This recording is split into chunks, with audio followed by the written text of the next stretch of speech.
भारत के अलग अलग जगहों से हजारों टीम्स को मौका मिला अपना हुनर दिखाने का इंडिया के अपने बैटल ग्राउंड्स में। सफर बहुत कठिन था, पर मंजिल का सपना आंखों में लिए बिना रुके बिना थके चुनौतियों को पार करते हुए उन हजारों में से मात्र 16 टीम्स आ गई हैं अब ग्रैंड फाइनल्स में, जहां युद्ध भी महान है और योद्धा भी। Well, you see, the battle is already won, and now it's time to conquer the war. Next stop is nothing but the top. Hello, boys and girls, ladies and gentlemen. स्वागत है आप सभी का iQOO BattleGrounds Mobile India Pro Series powered by Loco में. This is the prelude to the grand finals. मेरा नाम है अंकित Pandey aka Anki Bot और मेरे साथ जुड़ेंगे calm yet full of storms Zeeshan Alam aka Mezi और साथ में the man who deserves an introduction but obviously doesn't need one, Angad Experiment Chihal. आप दोनों का ही बहुत बहुत स्वागत है. But starting with you, like how are you feeling and how's the excitement for the grand finals? Well, the excitement is of course there और मैं कोशिश करूंगा या rather I'll pretend कि जो भी तुम बोल रहे हो मुझे समझ आ रही है because मेरी हिंदी थोड़ी weak है, but it's a pleasure being over here. Thank you so much. Well, obviously, and Mezi, talking about you, like अभी के लिए हम finally grand finals में आ चुके हैं. पूरा सफर हमने साथ में तय करा है. कुछ भी अगर आप कहना चाहें तो. देखिए, जरूर मैं एक चीज कहूंगा कि इतना जल्दी जो वक्त है वो बीत गया, हमें पता भी नहीं चला. अभी हमारे 4 दिन और बचे हुए हैं, पता बिल्कुल भी चलने नहीं वाला. बिल्कुल. और अगर हम पूरे टूर्नामेंट की बात करें, अभी तक क्या बेहतरीन इवेंट हमें पूरा देखने को मिला है, जहां पर वो टीम जिनसे एक्सपेक्टेशंस शायद कुछ कम थी वो यहां पर आए, परफॉर्म करे. एंड वही अगर हम बात करें प्राइस पूल की, मेंशन करना बनता है क्योंकि अभी तक के इंडियन ई स्पोर्ट्स के इतिहास का जो सबसे बड़ा प्राइस पूल है वो हमें देखने को मिल रहा है, एंड दैट्स 2 करोड़ रुपीस. और साथ ही साथ वो जो एक जंग चल रही थी कि 9,60,000 रुपए किसके हैं, अब वो भी हमको पता चल चुका है. बिल्कुल. और हम बात करते भी हैं कि जिस तरीके से इंडिविजुअल हैं वो कैसे जो प्राइजेस है वो लेके जा सकते हैं, बट ये सबसे बड़ी चीज रहेगी कि जो जीत रही है टीम उसको यहाँ पे मिलने वाले 75 लाख रुपए. बिल्कुल. अनडाउटेडली वो चीज हमें देखने को मिल रही है. एंड एक्सपेरिमेंट अगर हम बात करें उन इंडिविजुअल प्राइजेस की, वो भी काफी ज्यादा ह्यूमंगस हमें देखने को मिलने वाले हैं, बिकॉज यहाँ पर हर दिन जो एक प्लेयर है वो हमें टॉप करते हुए नजर आएगा और उनको वो जो 1 लाख रुपए वो मिलने वाले हैं. आई am very excited about that and let's see how it goes. But again Angad, अगर हम बात करें आपके हिसाब से वो कौन से खिलाड़ी हो सकते हैं जो हमें चारों दिन पे लाइक जो प्रबल दावेदार देखने को मिल सकते हैं उस प्राइस के? प्रबल दावेदार, wow. अच्छा, I'll try and keep up with that. So अब तक जो देखा है that of course a green goblin is running around in the fields, right? I mean he's right at the top with his finishes, with his gameplay. लेकिन इतने सारे लोग हैं that they can actually come in and snatch it away. And of course this is what you were talking about. You have your fan favorite team, you have your fan favorite players, and the player of the day, it can go either way. बिल्कुल. Undoubtedly. And साथ ही साथ fan favourite team and fan favourite player. मेजी, I think मुस्कुराहट आपके चेहरे पे मैं अभी से ही देख सकता हूँ. कुछ प्रेडिक्शन जो है वो आप भी कर सकते हैं यहाँ पर. देखिए, एक तरफे मुकाबले में बोलने की जरूरत पड़नी नहीं चाहिए और सभी को मुझे लगता है कि उस चीज को पता ही होने वाला. बट जो ये प्लेयर ऑफ द डे है, जो आपका परफॉर्मेंस आएगा वो डिपेंड करता है कि कितना बेहतर हो सकता है. और अगर आप प्लेयर ऑफ द डे बनते हो, हर दिन आप 1 लाख रुपए जीत सकते हैं. बिल्कुल. बट उसके लिए यहाँ पर कौन कौन सी टीम्स हैं जो कंटेंडर्स हमें देखने को मिलने वाली हैं, आइए एक बार नजर डालेंगे उस चीज के ऊपर, क्योंकि हमने देखा है कि किस प्रकार से टीम्स ने यहाँ पर परफॉर्म करा, हर एक पड़ाव को पार किया और फाइनली ये 16 टीमें पहुंची हैं ग्रैंड फाइनल्स में. Team Hyderabad Hydras, team Kinetic, team esports वाला XWSF, team R Esports, team FS Esports, team 7C Esports, team OR Esports, team Big Brother Esports, साथ ही साथ team Nigma Galaxy, team Global Esports, team Soul, team INS, team Hydra, team XO, team Enigma Gaming and team Autobots. एक कड़ा मुकाबला दे करके ये teams यहां तक पहुंची हैं. एंड अगर हम बात करें एक्सपेरिमेंट जिस प्रकार से टीम INS ने, टीम ऑटोबॉट्स ने एंड साथ ही साथ टीम WSF ने लास्ट डे परफॉर्मेंस दिखाया था, क्या कहना चाहेंगे आप उसके बारे में? I mean it's a make it or break it moment, right? I mean उनके पास और कोई ऑप्शन नहीं था but just to fight it out like a cornered animal, and well they did the job and now they're here.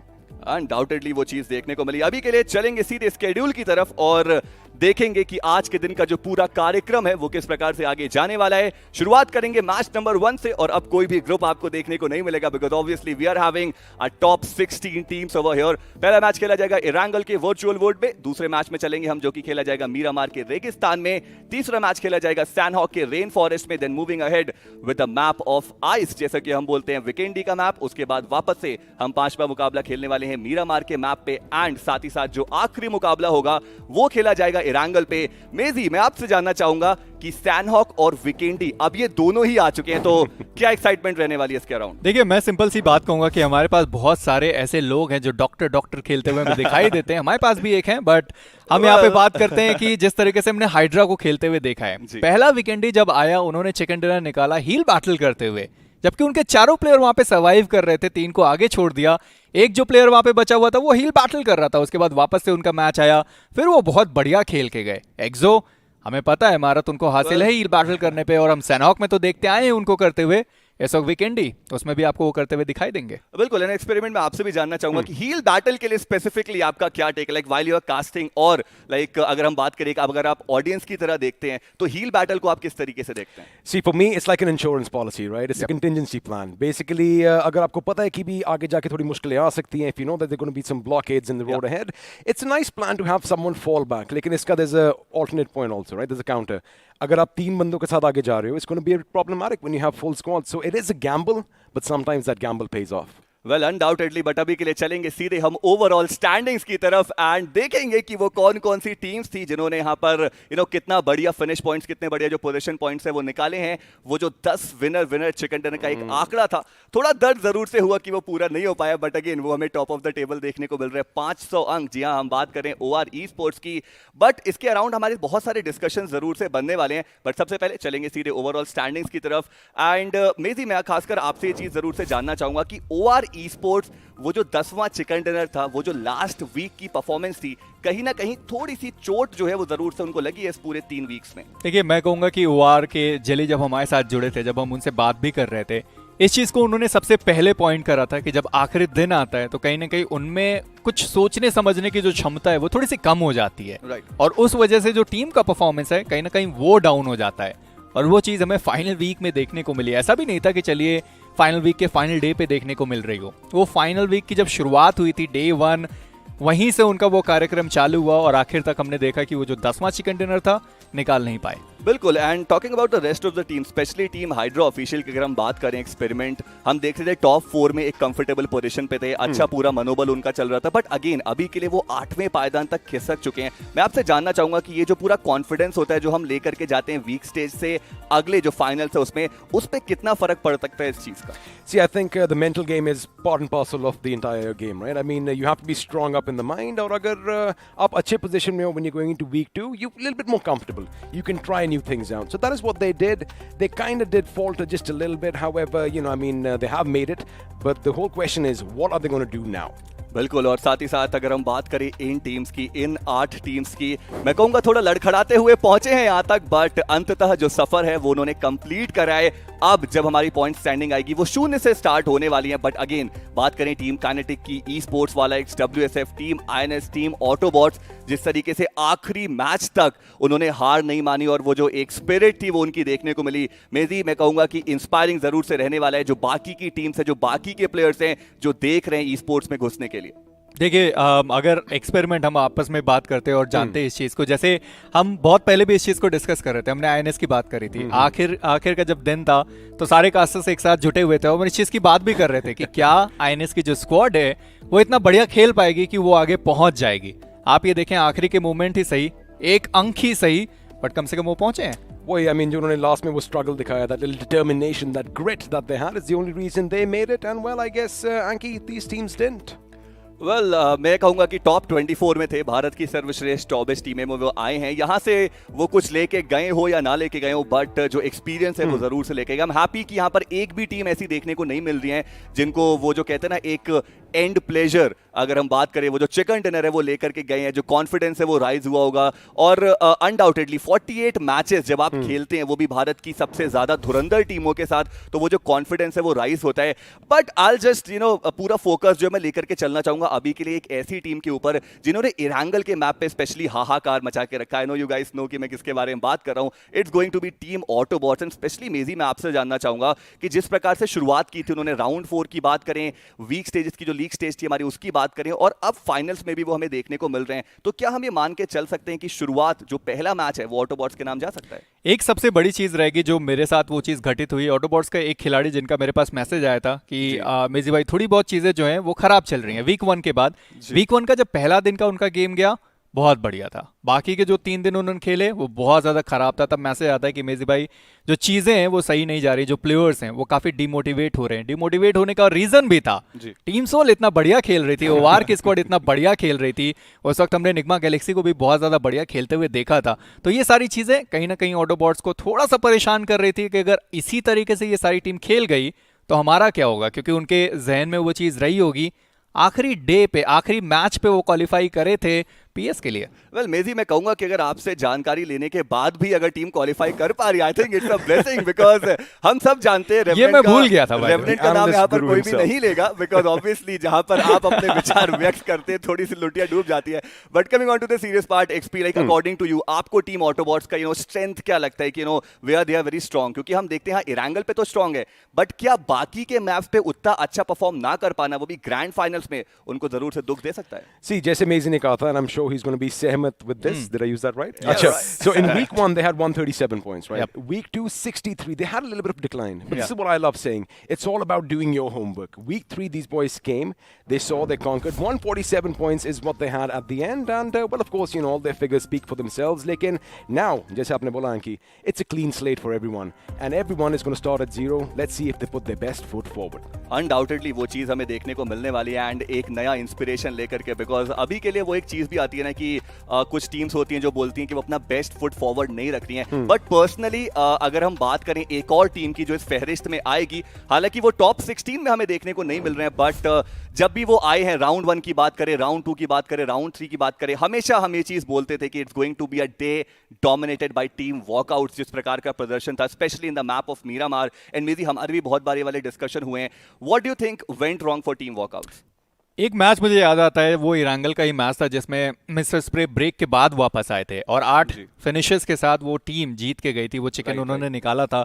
उस वक्त interview में जब mister spray हमारे साथ जुड़े थे, इस चीज़ के बारे में उन्होंने चर्चा भी करी थी कि वो खुद कंसंट्रेट नहीं कर पाए, जो मैचेस हैं उसमें वो अपना फुल 110% नहीं दे पा रहे। इस चीज़ के लिए उन्होंने ब्रेक लिया, थोड़ा समझा, उसके बाद वो वापस आए। तो हम आईजीएल की तरफ से एक चीज़ ज़रूर यहाँ पे देखने को हमें मिलता हुआ कि जब मेन टीम है जिस पे पूरी टीम रिलाय कर रही है, जैसे हम जेली की बात करते हैं, अगर वो अपने अंदर कॉन्फिडेंट लेके नहीं आएगा, उसका मनोबल उतना तेज नहीं रहेगा, तो बाकी 3 खिलाड़ी क्या सोचेंगे, अब हमें लीड कौन करेगा?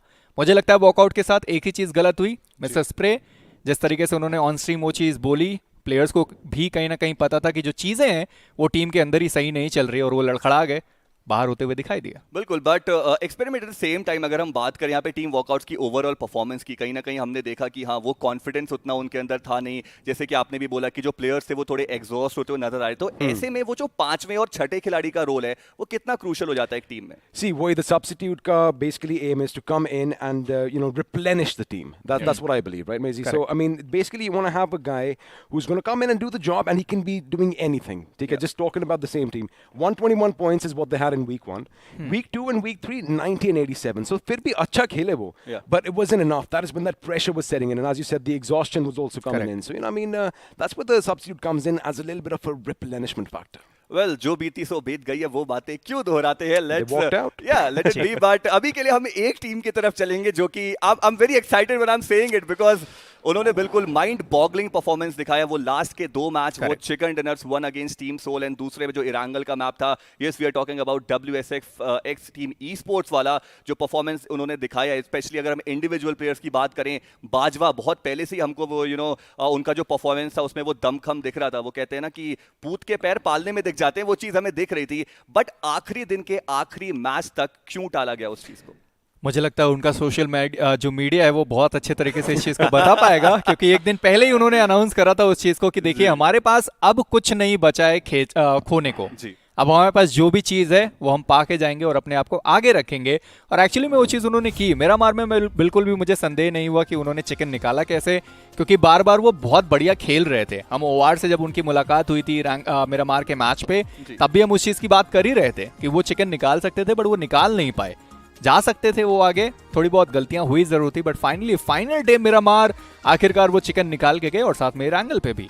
अनडाउटेडली काफी ज्यादा बढ़िया प्रदर्शन एंड वो मोमेंटम जो उन्होंने वहां से पकड़ा एक्सपेरिमेंट, इसमें मैं आपका जरूर से राय जानना चाहूंगा, बिकॉज आई थिंक कि कहीं ना कहीं कुछ चीजें होती हैं जो आदत बन जाती हैं। जैसे कि हम बोलते हैं ना कि जीतना एक हैबिट है, बट कहीं ना कहीं लास्ट मैच लास्ट डे तक वो प्रेशर लेकर के जाना। चलिए यहाँ पर टॉप 16 टीम्स क्वालिफाई होती है, लेकिन अब यहाँ से जो टीम्स हमें टॉप 16 में देखने को मिल रही है, ना वो टॉप 3 देख रही हैं, ना वो टॉप 5, ना वो top 8। I think they all are right now focusing on the first position. तो उसमें ये परफॉर्मेंस और ये जो ई स्पोर्ट्स वाला XWSF और पहले पायदान का जो मिलन है वो कैसे हो पाएगा? See, जैसे आपने अभी मेंशन किया था that they had that momentum build up through the weeks, right? Yeah. 76 points in the first week, 103 in the second.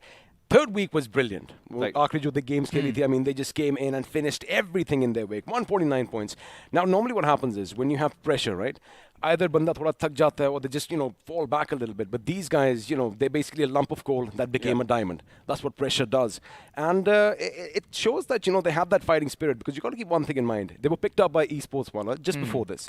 So ek to uska bhi pressure hai, jaise unhone bola, social media and all that stuff. I mean, you have to prove yourself.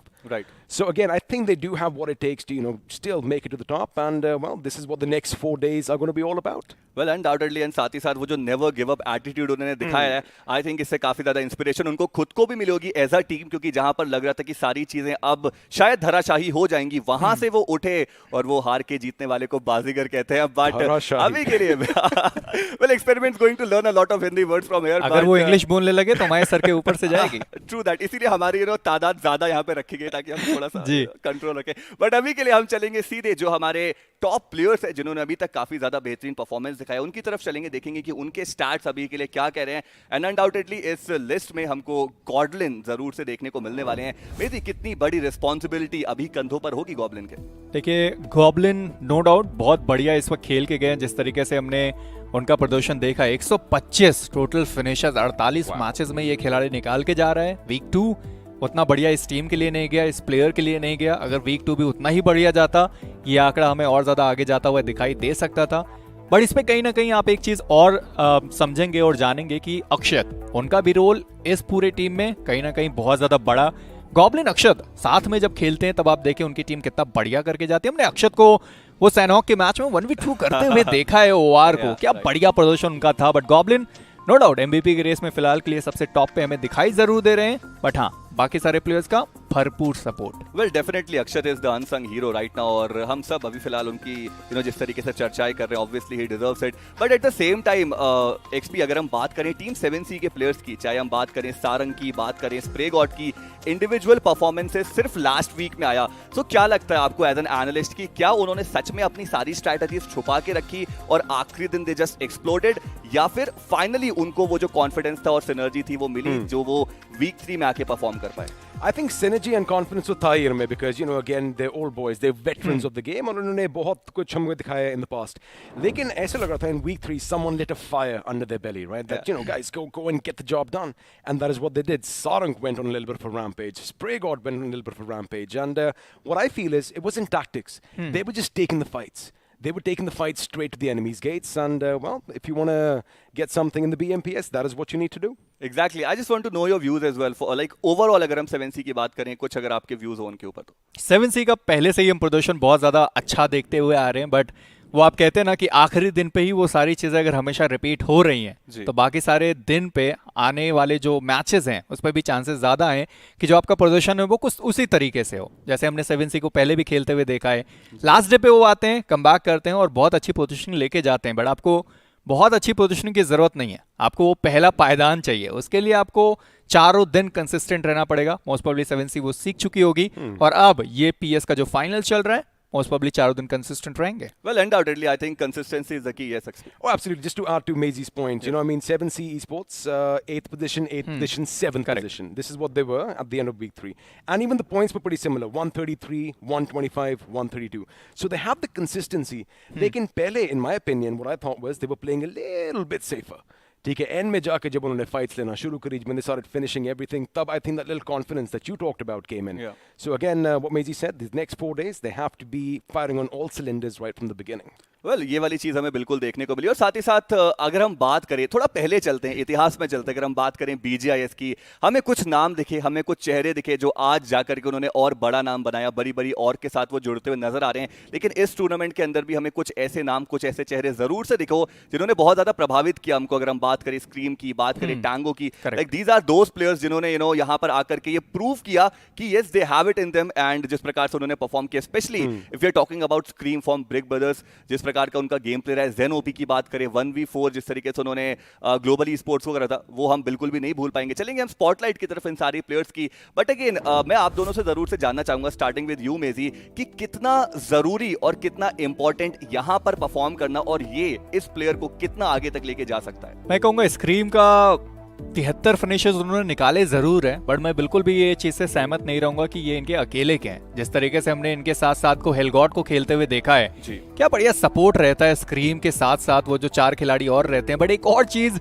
Big brother में notice करने वाली चीज ये रहेगी कि हेलगॉड जो बहुत ज्यादा पहले हमें टॉप 20 MVP की लिस्ट में देखने को मिल रहे थे, अचानक से उनको सब्स्टिट्यूट किया जाता है और उनके बगल में कोई और आता है और खेलता है। और स्क्रीम को हम देखते हैं कि जो वीक 2 था उतना बढ़िया उनका प्रदर्शन नहीं चला। वीक 3 जब आया, थोड़ी बहुत झलके उन्होंने वापस दिखाई, बट उस लय में नहीं आ पाए जिस तरीके से हमने उनको वीक 1 में देखा था। बिल्कुल पूरी तरीके से वो चीज देखने को मिली। और मेरे ख्याल से वो कहते हैं ना कि एक दूसरे को पुश करना और साथ में चलना, कुछ सिनर्जी, जैसे हम डेडली डुओस की बात करते हैं, वो चीज देखने को मिलती है। एंड स्क्रीम की हम बात ही कर ही रहे हैं तो क्यों ना हम फियर्स के ऊपर जाएं। एक और खिलाड़ी जिन्होंने ग्लोबल स्पोर्ट्स को ही कोइंसिडेंटली एक बढ़िया 1v4 किया था, that was the map of Sanhok. What are your views on Fierce? Because अभी तक हम उनको बोल देते कि एक अंडररेटेड प्लेयर हैं, बट वो आए, उन्होंने यहाँ पर दिखाया कि yes I have it in me. And जिस प्रकार से उन्होंने प्रदर्शन दिखाया, जिस प्रकार से फिनिशेस निकाले, क्लच निकाले, I think he is one of the like most prominent player to look forward to in this particular tournament. I mean, 78 finishes in 48 games is no small feat, right? I mean, Fierce lives up to his name. He had a fierce gameplay, and वो गए, उन्होंने fights Lee. In fact, he was instrumental in Team EXO's success as well, right? Because he was one of the front runners for getting all the job done. They have look at the damage. I mean, he was basically there in every single fight, and with a survival time of 2023, you know, we know that. I mean, he was one of the boys who pretty much बिल्कुल अंत तक जिंदा रहते थे. And that is something that you need in one of your team members. Yeah, undoubtedly. साथ ही साथ आप ये भी देखिए कि वो जो सर्वाइवल इंस्टिंक्ट है वो भी इतना अच्छा खातिर कर अगर आप असॉल्ट करें, बिकॉज हम यूजुअली देखते हैं कि वो प्लेयर जो आगे जाता है, फाइट्स लेता है, सबसे पहला प्लेयर बनते हैं कई बार जो पिक होते हुए नजर आते हैं। बट उसके बावजूद फियर्स का एक काफी ज्यादा बढ़िया गेम प्ले, अपोलो को हम नहीं भूल सकते। आई डोंट नो मेरे दिमाग में ये नाम कैसे आ रहे हैं, बट यस अपोलो इज जरूर से वन ऑफ द प्लेयर जिनको हमें देखना चाहिए आगे, क्योंकि अभी के लिए जिस प्रकार का हमें MG और अपोलो दोनों का ही परफॉर्मेंस देखने को मिल रहा है, काफी ज्यादा वो बेहतरीन। एंड मैं बस जानना चाहूंगा कि स्पेशली आपकी मेजी, आप जब भी प्रेडिक्शन करते हैं, आप निग्मा गैलेक्सी को कभी भी नहीं भूलते जब हम आपस में बात कर रहे होते हैं, क्या अलग है इस खिलाड़ी में? प्रेडिक्शंस की आप बात कर ही रहते हैं। अपोलो एक खिलाड़ी जिनको मैं टॉप 20 के MVP लिस्ट में देख रहा था, मैं अचानक से आज देखता हूं, मुझे लगा हाँ अपोलो थे तो सही, बट फिलहाल के लिए वो टॉप 20 जो MVP लिस्ट था उससे वो बाहर हो गए। फिनिशेस उन्होंने बहुत निकाले। जो 20th प्लेस पे प्लेयर है उसके पास भी 47 फिनिशेस है, इनके पास भी 47 फिनिशेस है, बट कहीं ना कहीं जो सर्वाइवल टाइम है इनका थोड़ा कम रह गया, जो डैमेज है इनका थोड़ा उस खिलाड़ी से कम रह गया। बट ये और साथ में MJ, जिस तरीके से ये दोनों खिलाड़ी ने निग्मा गैलेक्सी को इतना आगे किया है, बहुत ही ज्यादा बेहतरीन। एक टाइम पे अपोलो को आप देखेंगे कि अपनी टीम से कितना आगे वो रहते हैं। नो डाउट MJ जिस तरीके से 5-6 फिनिशेस वो हर एक मैच में कोशिश करते हैं कि निकाल के जाएं, हर बार वो निकालते भी हैं, बट स्टिल अपोलो को आप भूल नहीं सकते, एक बेहतर खिलाड़ी। और मैं मानता हूं कि अभी जब MVP की रेस आएगी कहीं ना कहीं वो आगे होंगे। बेहतर एक शब्द का आपने इस्तेमाल करा जो बस मैंने ऐसे ही पकड़ लिया। बट साथ ही साथ अगर हम बात करें टीम 7C के प्लेयर्स की, सारंग एक ऐसा नाम जहां बाकी सारे प्लेयर्स, सारी टीम जो है वो वीक 1 वीक 2 में परफॉर्म करते हुए आ रही थी, एक खिलाड़ी आता है जो वीक 3 में आता है, तहलका मचाता है, 20 फिनिश चिकन डिनर इनकी जो टीम है वो लेकर के जाती है। Like he's just unstoppable. Unstoppable. I mean, the entire team of 7C Esports was unstoppable in week 3. And again, you know, हम बात कर रहे थे पहले, consistency तो थी उनकी gameplay के अंदर. But the last week, these two boys just shot up, right? Because एक दो games में Spray God is taking 8 finishes, एक दो games में Sarang is doing the same. So again, coming back to the point I made earlier, right? They basically went for the fights, and there you have it. 71 finishes is what he ended up with. But have a look at the assists too. They have that little cohesion in their team. Undoubtedly वो चीज हमको देखने को मिलती है, and it's what make a team, right? की but survival time आप देखिए, मात्र 17 मिनट 36 सेकंड का हमें देखने को मिल रहा है। इतने कम वक्त में 71 फिनिशेस निकाले हैं मेरी। बिल्कुल, और नो डाउट 7C की जो स्क्वाड थी वो पिछले 2 वीक में किस तरीके का उनका गेम प्ले था, ये दर्शाता है कि आपने आखिरी वीक में बहुत ज्यादा बढ़िया खेला, बट बाकी जो 2 वीक थे आपका उतना बढ़िया नहीं गया। पर इनके साथ साथ हमने बात करी थी स्प्रे गॉड की भी, किस तरीके से वो खेलते हैं। सारंग खैर उस मैच में निकाल के गए थे, स्प्रे गॉड उससे पहले वाले मैच में निकाल के गए थे, तो मिला जुला प्रदर्शन दोनों ही प्लेयर के द्वारा देखने को मिला। और बाकी जो 2 प्लेयर थे, काम उनका था सपोर्ट का, बेहतर किया गया। देखिए मेरे ख्याल से जब प्लेयर्स अपना नाम लिखते हैं ना, कई बार कभी कभी थोड़ा अजीब भी लगता है कि जो उनका क्वालिटी है उसके थोड़ा अपोजिट नाम आता है। फॉर एग्जांपल अगर हम बिग ब्रदर्स के स्क्रीम की बात करें, ही जस्ट स्क्रीम्स, जिस प्रकार से वो फिनिशेस निकालते हैं exactly with a gun. And अगर हम बात करें स्प्रे गॉड की, well I have to admit that he is the god of space. जिस प्रकार से हम इतने एक्यूरेट स्प्रेस देखते हैं, चाहे मूविंग व्हीकल के ऊपर ट्रेसिंग की बात हो या फिर एक जगह से काफी लॉन्ग डिस्टेंस पे वो स्प्रेस देने की बात हो, I think you two are very impressed with this lad. Oh, absolutely, and I love the fact that उन्होंने अपने नाम बिल्कुल अच्छे चुने हुए हैं, because of course, like you mentioned, his accuracy, his precision, his instincts were on display, and well, he does have God at the end, and he does like spraying all that lead, and there you have it. I mean, 64 finishes for himself, and that's quite a nice hairstyle he has as well. Well, मेजी आप बोल रहे थे कि आप अपने बालों के साथ कुछ चेंजेस करने की कोशिश मैं नहीं, Spiro. Oh, Spiro. Well, he can also I want go to see ahead with it. Maisie with some blonde hair though. Well, Maisie likes blonde hairs, but well, not here. But again, यहाँ पे अगर हम बात करें Spray God के performance की, 11 headshots उन्होंने दिए, and again I am not surprised at all. Survival time 17 minute 23 second का। वैसे कितना ज्यादा क्रूशियल ये रहता है survival time, we all know is very important, but specially when it's about the grand finals we are having only 24 matches, survival time कितना जरूरी है। देखिए, अगर आप पूरे ओवरऑल टीम का सर्वाइवल टाइम देखते हैं, और अगर आप एक एग्जांपल के तौर पे लेके चलिए, एक टीम है जो 16 मिनट मात्र केवल सरवाइव कर रही है। हम फाइट ही देखते हैं कि 18 मिनट बहुत बढ़िया, बट वो जो प्लेसमेंट पॉइंट है वो 16 मिनट में तो नहीं आने वाले, क्योंकि 16 की 16 टीमें वहां पे सर्वाइव कर रही होती हैं। तो आपको देखना ये है कि जितना भी प्लेयर आपका है वो सर्वाइव अगर ज्यादा देर तक करता है, आपके पास चांसेस ज्यादा हैं कि चारों प्लेयर आखिरी तक सर्वाइव करें, वरना चिकन डिनर उनके पास निकले। चलिए, जब हम सर्वाइवल की बात कर ही रहे हैं तो क्यों ना एक बार 7C के ऊपर भी चला जाए। जिस प्रकार से उनका परफॉर्मेंस हमें देखने को मिल रहा है, जिस प्रकार से उनका गेम स्टाइल हमें देखने को मिल रहा है, अनडाउटेडली लास्ट वीक का performance was the best performance in a way, जिस प्रकार से उन्होंने खेला है। बट एक्सपेरिमेंट कहीं ना if I am looking at the positive side of 7C, मुझको ये समझ में आता है कि अगर वो टीम लास्ट वीक में आकर के इतनी सारी धुआंधार टीम्स के सामने जो अंडर प्रेशर हैं, and they are also having the same spirit to go ahead and take out that winner chicken dinner, अगर उनके सामने वो आकर के 20 फिनिशेस निकाल रहे हैं, वो भी बिल्कुल आसानी से हर एक 4v4 की फाइट जीत रहे हैं, कहीं ना कहीं दिखाता है कि वो जो कॉन्फिडेंस है वो है, जो गन पार है वो है, और वो जब भी चाहें तब कम बैक कर सकते हैं। जैसे भी मेजी ने कहा था that it's position points उनको नहीं मिले, right? 160 something position points, but 220 finishes. I think week 3 में they finally just cracked their knuckles, let a bit loose. They were like, all right, we'll show you what we've got. But again, it's a big organization. There's a lot of pressure on them, and I think they might take it thoda sa aram se abhi. They might take it a bit easy, but again, like you mentioned, they have the gun game, and I think we're going to see something similar today. Well, we are in Hyderabad right now, तो Hyderabad hydras के ऊपर भी थोड़ी चर्चा कर ही ली जाती है, क्योंकि जिस प्रकार से हम देख रहे हैं, मेरी स्पेशली ये सवाल मैं आपसे पूछना चाहूंगा कि वो कंसिस्टेंट तो हैं, बट वो 5वें 6ठे 7वें पायदान इसी के बीच में घूम रहे हैं। कुछ फ्लैशी गेम स्टाइल नहीं दिखाया जिसके लिए जाने जाते हैं हैदराबाद हाइड्रास। स्पेशली मैंटी की बात करें, मैक्सी की बात करें, आपको क्या लगता है कुछ स्ट्रैटेजीज चुरा के छुपा के रखी हुई है और वो ट्रॉफी के ऊपर उनकी नजर है शायद? देखिए, हमारी क्लास में एक बच्चा जरूर होता था जो पूरे साल भर दिखाता नहीं था कि वो कर रहा है, वो पढ़ भी रहा है, वो निकाल के जाएगा, वो पास भी होगा। पता चलता था आखिरी में रिजल्ट आ रहा है और वो सबसे टॉप पे हमें दिखाई दे रहा है। हैदराबाद हाइड्रास मुझे लगता है मोस्ट प्रोबेबली जो गलती उन्होंने BGMI में करी थी कि बहुत फ्लैशी खेलने की कोशिश कर रहे थे, मिरामार में बहुत बढ़िया खेला, पर अगर आप अभी का देखोगे पूरा BMOC निकल गया। PS की अगर हम बात कर लें, मिरामार में 1-2 चिकन उन्होंने निकाला है, उसके बाद एंगल में नॉर्मल गेम, कोई फ्लैशी मूव नहीं, स्ट्राइकर एग्जैक्टली वो एक खिलाड़ी, उसको उन्होंने प्रॉपर तरीके से यूज भी नहीं किया। उसका जो सर्वाइवल गेम हमने देखा था वो पूरा PS निकल गया, पूरा लीग स्टेजेस था वो निकल गया, फाइनल्स बाकी हैं। अब वो स्ट्राइकर आएंगे, वो जो सर्वाइवल है वो उनको दिला के जाएंगे 110%, और साथ में मैंटी उनको भी देखना बाकी रहेगा। वही मैं बस यही पॉइंट बोलने वाला था। हमने मैंटी को देखा नहीं था इन week 1 and week 2. Week 3 was when he came, because again, जैसे आपने बात की थी about the substitutes, right? Maybe वो synergy बैठ नहीं रही थी, जम नहीं रही थी, sorry for that. I'm learning also, I love my little Hindi lessons over here. लेकिन वही मैंटी जब आया week 3 के अंदर, he still had an amazing game with his teammates, and like you said, maybe they have a few tricks up their sleeve. Well, बिल्कुल सही आपने चीज बताई, और जब आप इतनी ज्ञान की वर्षा कर रहे हो तो एक और सवाल मेरा बनता है आपसे, वो रहेगा टीम OR Esports के द्वारा। It's a very simple question कि टीम OR Esports की बात करें, वीक 3 में एक भी चिकन डिनर उनका आया नहीं, जो परफॉर्मेंस था वो बिल्कुल भी अच्छा देखने को नहीं मिला। अब वो जो प्रेशर वहां से आया है, ये ग्रैंड फाइनल्स में कितना टिक सकता है? I don't think it's pressure. ठीक है, because एक तो they were at the top. उनकी lead जो थी was just phenomenal, right? It was insurmountable.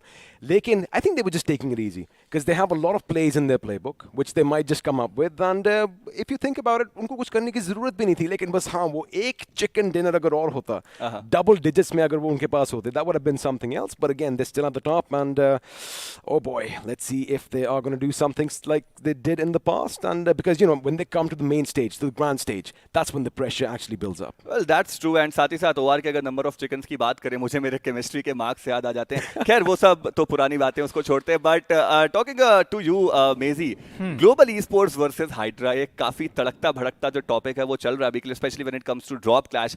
क्या कहना है आपके, यू नो, कि किसके पास ज्यादा बेहतर चांस है वहां पे? देखिए, एक चीज जरूर मैं कहूंगा कि मुझे नहीं लगता है ऐसा भी कुछ होने वाला है.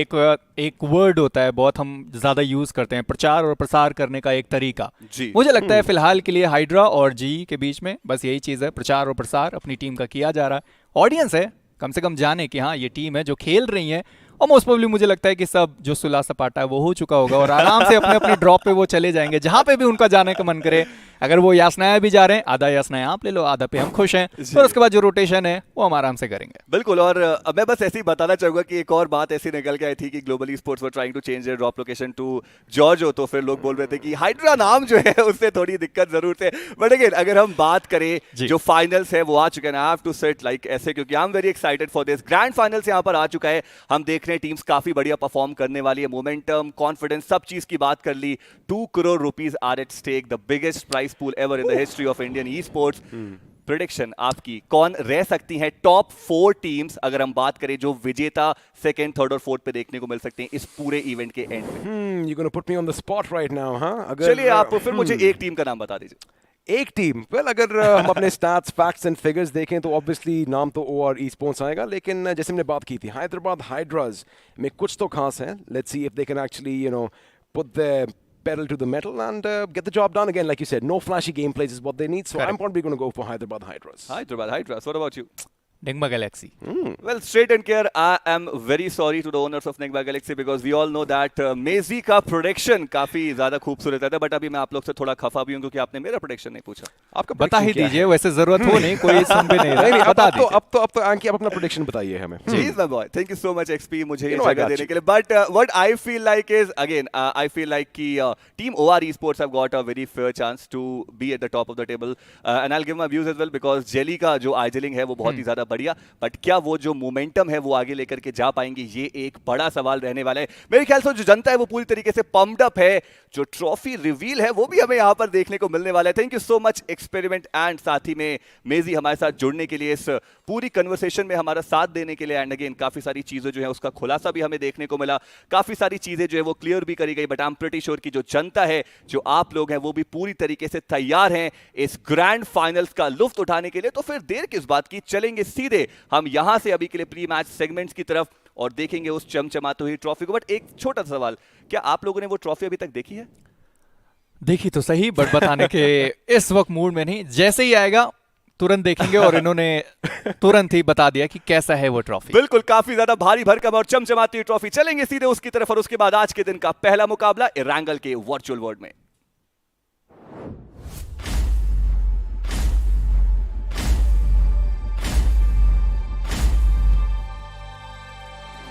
We are in it to realize our dreams, to kindle our passion for the game, to tend to our spirit of adventure, to fortify our emotions,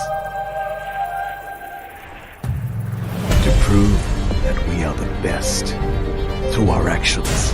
We are in it for all. We are in it to win. We are in it to be crowned the new champions.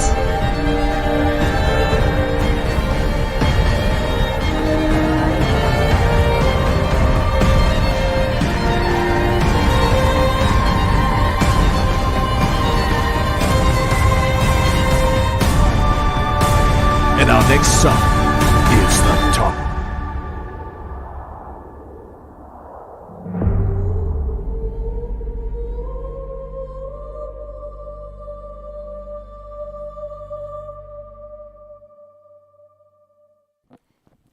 The world is full of stories, and few are meant to be told. And here we are with a tale that is going to change it all. Welcome, ladies and gentlemen, to day number 1 of the grand finals of iQOO Battleground Mobile India Pro Series powered by Loco. And here we are, joining along with me is going to be Arka. How excited are you, buddy? Oh, I'm pretty excited, right? Finally, we have come down to the final 24 matches of this tournament, which is going to be rewriting history altogether, making sure who's going to be taking home that biggest chunk of the 2 crore rupees. I mean, that's the biggest prize pool in India itself, the whole of esports history.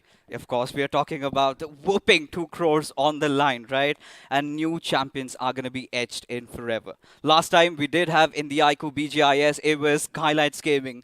But this time we are pursued some for a new champion all along. And well, the first game itself, it's going to be the map of Erangel. Yep. Now, we've been hearing a lot of those dramas going on social media about teams drop clashing. What are your thoughts on that? I do believe that everybody wants to play it safe, right? Because that will be the best key for success, making sure that, you know, from the get-go you have done all the heavy lifting so that later stages you can actually play for placement points. That did happen in the previous round, you know. Yeah. Everything is example. Everything is already set. So you just need to follow the footsteps of success, and I think you'll reach there peacefully. We hope so. We hope so. Because the first game is going to be very important, right? Yep. You need to get yourself on that driver's seat, get that momentum rolling in your favor.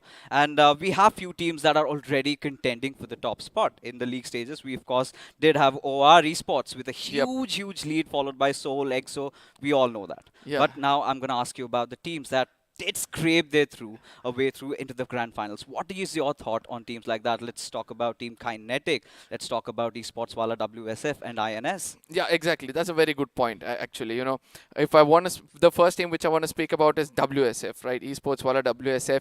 That team, the final 2 maps they played like their life depended on it, and that was the best part of it all. And I do believe that, you know, most of these teams which actually do this consider that as their final moment of the game in every single map every single game they play. I do believe that they'll be on the top.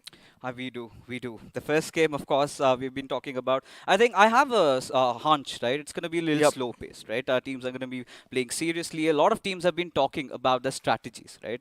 When you talk about that, few of the teams do approach that centralish way. Few of them we've seen approaching through the edges. Now, according to you, how do you think the first game should be? I think it should be as safe as possible for few teams, whereas the aggressors are going to be aggressors. So if you know how to defend your compound, if you know how to defend the place you're holding, I think you're good enough. And I do believe in the 4th or the 5th circle is where all the action is going to come out, and calm before the storm is what we'll be looking out for. But before we start things off, of course, a huge shout out to our sponsors, iQOO. And they have a wonderful video telling you how to slay a dragon.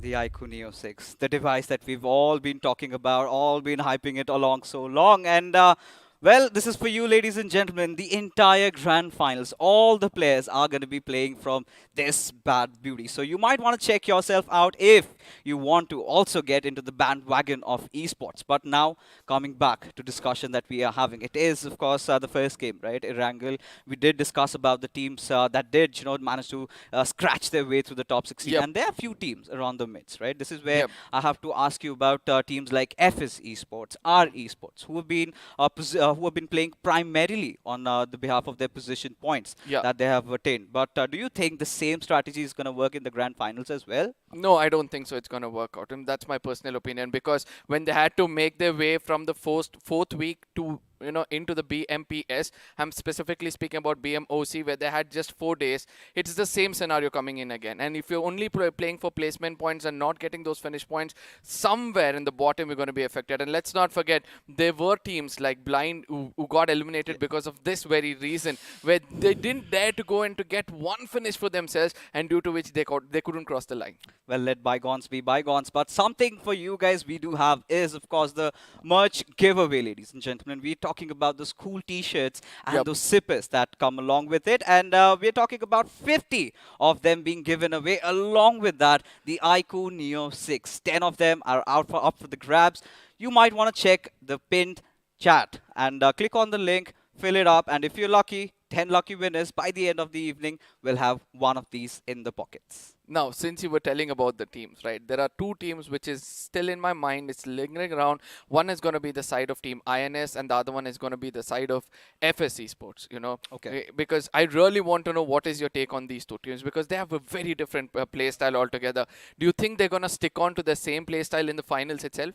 Hoping so, because what they've been trying to do, if you talk about FS, they have been primarily contesting for the center of the circle, and most of the times it has worked out. But for INS, we've been talking about them. They are the wild horses inside this tournament, and that is the kind of a storyline that they have also built up for themselves. The way they played in the final day, I was baffled for a moment as in what is happening, what are they doing? And Crazy Soul, I think he is definitely one of the players that not just us, but everybody is watching out for. Now, for me, the other player is going to be Billion, right, from INS, because if he does one good $1 billion gameplay coming in from his side, support his IGL, support his, Assaulter perfectly, I think Team INS are going to be unstoppable force when it comes to this tournament. And there are a few other teams, right? Again, we're going to be falling back to that fray of the top contenders who have been called the obvious contenders for the finals, right? OR, Team Soul, and we have GE also coming into the picture, Hydra coming into the picture.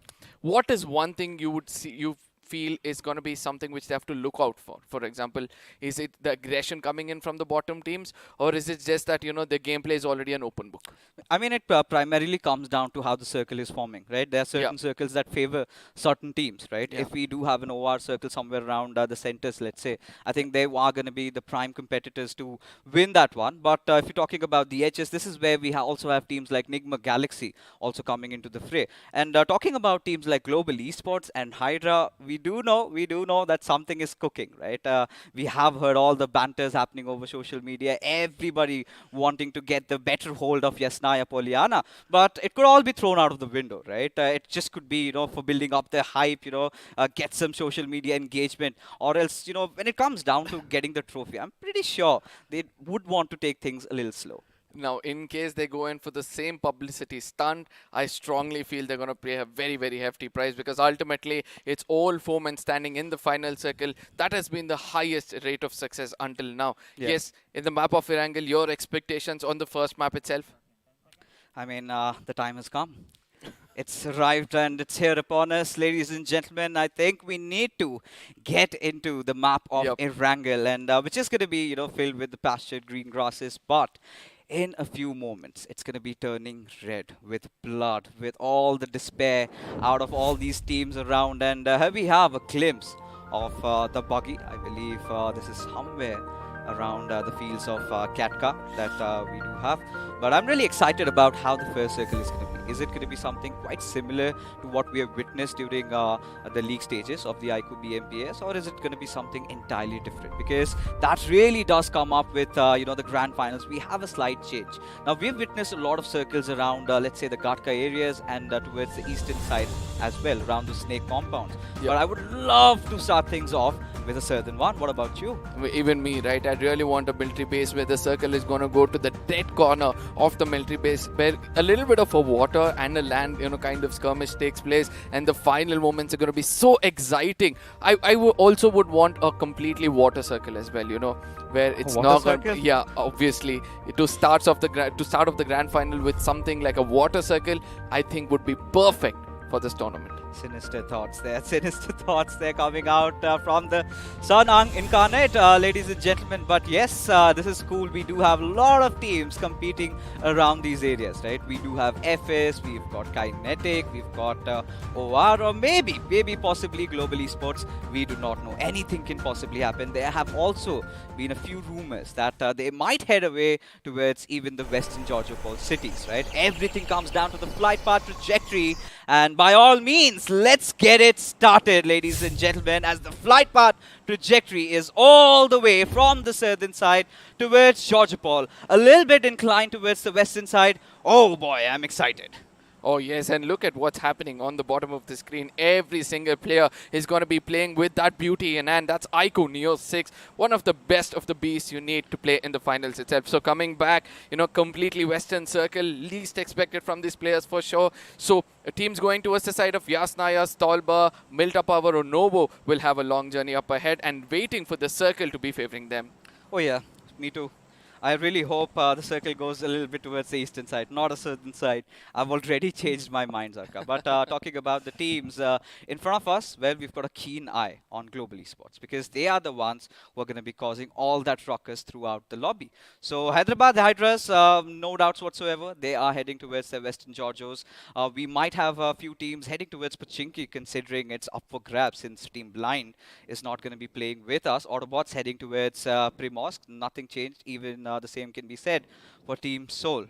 But yes, Arka, our wishes have been granted. It is going to be a Western Georgia Pole City fight, possibly out between Global Esports and Hyderabad Hydras. Now let's see whether that's going to take place, right? But we can see that, this fight might get a little bit elongated, but look, considering the position of each of these players. But let's not forget the side of Nigma Galaxy as well, right? They're flying in towards the side of Zarki. They're going to have the right kind of farming and then coming back to check out the commotion. And in case they can get one or two finishes here and there, they'll be looking out to pick that up as quickly as possible. So this is where they must be kicking themselves in the foot, right? Especially they tend to drop a little bit around those Milta Power areas around the eastern sides. Now, had they taken this drop early on and not resorted to Zaki, maybe the circle could have really favored them. Now, talking about circles and team really benefiting from it, I think Team EXO and Team 7C are few of those teams that would love this particular circle. However, those important areas would of course be those intersecting points, right? The bridges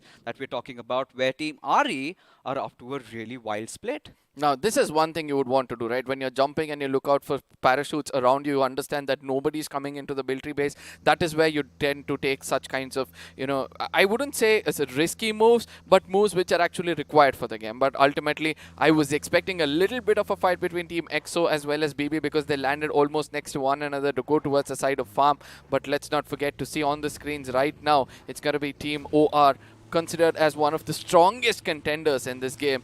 It's going to be something to watch out for. The favorites to win it all, Team OR Esports, right? We've seen how good these lads are. But week 3 of the iQOO BMPS league stages did not really speak in volumes about how they can perform, right? Aditya was the top fragger before that, just to be overtaken by Goblin. So that is something that he has to put in mind. He needs to rack up all those finish points in order to make sure that he ends out as the top finisher. And we do have prizes even for that. Now, talking about OR Esports, I mean, they're all down, they're all comfortable, looking handy dandy, everything is perfect for them. But what I'm talking about is those early rotations. Now, when you talk about early rotations, Hydra officials are yet to make it to Yasnaya Polyana. No, I don't think so. It's going to be an issue, right? It's almost inside the circle. So in case they have to make it inside the circle, all they have to do is just take a little bit of a nudge down south and they'll be making it inside. But for me, the early rotation which might come in from the side of Team Seoul or ABZ is something to watch out for, because the western side of the map that is specifically inside the circle is kind of having a linear, right? We have 7C, we have Kinetic, we have the side of INS just waiting it out. They'll have the right kind of, guns for themselves. So in case any team tries to, pass through them, they'll be looking out for those early finishes. Now, Shelter, Prison, Mansion and Milta Power still to be taken for themselves. Let's see which of these teams will be heading there. Oh, it's going to be such a bloodfest, right? Especially from what we can see on the minimap feed. We really thought we're going to witness some action between Hyderabad Hydras and Global Esports, but that could be all into a disarray because I think we do have Esports Wala WSF also into the mix. Now, a lot of teams have changed those things over, right? If you talk about Puchinki, that is something that I really felt was going to be the drop location for Esports Wala WSF, Yeah. which eventually has been taken over by 7C. Now, they have never really practiced the Puchinki rotation before. Now, are they comfortable with that? That's a big question. No, somewhere I feel that, looking at the kind of firepower they have, in case there's be a retaliation during the rotations, they might take it head on, right? The way Sarang is playing, the way Spray God has come back to his complete momentum. So I strongly feel that it's not going to be easy to restrict them from inside the circle or the next circle they'll be wanting to rotate into. But at the same time, if they become that mountain dead to the center of the circle, holding a very good spot, I think they're going to be the next unstoppable force and the team to look out for. Oh, of course, they can be. That is again a cause of concern for me. But taking a look at things in front of us, Hyderabad Hydras, Esports Wala WSF. Now, Hyderabad Hydras might have never really dreamt about Esports Wala WSF coming and hitting their cities, right? Now, it's a Yep. huge place. The only concern for me is the vehicles, right? Especially when you've got two teams coming down. Loot is the last issue that these teams face, right? They get their guns, they get all the first aids that they need, but the vehicles, something that has to be really looked out for. And from what we can see, even on our mini-map, none of them have control over it. It's a little bit of a panic going on, who might be that team? Is it Global Esports? Is it somebody else entirely? Because this is something that did come out of the syllabus. Now, this is one thing on mind, and the second thing on mind is who will be choosing to go in for a late rotation and eventually have to play a hefty price, because ultimately we can see in case they have to make a rotation, probably towards the side of shooting range is going to be there in every player's mind, right? In every IGL's mind that nobody's going to be coming to the northern side of the map, so let's go in for a rotation via there. But look at what's happening inside the circle on the northern side. We have more than 5 teams holding the corners of the circle, so it's going to be very hard for teams to break the defense and then make it inside the circle. I mean, indeed, it is going to be. Now, now we've got to talk about the other teams as well, right? Big Brother Esports, as Oh, a matter yes. of fact, has been one of those teams that did impress us in week number 1, I believe. Week number 2 was one of those weeks we did not get to see their Sanhok games, hence we did witness a fall. But week number 3 was sort of okayish. Week 1 was all about Scream and his heroics, right? But Yep. week number 2 is where we saw maybe the other players like Zen OP, Hellgod really picking up pace. Now, this is the team that every esports fan is looking out for. Team Soul. Now you talk about Goblin, Hector, Omega, and Akshat. They've been such a good squad, right? When it comes to having a perfect, well-balanced team, Team Soul is definitely one of them. Now, I want to see a clash between BB and Team Soul, right? Because eventually BB have evolved themselves throughout the tournament, as we can see that they're pretty much close to one another. I know that's the dead center of the circle. They'll have thoughts in their mind. Should we send a player across to the other island just in case there's going to be a rotation, a circle shift over the course of time towards the southern side of the map? But still, let's not forget that these two know this terrain very well. Team Soul from a very long time have been the strongest forte, is exactly where they're standing. But BB's on the other side. Since that they're home, the farm has been their home, this fight will be something to watch out for. I have a slight feeling in my guts, right? I really feel this is going to head somewhere around those snake buildings. And you remember that game, right? Yep. The one game where Retribution RTR, I believe, managed to secure the chicken dinner in the league stages of the iQOO BMPS. Team Soul, they were on fire. Hyderabad Hydras, they were on a whole different level, right? But this is where Hyderabad Hydras have finally managed to get all their vehicles. The same goes for Esports Wala WSF. Now, we're going to witness a rather late rotation into the circle by Esports Wala WSF, which is not really the way they did play around the entire league stages. So, few teams are trying out different strats. For Team Soul, it's the same old hold the center. This is something that I anticipated, and the same even can be said for teams like FS. Now, this is one thing which I love the most. Like, this is a strategy which everybody have used before. So everything is an open book. So everybody will know how to counter strategize on the strategy which has already come up, and who's going to be successful will be the next big thing, as the circle, it just strings within itself, still favoring the side of Team Soul and BB, as the next drop happening towards the side of military base is where my eyes gonna go move. This is where, I'm also in pursuit for where the boys of INS are. Because ideally, if you know them, they kind of want to take the centers, and in these circles, they usually go for those snake towers. But here they are, blocking the bridge. But a team in front of us, Nigma Galaxy. We've been talking about them, Apollo being one of the players that was a recent addition, and ever since he's joined, I think Nigma Galaxy have been playing really well. But if we talk about their top fragger, it has to be MJ, one of the veterans into the scene. We have witnessed him, playing and gaining accolades over the different titles as well. And here he is to prove his mettle as to how he can perform. And Nigma Galaxy have always been sort of a surprise package, and we expect nothing less even today. One other thing which I love the most about this finals is everybody are playing with the same device, right? So there's not going to be complaints telling that, there was a little bit of a havoc in my device and all those things, because everybody are put under the same, parapet wall. They're going to sit over there, try to face off one another. And we have to see which are those teams who have just made themselves a big name like BB. How much are they going to conquer this? Because ultimately, the new pros are the teams which have been working on different devices here and there. Whereas the pros themselves, they've always on the higher end of devices, right? And I'm pretty sure it's nothing less over here as well, right? The iQOO Neo 6 is specifically catered for all you esports enthusiasts. And, ensuring to see some really good action coming along our way in no time. And for now, you talk about Big Brother Esports, the somewhere stationed around the coastal lines, right? Around those areas, the barn houses, as Team Enigma might just get caught while they're trying to rotate around. It is going to be the boys from Team FS Esports, and they did fire a few bullets, but it's all right. They're safe. The circle at this point of time still playing with the minds of all these players, right?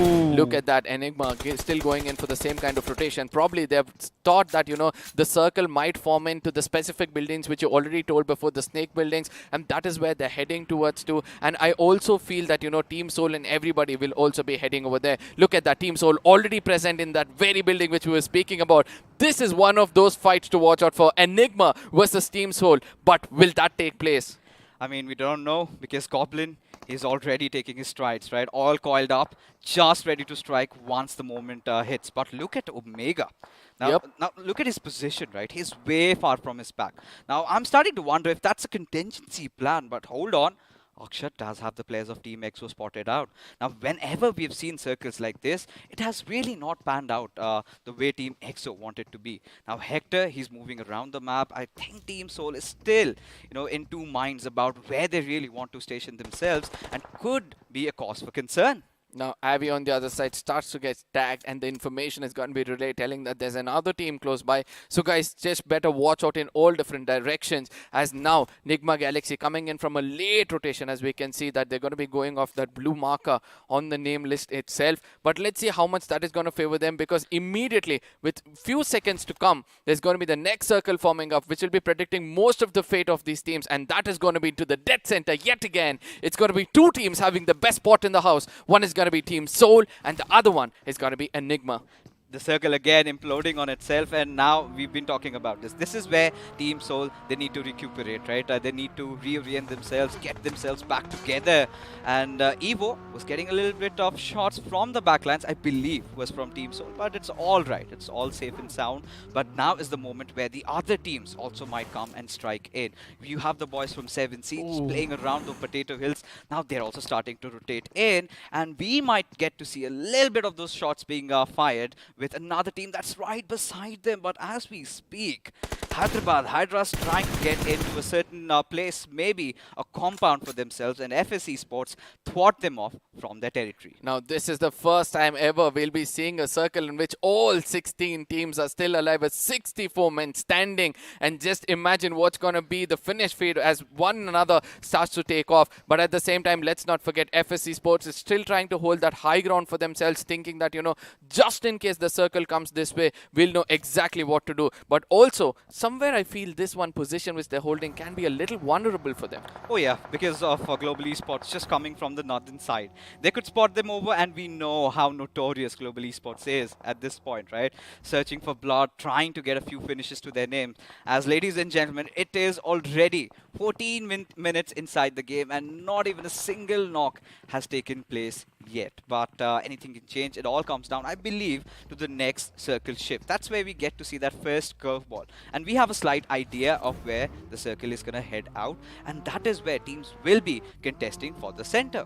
No, I just hope it comes out to the complete open where everybody will have to rely on the vehicles, and I hope they have the right kind of resources as well, because smokes is going to be something which you need to have the highest with a circle like this. Again, looking to the eastern side of the map, we have HHR, Esports, Nigma, Galaxy, Team FS, all of those teams who tend to play for placement points. And on the western side of the map, we have the side of Team Enigma, Soul, 7C and GE, which eventually tend to go for an offensive battle. So which of these ones will actually take it off and be the first one to press the trigger? We'll be looking out for that. Oh, it's really ludicrous, right? Look at the shift coming in from GE, right? The kind of a split that they're up to. Mania on the Potato Hills. Joker, he's floating around. Might collide against the players of FS, as Ronnie is also trying to push in from a different direction. We might have our first piece of action inside the game. And, well, as you did say, do we have any knocks already?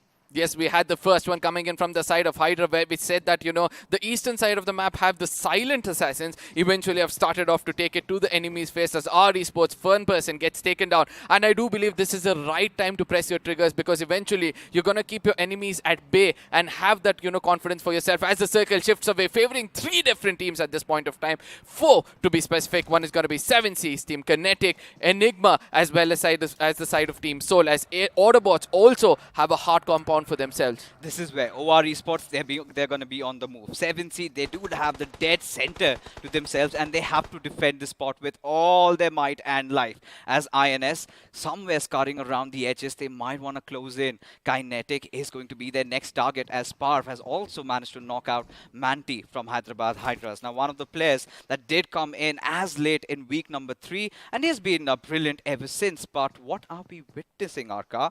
Billion being taken down courtesy to the play zone. No, I don't know what's happening in the port camp, right? But right now, looking at what's happening on the screens, we can witness that Team Hydra doesn't want to hold back, even though it's a circle. They're not going to prioritize that. But eventually, Kinetic falls out with a little bit of a HP, as Goblin is going to be the first person to pull out the first blood in this game. Nothing less expected from the top fragger in the iQOO BMPS, as he might be going in for the second one as the cavalry does alive. And maybe Jadu can also be spotted out in the open. Goblin is aware of that, but has been taken down by his teammate Hector, as Avi decides to go after Hero. And our Esports, they are in shambles. Now, they walked into the jaws of death, right? It's obvious they're going to get churned. This is not the kind of rotation they would have been looking out for, but let's not forget to see on the other side, HH versus the side of GE. Both of them late into the circle, finally, you know, lock horns with one another. And HH at this point of time, a little bit of an advantage for them, because they have all 4 men still in, as GE has already lost 1 for themselves. It's a 4 circle. You know, you have to make your decisions, right? If you are really opting for the revive, and GE, of course, have lost out on Knuckle, one of their primary assaulters out here, and that is a reason to be worrying about. But Mania, he's been by far the best player from this team, leading the entire team by example and not by force. But look at Ronnie. He's got his crosshair set. The moment he opens up on his ADS, he's not going to spot anything at all. But this is where the worries of, or the troubles of Hyderabad Hydras are not yet over. They need to search for a compound, or they need to search for a place where they can take some safe haven for themselves. But Manti, look at him. His vehicle is burning. Vehicles are flipping. Welcome to day number 1, ladies and gentlemen. As Joker is going to be the one spraying against the side of Maxi and puts him down. Eventually, a follow-up grenade is something we'll be looking out for, because ultimately from far away, there's going to be tags coming in, and eventually, enemy is going to be the friend, and that is something which I'll be looking out for. Oh, it's getting so much more exciting. INS, of course, having lost out on a billion, they certainly cannot accept to let her go off. Joker, as Cream decides to push over, has been thwarted off by the players of Team Soul, as Goblin lies down, as Omega needs to reposition himself. It is going to be Zen OP trying to apply a little bit of a damage, but now he's up for a healing. Now, Scream out of the game. There's going to be a lot of responsibilities on the shoulders of Team BB's Zen OP. Let's see whether that's going to be the case, as Hellgod at this point of time is cooking up grenade to perfection, as Hector almost got taken down. Could this be the game for Soul to watch out for the side of BB. Another grenade comes in, perfectly planned, perfect projectile coming in. The follow-up is also coming in. Could this be the one to finish them off? No. It's just not them. It's also Nigma Galaxy joining the fray. Of course, Wixky is going to get that crucial revive out there. But Akshat also goes down. Curtsy to that grenade. And hell god, that's not going to deter him from not trying to push in. Indeed, he goes in. He wants those finishes for himself. But Hector, with all his life, needs to get the best player on board. As Goblin and Omega both out of picture. Hellgod has no idea of the healing happening. The moment he enters into the washroom, does get a few glimpses, but no, indeed, also gets taken away. Now, this was a point where he could have heard that gunshots coming in from the side of Hector, but eventually has to pay a hefty price for not being too cautious of his surroundings, as Nigma Galaxy is going to get control of one compound, which is pretty much required for them as the circle shifts away to the northern side of the map, favoring the side of OR and GE. This is the fight to watch out for, because the next praise for the side of Team Soul is going to be Nigma Galaxy. Oh, of course it could be, as MJ, look at him. He's making those moves. He wants to get in up close and personal. He knows the players of Team Soul are injured, are already bleeding, already 2-man less. Now, the moment MJ just strikes in, does want to make a few punches in order to not let go of his movements. The sound's not being given away, but this nade could change it all. Has it ricocheted enough? No, a little bit of a damage done on Hector. Needs to patch himself up, but now has an idea of someone that is about to enter inside their compound. Now, on the other side, 7Cs at this point of time, challenged by the side of Kinetic, as Hydra wants to come and do the third party. Look at the cavalry coming in. It's going to be Dynamite, Jackson, Legend, and Power all coming in together to pick up all these finishes which have been fought out over here. Kinetic BO is going to be the last man standing at 7Cs. Hit the ground and under. Oh, they definitely do, but look at BO. The lonesome survivor on the backlines. We have Savitar. He can also play a spoil spot to the party, but now he's kept himself aloof from it. He's waiting for these two teams to battle it out, as Legend has finally managed to knock out BO and will take his life out, as Hydra somehow are alive, as Nigma Galaxy Apollo on a 1v1 skirmish alongside Akshat will get taken down, as Akshat, being the hero for Team Soul for the umpteenth time, and saves them from the precipice of death. Now, this is what I said, the next prey rather than the hunters for the side of Team Soul, because confidently with 2 men standing, show to us yet again why they're one of the teams to watch out for. Hyderabad, Hydras on the other side, way far away. I just don't see him anywhere on the map. I don't know whether they've been taken off, but at this point of time, Dynamite is going to be spraying the best of what he can, as Jackson from the outside kind of knows the information of the new T coming in. That's going to be the side of WSF. They have 2 men standing as of now, a 1v2 situation, as Jackson is going to be hitting the ground, knows the location, but finally Savitar's grenade is going to put an end for him and his team. I'm wondering how many players of 7C are alive at this moment, ladies and gentlemen. We are already running out of breath, and here goes the circle shift and lands into the laps of the players of OR Esports. Now, Esports Wala, WSF, they did some bizarre things. They went for a different rotation altogether and still somehow have managed to keep their players alive. But for 7C, I believe it's just that lonesome player, maybe Savitar, who's got 4 finishes already to his name, but he needs to get some position in order to give them a good start to the evening. But for now, Joker, he's got his eyes set on Savitar, trying to explode those doors, but in turn gets taken down from elsewhere. Now, this is the clutch which we were looking out for, right? Akshat, look at that, using that stairs perfectly to his advantage, where his legs were only visible, and eventually goes in and strike exactly when required. The final player is where he's going to go in for a reload, come back, wait for him to make the mistake. Once he's visible, sprays it perfectly and clears them off. A 1v4, amazing one coming in. Even though they've gone out on the 11th position, 9 finishes for themselves. Obviously, a start that all the Soul fans would have wanted. A little bit more of those position points. Well, but we're not going to complain for now, as OR Esports, a very promising position, and they know that they have got the boys from INS. All they need to do is get a few more grenades being tossed over in that particular direction, and it is going to be all kaboom, as Aditya, he has his eyes entirely focused on the players of Global Esports, who might strike in any single moment. But INS, one after the other, they're starting to bleed, just sandwiched between two teams, helpless as they get thwarted out of the lobby. It is all again down to Crazy Soul. Now, let's see whether he'll be able to do something crazy, right? Because the last man standing will have a lot of pressure, and that is something very hard to cope up in a circle like this, as Karan also gets taken down. Aru on a different spree altogether. Look at him taking down one player after another. Jelly on the other side already got 3 finishes for himself. 8 finishes coming in from the side of Team OR, looking the strongest with the best position in the lobby right now. Oh, indeed, they have, right?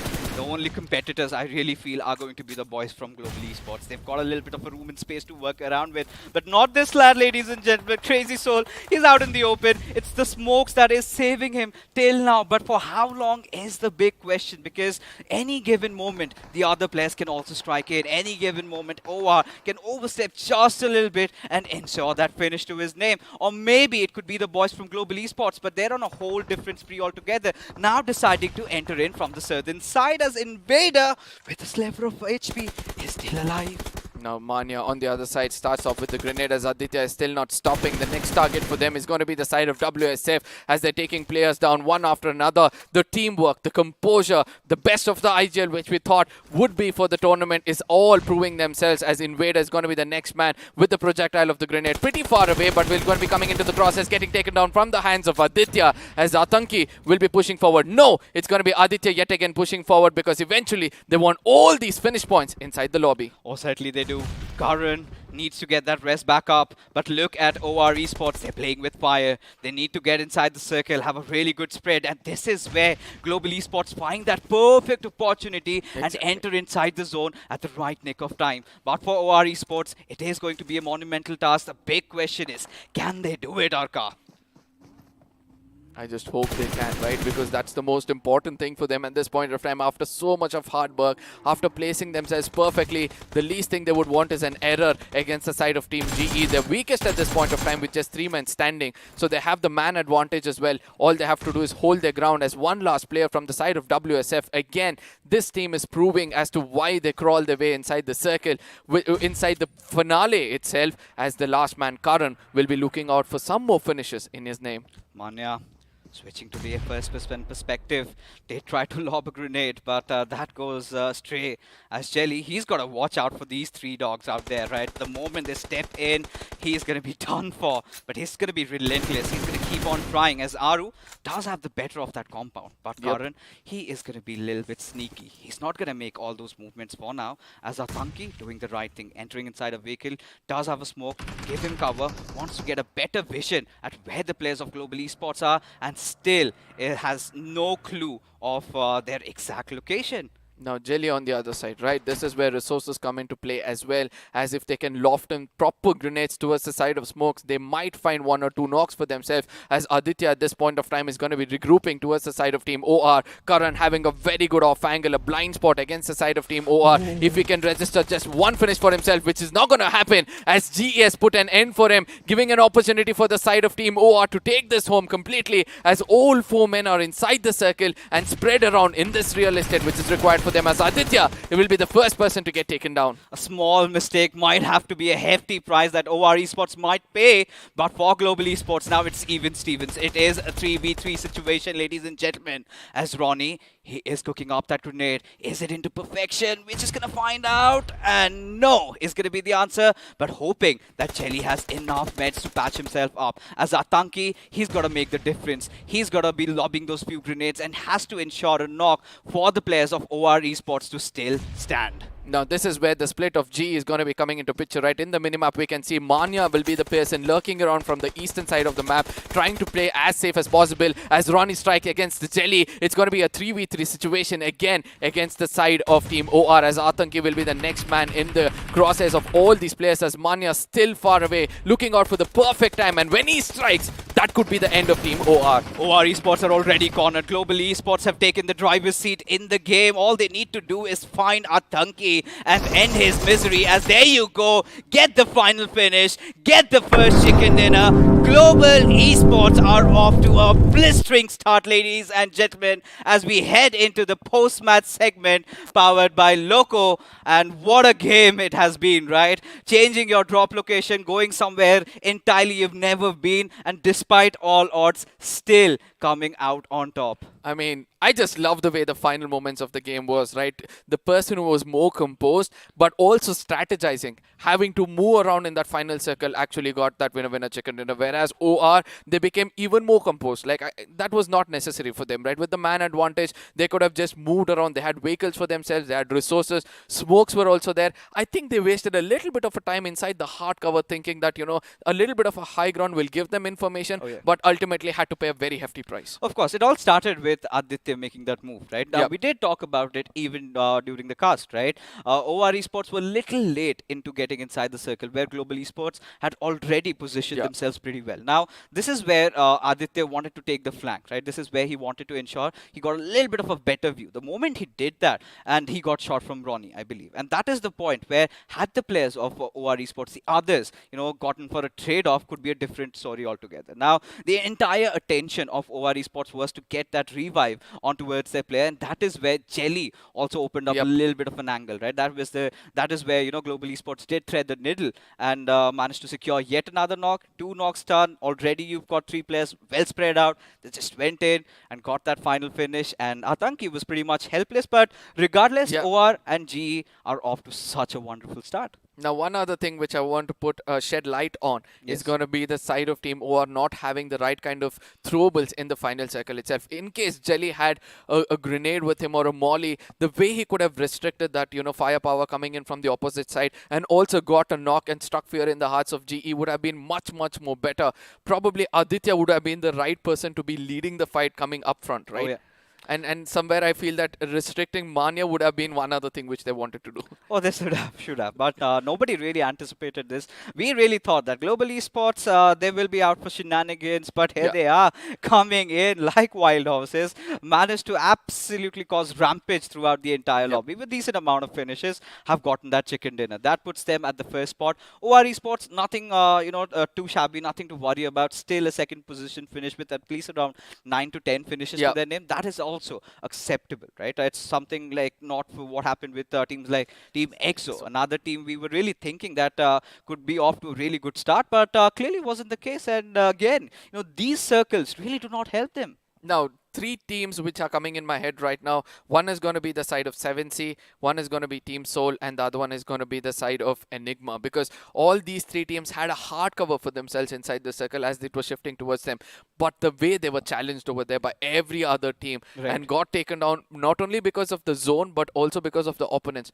What's your thought on that? I mean, this is where they took too much on their plates. Like I Yeah. have always said, right? When you're going and contesting for the center, you have to be well prepared for this. And this is Yeah. the point where, Goblin had his attention elsewhere. Someone else got his trade, and things went all awry for them. But now, ladies and gentlemen, let's take a look at the point standings and find for ourselves how this first game of Erangel really panned out for all these teams. As, of course, it is going to be Global Esports at the very top, 27 points, getting the driver's seat and being one of the favorites right now for winning that 75 lakh rupees. But right next after are going to be the players of OR Esports. What really comes as a surprise for me is going to be Esports Wala WSF. Now, this team, we did not expect them to be on the 3rd spot. Now they play for position points and exactly when required. Before that, they tried to get to finish points. 3 is what they attained, and then after that, they understood, all of my players are getting down. Karan is going to be the last man yet again performing for the team, waiting it out in the corners of the circle, being that slithering snake. But ultimately,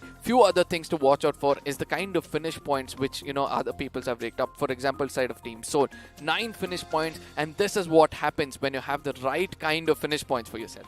And, with so many players getting so many finishes, I'm in a mix to, call out the iQOO MVP. But I'm pretty sure our production has it all figured out for us. Let's take a look at who the iQOO MVP Global? of this game was. Could be someone from Global. Maybe Ronnie, from what I can feel at this point with the kind of finishes that he accrued for his team. Maybe could be someone else, maybe from Team Soul. But I think when it comes down to the survival time, I think it will, of course, go to Ronnie. I believe he did manage to get 6 finishes to his name, and I'm sure he's going to be the one who's going to be the perfect recipient for the same. But talking about the other teams, Arka, in this particular game, one other team that needs to be pointed out has to be Hyderabad Hydras. Yep, because eventually they were going in for a late rotation from the corners of the circle.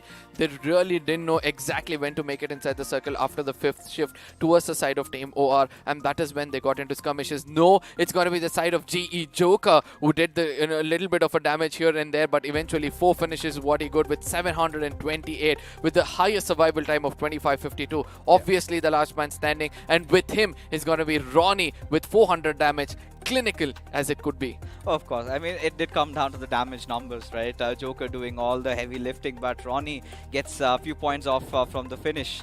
But talking about Atanki, again, one of those players that we've been talking about, has always made sure that he's sort of alive even till the very end, right? Yep. Being the auction for Team OR, but it's looking all blue, right? We've got Hector also finally stepping up in the grand finals, right? At very crucial moments where Team Soul was just on the cusp of getting eliminated. He comes in and delivers some important finishes. Not just that, also those important revives on Akshat and Omega. Exactly. Now looking at the side of match summary, we're going to be seeing a very beautiful number 71-71 when it comes to healing, which I love to watch every single time. But 8 grenade finishes out of nowhere because of all those close calls coming in. I did not concentrate much on these grenades, but ultimately 8 grenade finishes is something which is standing out for me. Oh, of course. I mean, since it was sort of an urban circle, we had a few compounds in the mix. I think a majority of them did come in that Nigma Galaxy Team Soul fight. Even we had the players of BB charge in. It was an absolute slaughterhouse, right? That one particular compound. Not just that, there was just another, just towards the southern side of it, where we had the players of Hydra, Kinetic, everybody just fighting for that spot itself, where I believe Savitar got the better of the things towards the end, because he was the lonesome player surviving out of 7C. Now, this is where the discussion really comes in, right? Considering this particular circle, 7C did tend to drop around Puchinki. We really felt that they would have a really good game. What went wrong with them? The rotation, probably, because that compound which OR was holding, they just relied on the IGL, and IGL was like, no, the circle is going to come here. We're going to stick to that position. I would say that Team 7C was also playing it clever, because with that split gameplay, one trying to hold the hut and the other one inside that small compound, I do believe that was a good thing, but eventually they could face one squad. But there were like 2 squads which came in back to back, and the third one also eventually was WSF. So it's hard for you to guard a compound when 3 to 4 teams are coming into the fray. But there was one team, right? One team doing really weird things inside the lobby. It has to be our Esports. Initially, we find them rotating from down below. They went up all the way towards the top side, above those snake compounds. They had that little bit of a higher ground. But they decided to stick to each other in that Visita. The moment they tried to come down, that is where this got shot from multiple teams. Right? It was, I think, Team Soul, it was Team Enigma, everybody getting a piece of the pie, and that is how the entire fight really began. Now, this is where you have to watch out for few other things. Like, you have learned the mistake in a hard way. Make sure you don't do it again, right? So, the open book, which we keep speaking about, the strategies coming in, I can see that, it's no more an open book. There are new strategies which are coming out in the picture. Not only the side of Team OR, but also from the side of Team Enigma as well. How many times have we seen them go to the dead center of the circle, try to hold it from the beginning itself? Well, I mean, we've seen that quite a lot of times, but sometimes they have managed to come out through. Sometimes, well, things did not go as intended. But ladies and gentlemen, what a first game has it been, right? A perfect start to the evening, just what we expected from the grand finals. Talking about perfect things, this device in my hand is also a perfect device if you want to start off your esports journey. And our friends from iQOO have a special message for you guys on how to slay a dragon.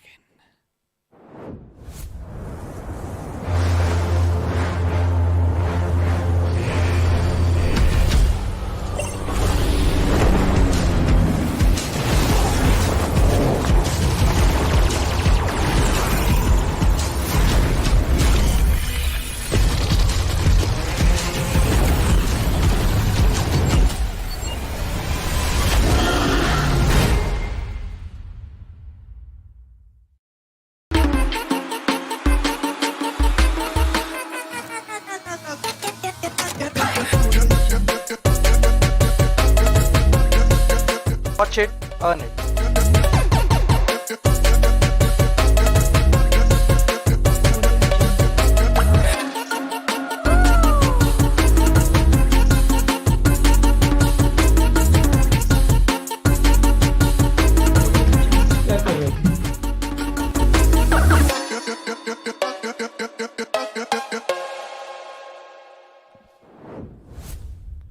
Just be on the right platform at the right time is something which I would want to put out for the side of Loco, right? Because every time I go back and I look at this app, especially download it, and I get to see all these casters out there, all these streamers out there, they're putting their information, and I do believe that it's one of the most important thing for us to look out for. The homework is going to be done post game. Oh, the homework is definitely going to be done. And a lot of, analysts do tend to come up on Loco as well to give their insights of what Yeah. really happened in Yeah. game number one. But, talking about global esports, they started off with a bang, right? And let's take a look at the highlights itself and have an even better picture as to what really went on in game number one, ladies and gentlemen. But yes, for global esports, they tried something entirely different, right? They tried to take a different drop location altogether. They went towards the western Georgia Pearl, and this is where we really thought that they got those initial few momentum for themselves. We were rather late inside the circle, and after that, this is where all the fights did really begin, right? You're talking about Team Soul, you're talking about Big Brothers fighting it out, and this is where all the drama, all the chaos really began in front of us. Nigma Galaxy wanted to join the fight, and they did come in at the right time though, but I think MJ was a little too fast to get inside, right? It was all the smokes deployed. Had he waited a little bit longer, I think things could have been different. Yeah, obviously, there was a point of time where I felt that Team Soul was the most vulnerable in this game, and eventually a comeback story from them is something which we'll be looking out for more in this tournament. Again, this was the final moments of the game where exactly it's going to be the side of Akshat doing wonders in this game. But, from here on, the way they got extinguished is also something which you have to look out for again, because ultimately they had to make it inside the circle. But this was the moment where there was a rush coming in from the side of WSF. Hydra was only numbered, and let's not forget Jackson from the outside was trying to do wonders. Ultimately, when he had the player in front of him, it went down to the trigger discipline, and also grenade coming in from the side of 7C. And this is where Esports Wala WSF were almost in a mix. Are they going to survive? And till the end, somehow they managed to make it, right? Crazy Soul, again, being the lonesome survivor for this squad. He's done it time and again, Arka, right? Yep. And even in this game, did ensure he got those few position points for his team. Now, this is where I really felt OR Esports, instead of going after the players of Esports Wala WSF, could have really entered into the circle and made sure that they were the ones watching out for Global Esports. But before this, we did have Global Esports trying a few things here and there. They were on the northern side, suddenly went down south, did manage to clear off a few teams, again went inside the zone, and they were the first ones to get in. And the moment OR Esports did manage to come in, they did run out of all the utility that they wanted to use, and as a result got picked off. Now, one other thing which I love the most about the lone lurker, that's Imania if I'm not wrong, was going in for a lurk. He did not go for any kind of shots. He was just going over there, giving away location of his opponents, marking them out, and the team behind who was standing over there, they were actually going in for the finishes, and that's the good thing, right? Just in case Mania would have given out his location, there would have been another finish picked up from the side of Team OR. Then again, even Steven between these two teams, a 2v2 fight, frontal battle. But still, what an amazing game it was. Just in case when we look forward for that, new stats which are going to be coming up, do not forget to point out this one thing. Oh, I mean, I would love to. I would love to. But I think I really feel in the final few moments, right? It was Ronnie who really stood up, right? He's been silent for quite a while, and when the moment arrived, he stepped it up a notch, and he managed to get those two crucial knocks on OR. The first knock being the most important one because it is Aditya we're talking about, and OR failing to provide him cover fire. That is where the cookie crumbled for them, right? That is where the panic sort of set in. What do we do? Aru did deploy those few smokes. They wanted to go a little defensive first get Aditya back online, and then wanted to probably attack. And that is where we had the second player, the IGL himself, falling down. And that is where OR Esports realized, I guess we are done. And that is where Global Esports knew, this is our moment. This is how we need to get in. Did manage to find that knock on Aru again. And Atanki, he was left all to his lone. And that is where the push came in, and he was finished off. And that is how Global Esports got the first chicken dinner. Now, this is where Oro, I was expecting a lot from him, right? Because there were times when he has done a 1v4 when required for the team. Rather than going and reviving Aditya, if he had just stepped up to be a little bit of that assaulter, which he actually has, I think would have been much better. But we all know, in between the tension and the IGL calling out the things, you just can't think out of the box sometimes. Better stick to the basics, because ultimately that is what has worked out for the side of Team OR in the one specific game itself. Now, done with Erangel. We're going to be moving into But this versus is where, side of Arka, of course, sorry to Yeah. barge in, there's a discussion that I really thought was important. And this is the point where we have to talk about all the hue and chaos being in the OR Esports department, right? The Yeah. moment Aditya gets knocked down, that is where he retreats. Now, Aru, his reflexes will, of course, be trying to get his assaulter online. Now, this is where Jelly was the one trying to provide cover fire, but he was open from that one side. Now, Aru, of course, could have resorted to his guns, but this is something that they were not anticipating, right? Jelly getting knocked down. And then the moment he does that, few more grenades go flying in. And OR Esports were clearly out of options, right? Even for Aru, he kind of felt helpless. What does he do? Does he go for the revive or does he try to fight it out? Because the moment the second knock arrived, that is where they all just went pressing in. But yes, ladies and gentlemen, that was all the story about game number 1. As we transition into the pre-match segment powered by Loco, and this is where Arka is going to be stepping it out just a little bit because the big man Experiment is here. And of course, we did get to hear all those insights coming in out from the analysts out there in the prelude segment that we had just before the show begun. So XP, what a game has it been, right? Day number 1, Global Esports come out swinging, managed to get that chicken dinner. But for teams like EXO, what do you feel really went astray? Well, first of all, thank you that you're the one who's saying that I was giving some insights, because of course you have that little analytical edge over me. But again, it was amazing, right? Yeah. I mean, Team EXO, again, the transitioning into the circle was something that did kind of catch them off guard, which is something I wasn't really expecting, because you got to keep one thing in mind, right? I mean, it was pretty much near the drop spot coming in from Milta like they normally do, but boy, oh boy, I mean, the few teams in the center, Team Seoul, again, they had it all. They had 9 finishes. Again, a compound that they are comfortable with. Unfortunately, it wasn't their day. I thought OR was taking it away, but then Global Esports comes in, whoosh, snatches that chicken dinner right away. And that is something that we really love, right? Especially Global Esports coming in. You know, they've been the villains of this tournament so far. They've been slaying down teams here and there, and they're the ones creating drama over the internet. You know, they wanted to challenge Hydra, but it was a different story altogether. It was something that we really did not expect. They went over towards that Western Georgia Pearl city, and that is how things went on, and managed to get a chicken dinner. It is, of course, how it happened, and of course, none of this would have been possible without BGMI Crofton and our lovely sponsors, iQOO and Loco. So before we get on with the next game, like we love saying, you know, we know how to train a dragon. Let's see how to slay one.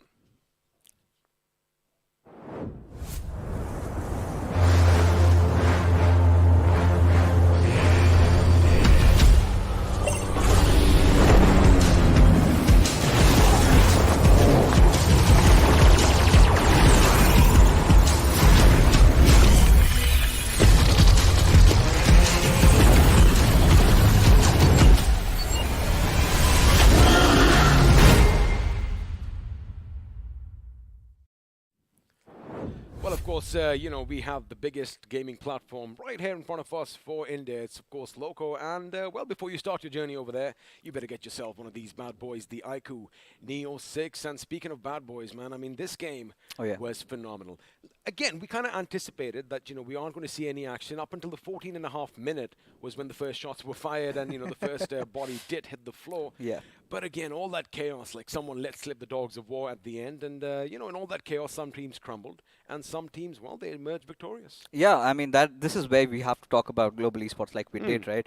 The kind of rotations that they were up to the northern side. But there was one team that disappointed me, XP, was Hyderabad Hydras. Now, They went out quick. yeah, they did run out quick, and it was all the timing of their rotation inside the circle. Because ideally, if you remember the past matches in a similar circle like this, they kind of tend to station themselves on the northern side of where Team Seoul were, on those snake compounds, right? And that is something that Team Enigma got for themselves, and they were all confused as to where to go next, and one after the other, they just got picked off. They did get picked off, and of course, that is how the cookie crumbles. But we have something nice in store for all you lovely viewers, because, well, BGMI Crofton is going to be giving away a lot of this amazing merch. I'm talking about the T-shirts, and I'm talking about, of course, the bottles to beat the heat. So you better make sure you grab yourselves. All you have to do is check the links down below. And, well, that's not enough, because we are going to be giving away some iQOO Neo 6s as well.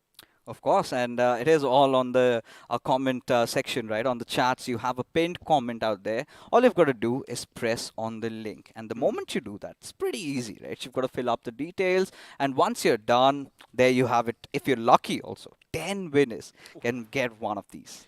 I mean, of course, we were talking about the fact that this is India's biggest tournament at this point, right? Yes. 2 crore, but normally it's only for the players and, for the individual accolades. But this time, you all have something in store for yourselves as well. So make sure you go and grab the best of that opportunity. Now, speaking of opportunities, I love that it's Miramar next. And you and I haven't had the fortune to cast one of these games. But before we do so, we are going to have a little bit of a switcheroo, as it looks like...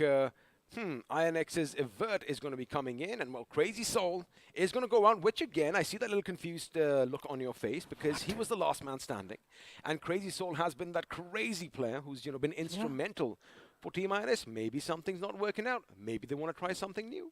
What could possibly go wrong here? And you're getting Evert, a player that has never touched the Battlegrounds Pro Series yet, and suddenly he comes in the grand finals the first day, and it's Crazy Soul. Had it been any other player, had it been Shade, I would not have objected. Had it been Billion, because he was the one who got taken down from the play zone. But when you talk about Crazy Soul, you are definitely making some big risky moves, XP. Here's what I'm thinking. Maybe Evert has been watching. He's been making his notes. He's been doing his homework. He has his insights to give as well. Because again, we were talking in the prelude section that basically a substitute is someone who comes in to replenish the squad. Maybe right now Crazy Soul is feeling a bit too much pressure. Maybe there's a little bit of infighting going on, or something or the other. Of course, we all love doing that. In fact, Fixes and I also sometimes, have a little bit of a scuffle. But, all jokes aside, maybe he's going to bring something new to the table. Now, again, I understand your hesitation, right? Yeah. It is the grand finals. Maybe they've been practicing in the background. Hopefully, because had they been doing that, they should have gotten him maybe in the week number 3. But again, Give him a talk few games or about whatever, week 3, they were already just crawling. They were just kind of struggling to make sure that they enter the top 16.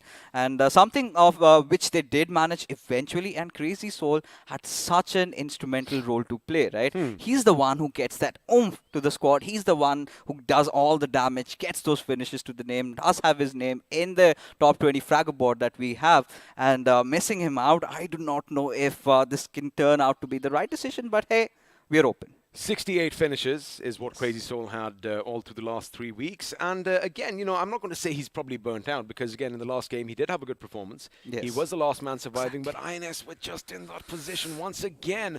They've got guns up ahead, they've got guns in the back, and basically they had no way out. Still, he did manage to take out a member of Esports Wala WSF. So again, I believe, now of course, this is all speculation, coulda, woulda, shoulda, maybe buts and ifs. He might just bring something new to the table. Something that we've never been anticipating, something we have never seen before. And I think we would love that. But when we get into the map of Miramar, right, I think it's that one city, Los Leones, I'm talking about. 3 teams. 3 teams XP are going to be clashing out over there.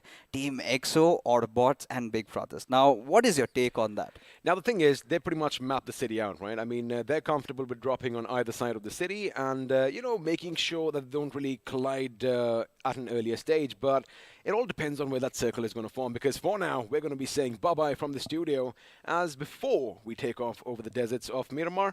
Let's just have a look, because, people say that deserts are really inhospitable. However, let me tell you one thing. Miramar is, of course, one of those beautiful, beautiful places. And have a look at that. It's a beautiful day for some BGMI action. Of course, it is a very historic day, right? As we do have it being etched in the history of Indian esports, right? The biggest prize pool whatsoever. We're talking about 2 crores on the line, and the winner takes a hefty chunk out of it, 75 lakh rupees.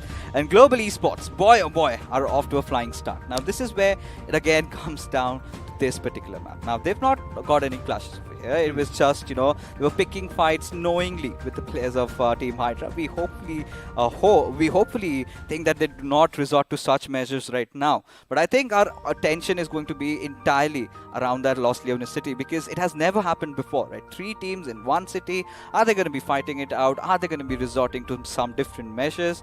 It's all out in the open. See, the best thing is, it is, of course, the biggest city here in Miramar, right? And like we said earlier, they try and avoid each other's positions, because one, One will go to the north, the other drops a bit to the southwest, and of course southeast, where you have all those massive factories and those little ridges to play around with.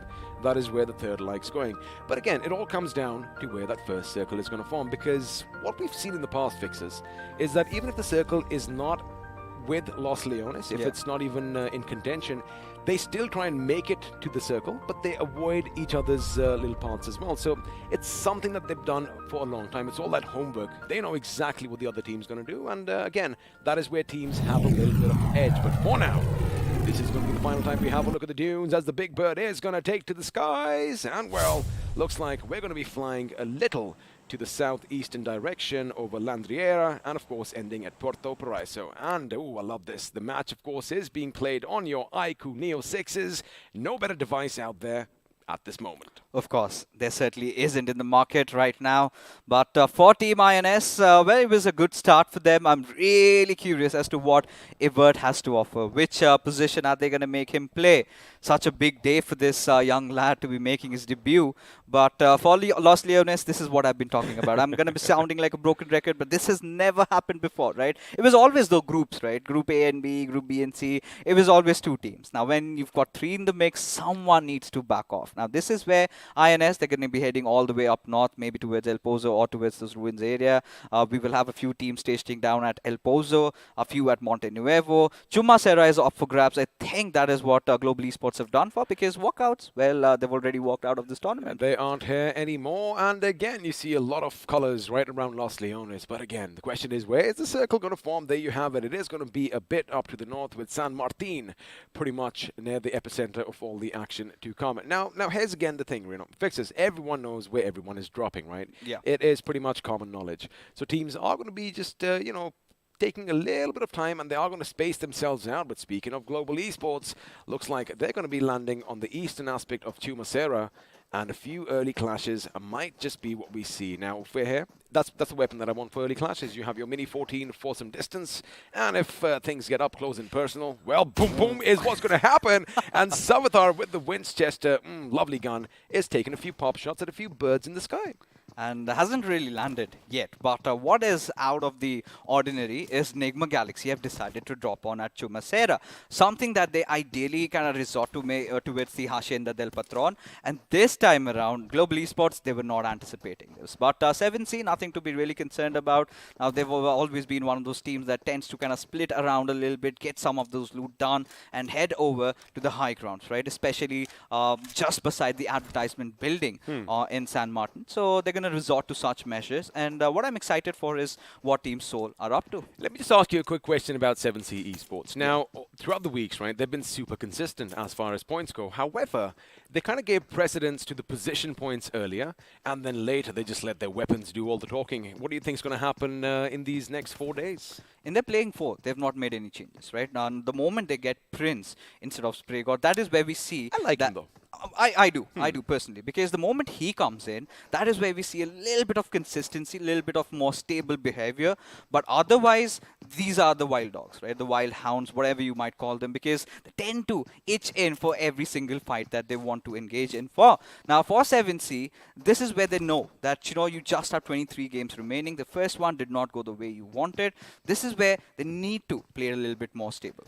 And again, of course, looking at the circle, Los Leones. We did expect 3 teams, and looks like they are going to be sharing the city for now, but as expected, one is always going to be to the north, and the others are going to be to the southwest and the southeast. Now, Team Seoul up on your screens. And, well, 10 points from Game 1 is going to be no shabby affair. However, they are going to be vying for more. 9 finishes fixes. Again, if everything was going in their favor, they had the compound for themselves. And that is something that they are good at, right? They basically love holding down the fort. And any and everything that moves in the distance, well, they love taking a few shots at it. Oh, of course. I mean, you talk about teams. So what really fell down for them was Goblin getting eliminated pretty early, right? And that's the domino effect. Yes, that's the domino effect. One thing followed the other. And this is where where I really liked Hector, how he held on to his horses, right? The moment the push was coming in from multiple teams, it was Big Brothers, it was Nigma Galaxy from different sides, it was again Omega getting knocked out and finished off. It all came down to these two lads. He ensured he got the entire compound inside the smoke. Now, none of them could really push in. The moment someone tried to do that, he outplayed every one of them, getting those few knocks, buying enough time for Akshat. Towards the end also, we witnessed a moment of brilliance coming out there from Akshat. You know, there were two players knocked out of Nigma Galaxy. Both of them were trying to body block him, I saw try that. to restrict his movement. But despite all odds, the lad still did come through. Oh, he did indeed, and of course it was not a bad outing for that team. Now, Team XO, on the other hand, well, they didn't really have the game that they were hoping for as far as Erangel is concerned. However, let's have a look and see what's going to happen over here. And now this is something that we've seen ever so often, as the Autobotz to the north of Los Leones are going to just keep their eye on the movement as far as OR Esports is concerned, because keep in mind, OR Esports, they dropped down at Puerto Paraiso. In fact, they had a little bit of a split drop coming in because Altanki and Jelly, I'm going to say this, are miles away from the remaining two members, which again, if they do get caught off guard and if they are taken down in the open, oh boy, things could be a little tricky for the team that almost had the chicken dinner in the last game. Finally, you know, Jelly lives up to his words. Now, this is where, you know, I tend to get in to conversations with the boys. And he said, Fixes, we have a surprise for you in the finals. And here they are with a split drop, something that we haven't seen from their side before. They've never tried to pull this one off. Might have practiced in a few scrim games that they tend to engage in. But this is, you know, more to ensure they've got a better loot, a little bit of a spread. And it comes with its own fair share of risks, right? If the players get isolated, if they get caught in the mix, they're done for. Higher the risk, higher the reward. That is what they've been saying for centuries, and well, I guess it does hold some precedence to it. But for now, Global Esports, your winners of the last game are going to be just traversing the deserts of Miramar. Maybe they'll stop and get a vehicle for themselves. There you have it, Knuckle gets out. But, you know, what they did in the last game was brilliant, right? Now, OR Esports, they did have that man advantage. However, you know, when the compound was not in the final circle, when it did kind of shift due east, what they did was what everybody does in these situations. They kind of got clumped between their vehicles and a tree, and, you know, all those projectiles were being rained in because it looks like they have someone using those howitzers in the map, because it was almost like an artillery strike on their position. Sure. And then again, Global Esports, you know, the way they wrapped around and just snuffed out their lives was brilliant. Question is, can they do it this time around? Because they're going to be coming in from the western side of the circle, maybe hit El Pozo on their way. I think they're going to be pretty late inside the zone, right? They want to float around a little bit, search, wait for that curveball to hit, one radical shift, and that is where they might make their move. But I think I really like the rotation coming in from Team Soul. Now, we've witnessed this again for the second time. They're playing the center game. Oh, yeah. They want to stick to the center, not take any risks. They have a good loot around Picado, wait out for the teams that come their way, and this time all they have to look out for is taking one fight at a time and not multiple. Speaking of fights, looks like we might just see a few shots fired early off, because Team Soul are going to get dangerously close to 7C Esports. Now, they are going to have a look that, you know, somebody's right over there in the vicinity, and they might just go the other way. But have a look at Sarung's position right at the center. But what does catch my eye is, although we did see Global Esports taking that little western route into the circle towards La Cobreria, Hyderabad Hydras are going to be in their wake. So this is where I'm starting to ponder if Global Esports want to get some more loot done, because they dropped off at Chumacera. They realized there's a different squad altogether, and then they realized, let's get out of here. We've got a good start. We need to be a little bit more stable. We can afford to have one bad game. It's fine if we rotate late inside the circle, because it's still the first zone. So I'm pretty sure result as they've taken a halt over there, get some good looting done, and that is how they move in. But yes, like you said, I really loved how Hyderabad Hydras are rotating in. This is something, again, we have seen them doing time and again. This is something that they've practiced, and they tend to thrive in situations as this.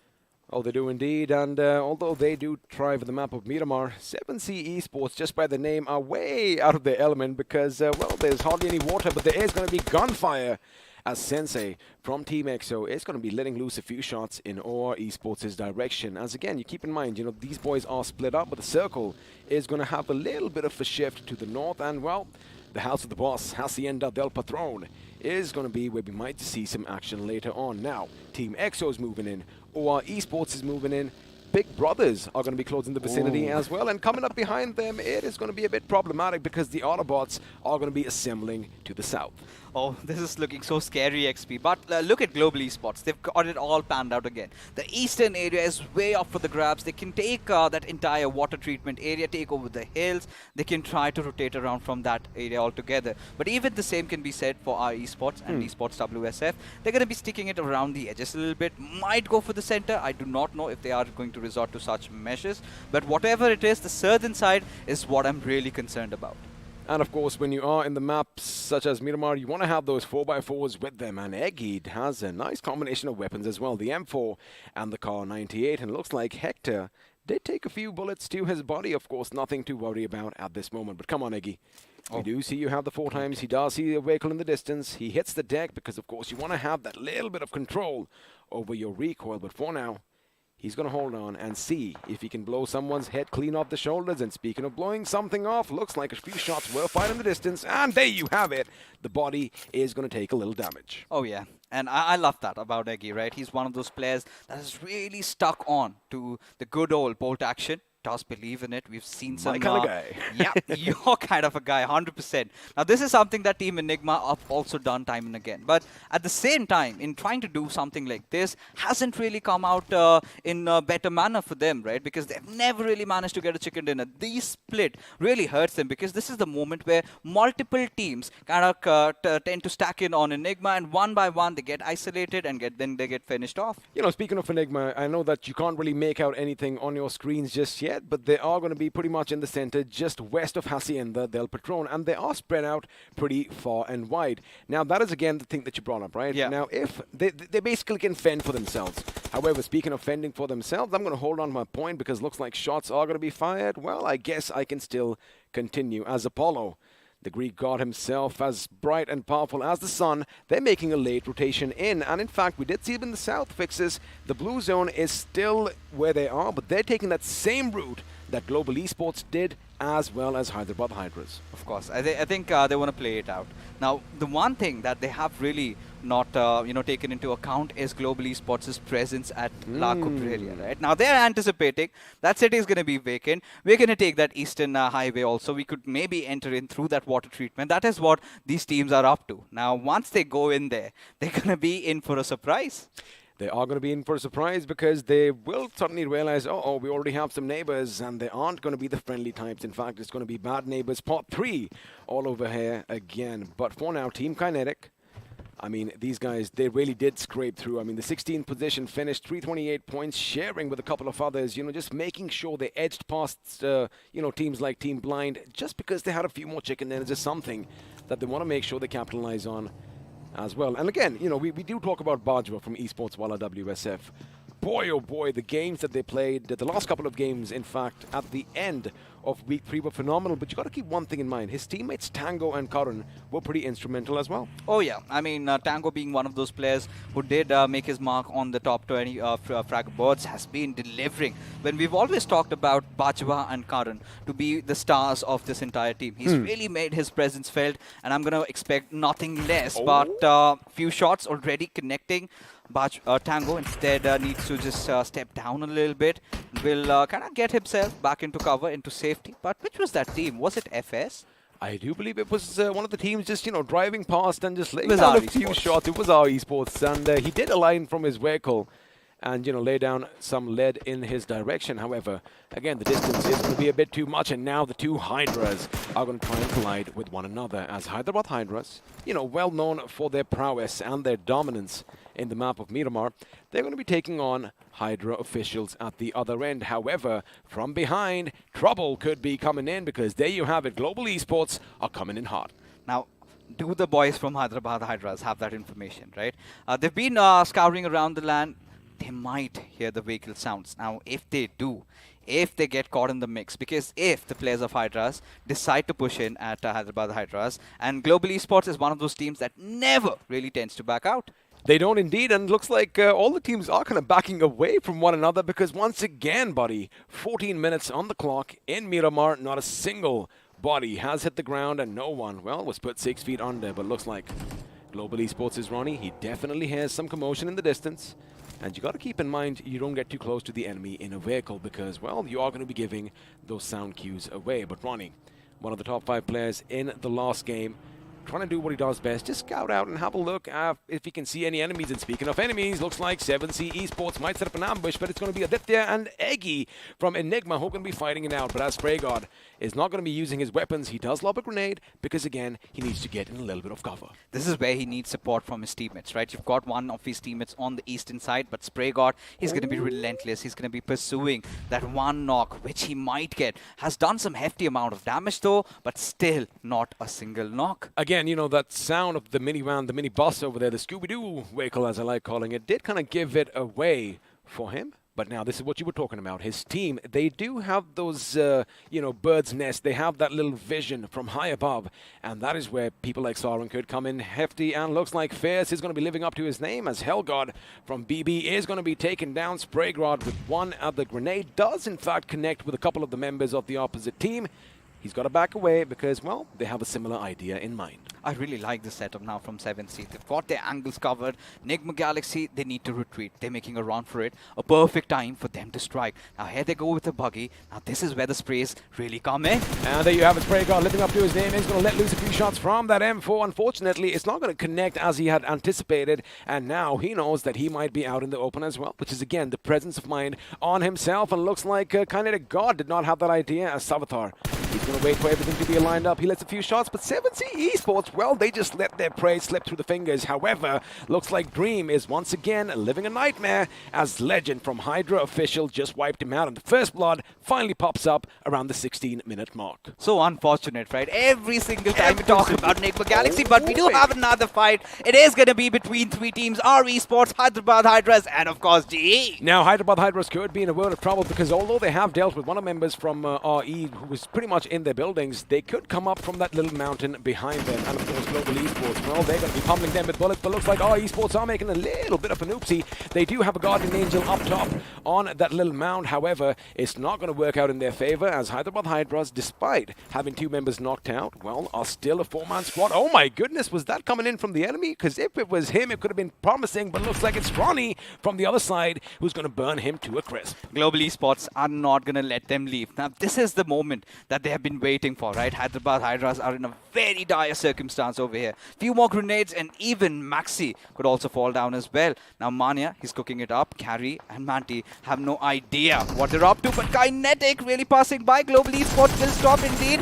Get the knock and they get those finishes rolling. Well, Bayo is going to be down at 3 finishes. They've already the number that is going to be for Global Esports. And now Joker once more. In fact, there you have it. A blink and you miss situation. Ladies and gentlemen, the first team is going to bite the dust as Team Kinetic, well, looks like they definitely lost all their potential this game. Oh, of course. Now, even for Kinetic, they're out. We know that. But look at Team FS. Somewhere lurking on the backlines. Hyderabad Hydras, at this point, have managed to somehow get themselves back into the scene, right? Ace Black has been taken out, which is still fine. But how do they get themselves out of this situation? How do they deal against Global Esports? Well, even though they have lost the ace up their sleeve, looks like they are still a 3-man squad. And now, from the distance, they could be just, you know, damaging a little bit HP out of Team FS Esports. Now, the thing is, you did mention FS Esports.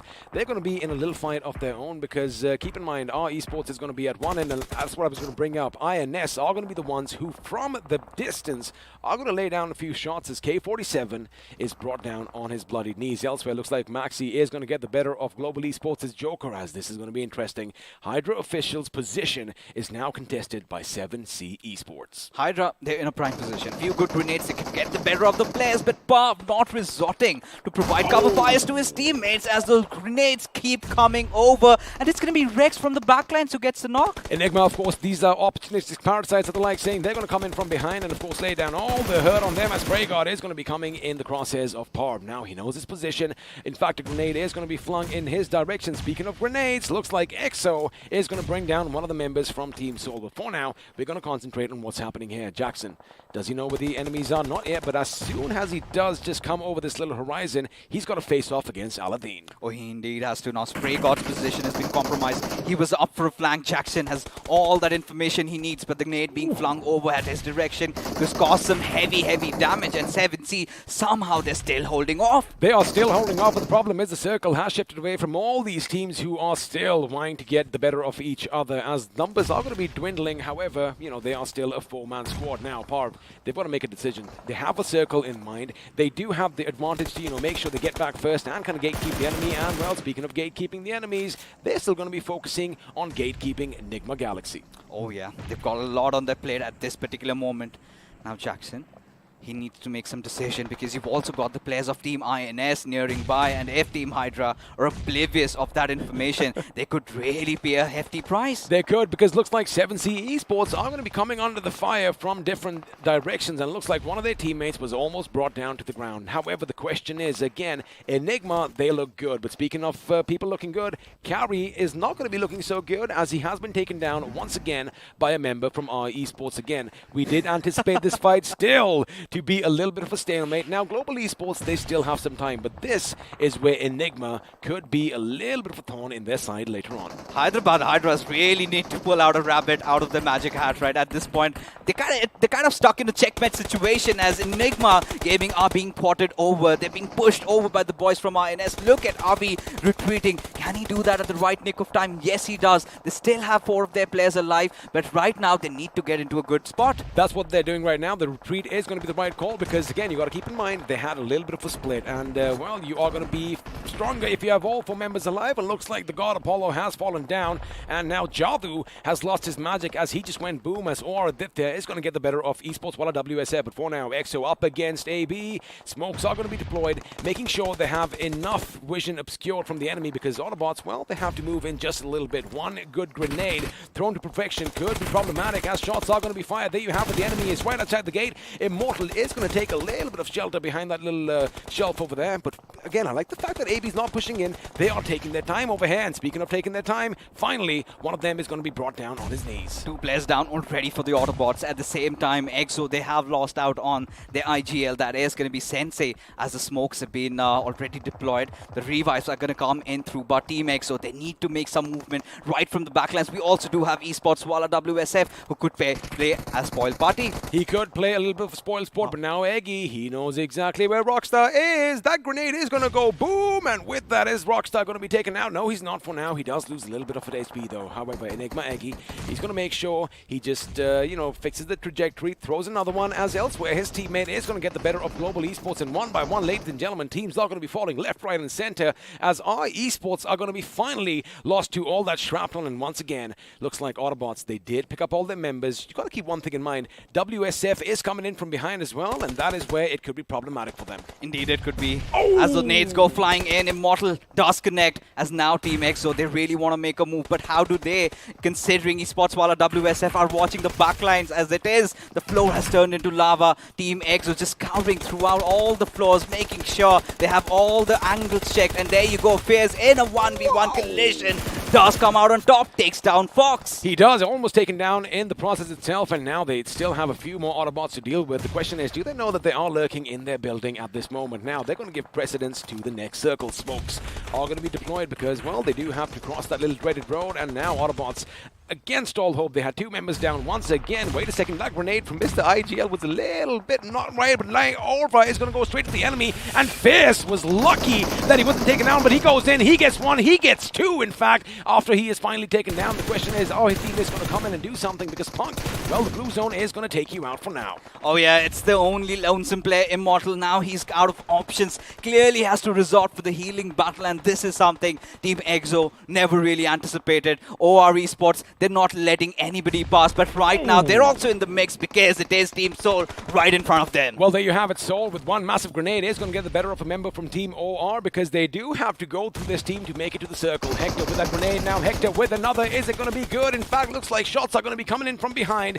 because Aditya has been brought down as well, and I think Soul Omega, he knows it. He knows exactly where the enemy is. He's going to try and maybe launch 2 grenades, and wait a second, Athunky wasn't even looking in that direction. He was completely caught off guard, and now Omega is going going to make sure he finishes what he started. Oh, of course. Now, this is where Team Soul really are eyeing out for the big prize, right? They've got all the angles cleared, but this is where Team Hydra decided to infiltrate INS's compounds, are now having to pay a hefty price. They know the players are right out in the open. Dynamite gets shot and so will pop. Just waiting to beat his makers. There you go, getting deleted from the server. I mean, you would not expect that. We're going to have to come back to that in some time, because what were they thinking? Out in the open, no vehicle, just one vehicle that, of course, did explode. But that is where Enigma, they did capitalize on it. 8 finishes for themselves, and now they're going to be looking for a few more. Now, the thing is, Team Soul, they do have a good position in the circle. Now they want to make sure they kind of have that central spot as well. They want to climb as high up to the mountain, but for now, buddy, the king of the hills is the boys from Team Enigma Gaming. Enigma have no idea Team Soul is right underneath them. The moment they're kind of a little bit complacent, that is where they might really strike. Now, Hector is ensuring he gets all those grenades, he gets all those molos, but no idea for him, as this lad does not figure it out. It's gone to them. Oh, shrapnel raining down like a flag grenade on the members from Enigma Gaming. Fortunately for him, he still does have that sliver of HP, but looks like Evo's position is going to be given away. The grenade is going to go in, and Avi is still going to be secure where he is. Now, the problem is they're going to move in, man. Speaking of moving in, Hitman, well, buddy, you are going to be in a little bit of a precarious situation, because, well, that house is going to burn down all around them now. Enigma, they know that they have FS members down here. In fact, looks like Evo might just take the fight to explicit. However, I wonder if he knows that someone is lurking in the corners, because he could come out at the right time and, well, be a pawn in their backsides. Ooh.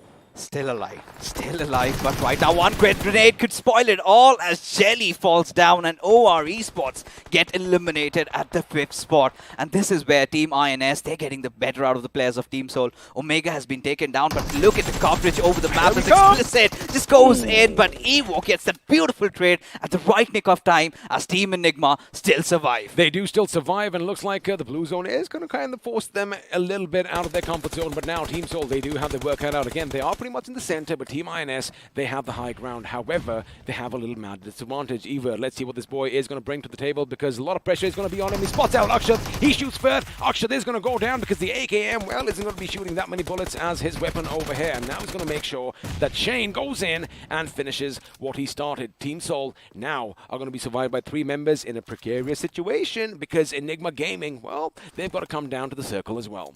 INS certainly have the best spot right now inside the circle, have that high ground, have the players of Team Soul cornered. Of course, they've lost out on Akshat, but have managed to get Omega back on his feet. But the moment really comes down to the fact that can Goblin deliver when it all matters? Has spotted the players out, will lob the nade over, goes in for a spray, does not really connect, but finally does, as Avi will right now be on the knees, but the trades are also coming in soon. The trades are coming in, but did you have a look at the way he ducked? I'm going to hold on to that for later, because right now they're going to be coming under fire from Team INS, and it looks like Hector was almost brought down, as well as Goblin is going to be lost to the gods itself. Now, Team INS still in a good position. However, Enigma could do something over there, but the problem with them is they just have one man standing. But have a look at those finishes. 11 for Enigma, 7 for Team Soul, and, well, 6 for Team INS. And it looks like INS, they want to get some more. And the problem is, Team Soul, they have to calm down, but Omega's position is going to be instrumental. But looks like Evert, well, he did hear something in the distance. He might just throw a grenade. It might not connect point blank as he wanted it to. However, Omega is going to be just a little bit wary. I love what Evert is trying to do. He's not overstepping. He knows that the players of Team Enigma are going to be striking from the grounds above. But there you have it. Joker already bleeding, almost getting eliminated. But Hector, it all comes down to him. If he can somehow deal with the players of INS, I believe he's heard out Evert. Now really going after him. Goes in for the spray and will connect. Crouch toggling to perfection. Needs to instantly patch him up, as Omega is the one holding the fort. This is where Shane and Joker, they need to come in and hit hard, as Omega is going to try and keep them at bay, as Evert is going to be lost again, as Hector is going to get the better of INS Shane. And with that, of course, that is all she wrote for that team. And now Evo, although he's the last man standing, it's just a 1v2 battle. He does go for Omega, but the problem is the other member is going to be a bit closer. He goes out to the blue, trying not to give them his finish, but there you have it. All the fans are going to be happy, because Team Soul are your winners in the second game here in Miramar, as we are going to be heading into the post-match segment powered by Loco. But, you know, again, buddy, they were between a rock and a hard place, right? We had INS at one end, we had Enigma at the other. They kept their heads about them when all others were losing theirs, and there you have a chicken dinner. 10 finish points means 25 for them in this game. How is the big question, XP. How did they pull this one off? They were the ones who were in the worst possible position that they ever could be in.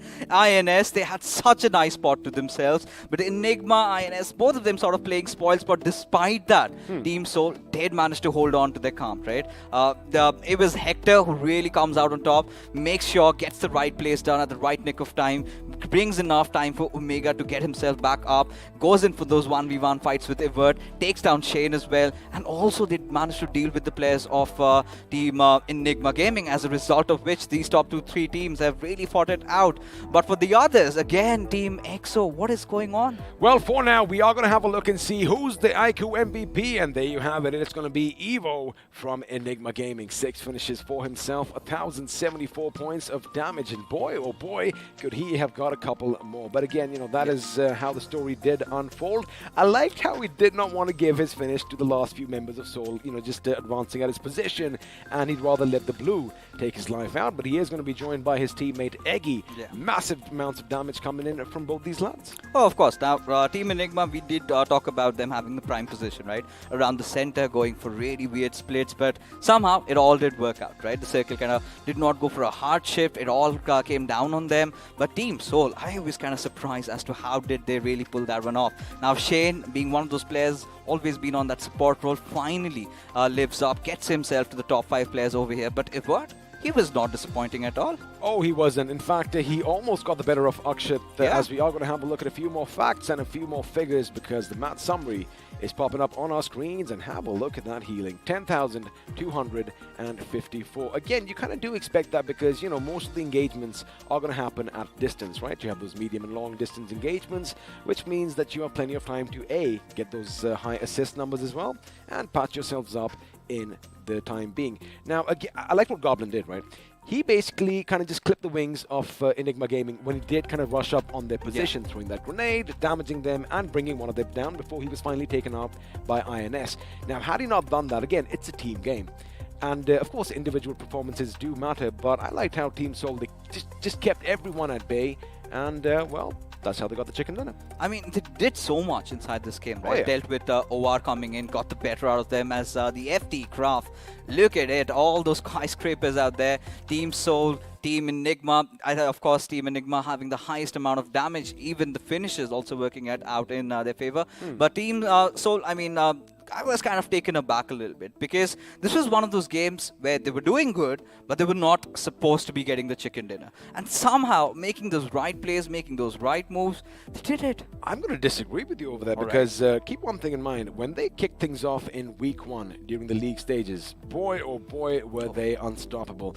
Which again, you know, week 2, they kind of were trying new things out, which is something that we did realize. Week 3, finally, they did reclaim their second position away from Team EXO. So, let me tell you one thing. I love saying this, you know, this isn't the old Soul, right? Of course, the old Soul is going to have a special place in all our viewers' hearts and ours as well.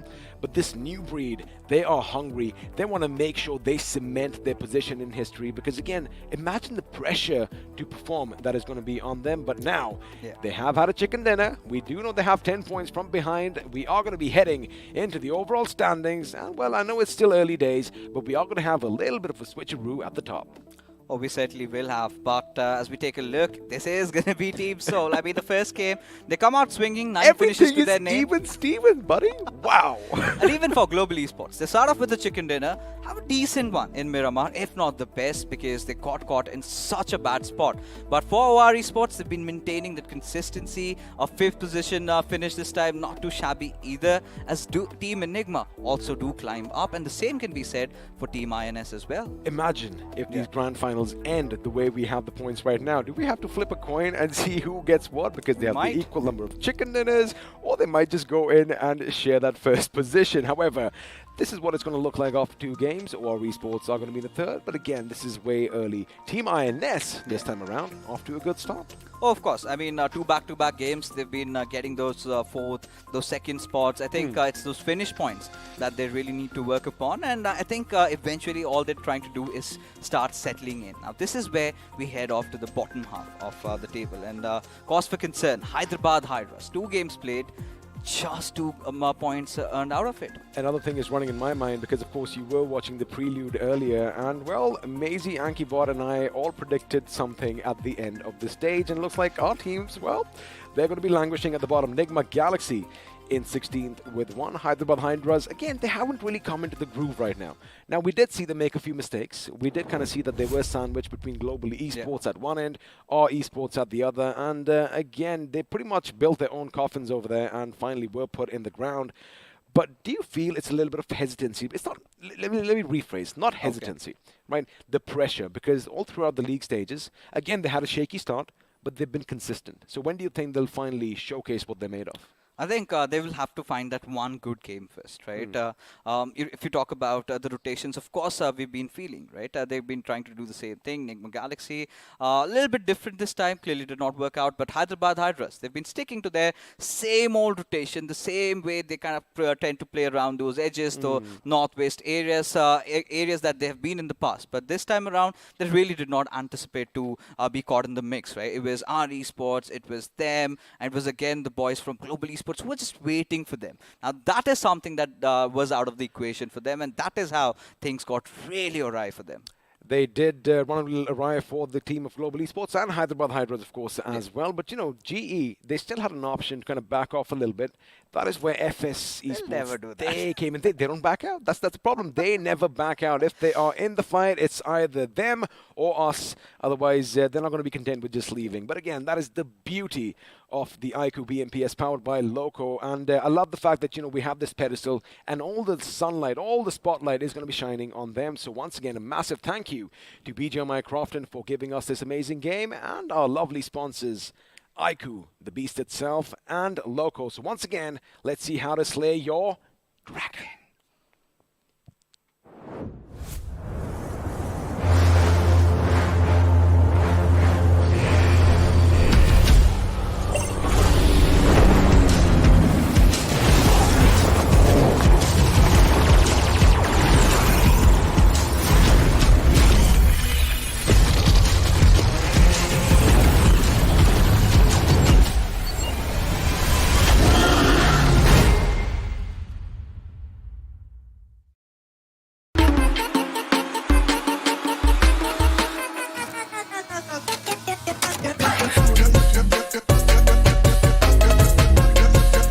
Watch it, earn it.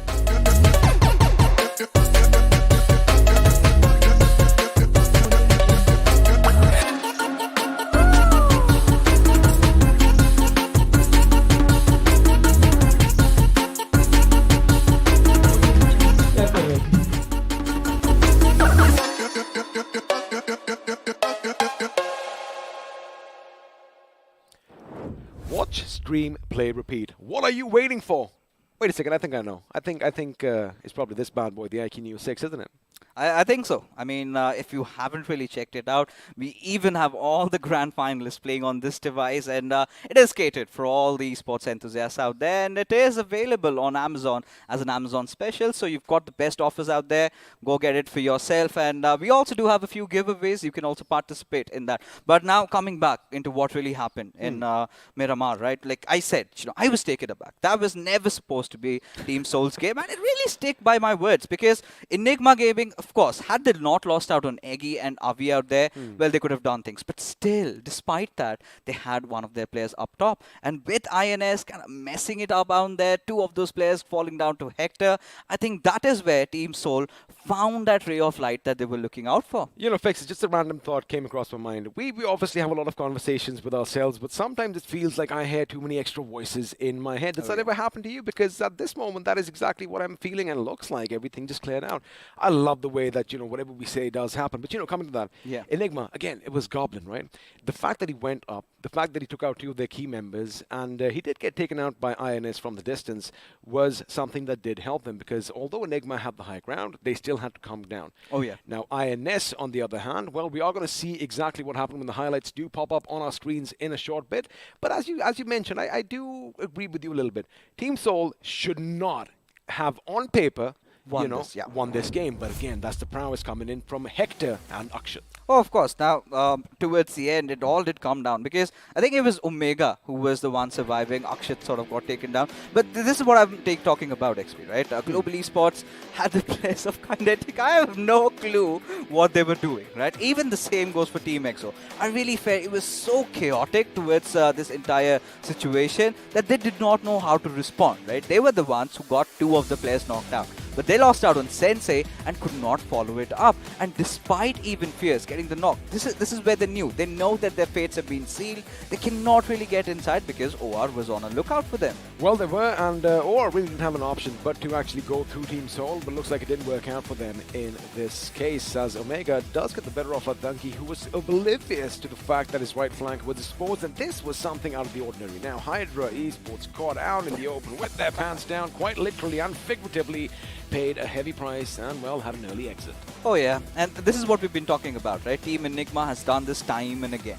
Always take that high ground, go on for those little splits. We see those players kind of having a good spot, distance between themselves. But Team FS, again, one of those teams that prioritizes heavily on their position points. Now, this is where Akshat does manage to get that first knock and finish, but it's all he could get.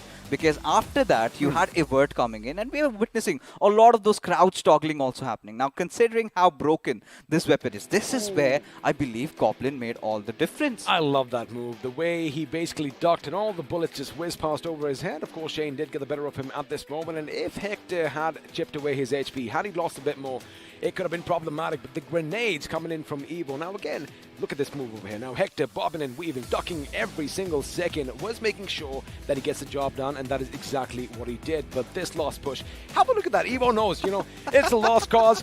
I am not going to give you my finish. I'm going to let my life and soul just, fly away with the blue zone. And, well, that little one extra point always does matter. But this time again, he was finished off towards the end. I paid a keen eye to the finish. With the moment he kind of retreated, that is where they even secured that finish. So somewhere down the line, I think Evo sort of dug his own graves. I'll tell you why. Had he not taken down Joker, because otherwise, INS would have been entirely focused on Team Soul, right? Yeah. The moment he takes him down, now there were just two remaining, right? Evert did lose out on that 1v1 against Hector. Then Shane really follows suit. He comes in, and this is where Omega tries to buy some time. Hector instantly sort of gets himself back up and then gets the finish. Until then, it was just a 2v1. All right, you know how we are pitting these squads against one another, and it is fun to speculate and actually, break it all down, because boy, oh boy, we can come up with so many things. But now let's do something interesting.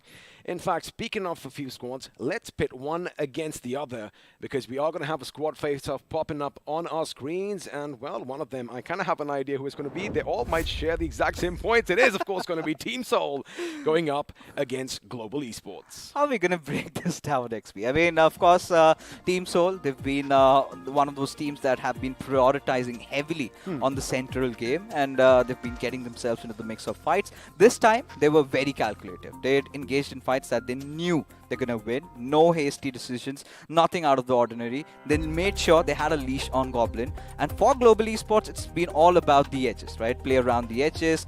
The first game was phenomenal. The second game could have been really nice, but did not quite work out the way it was supposed to. It did, and of course, if you are going to be a bit confused as to all the stats and figures on your screen, this is just a comparison of what happened in the past as well, because, this is just to give you an idea of exactly what went down.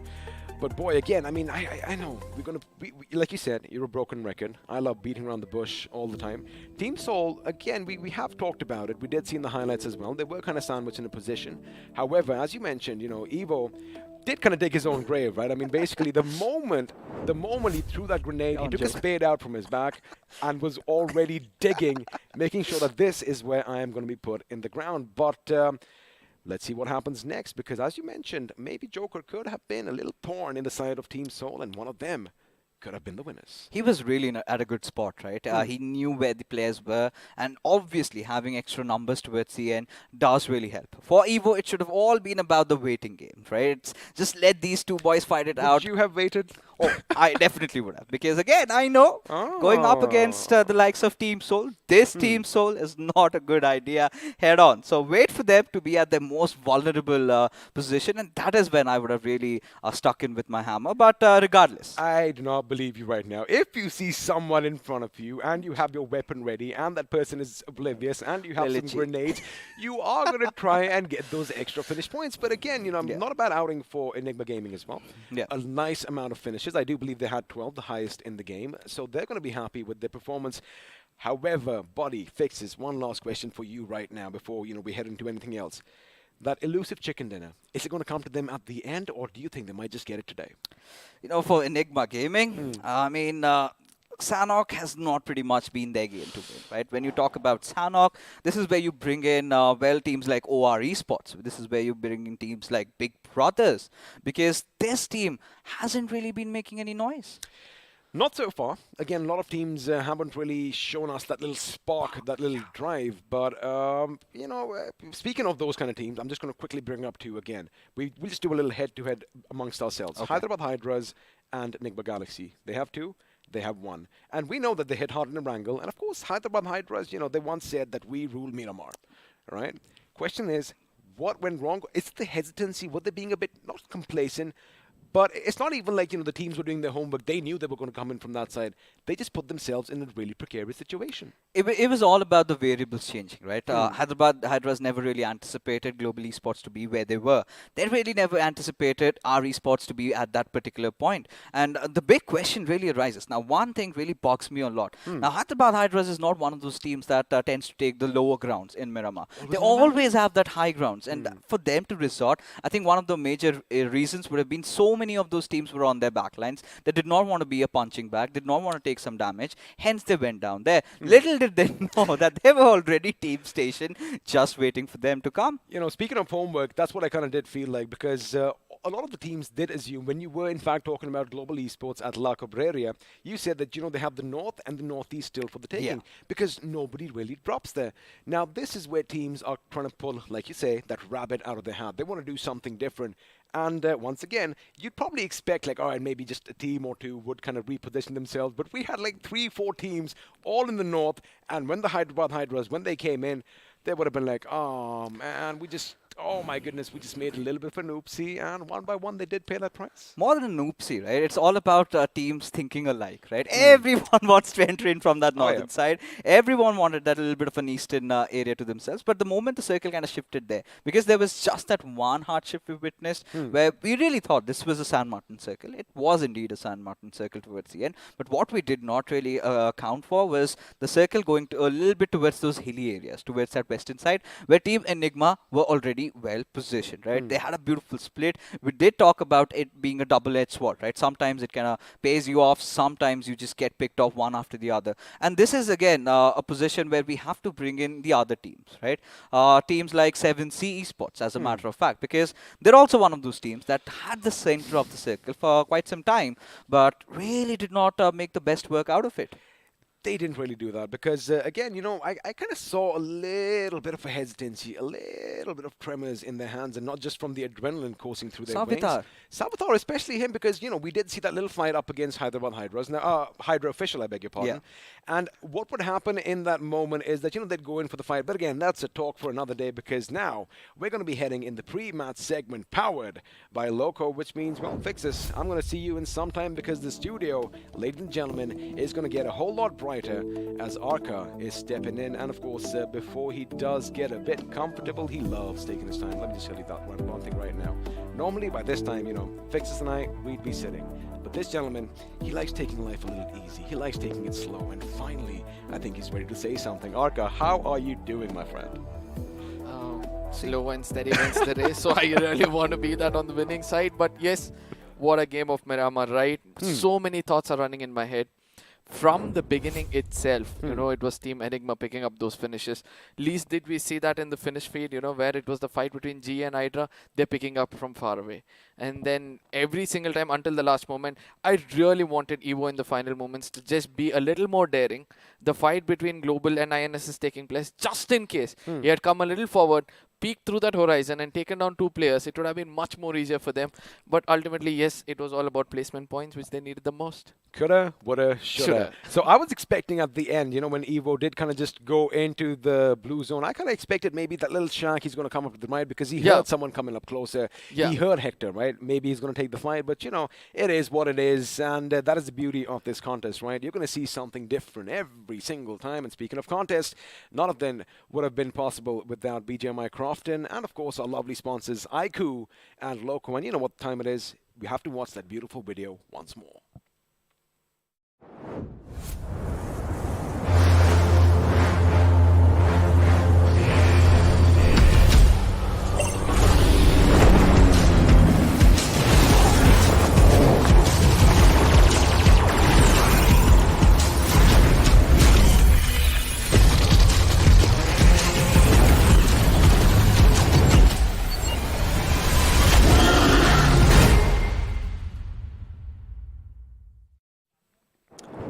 The iQOO Neo 6. I know that we are rambling about the same thing, but the problem is it is just so good. 90 FPS in BGMI is what you can expect if you get your grubby little fingers like mine on this bad boy.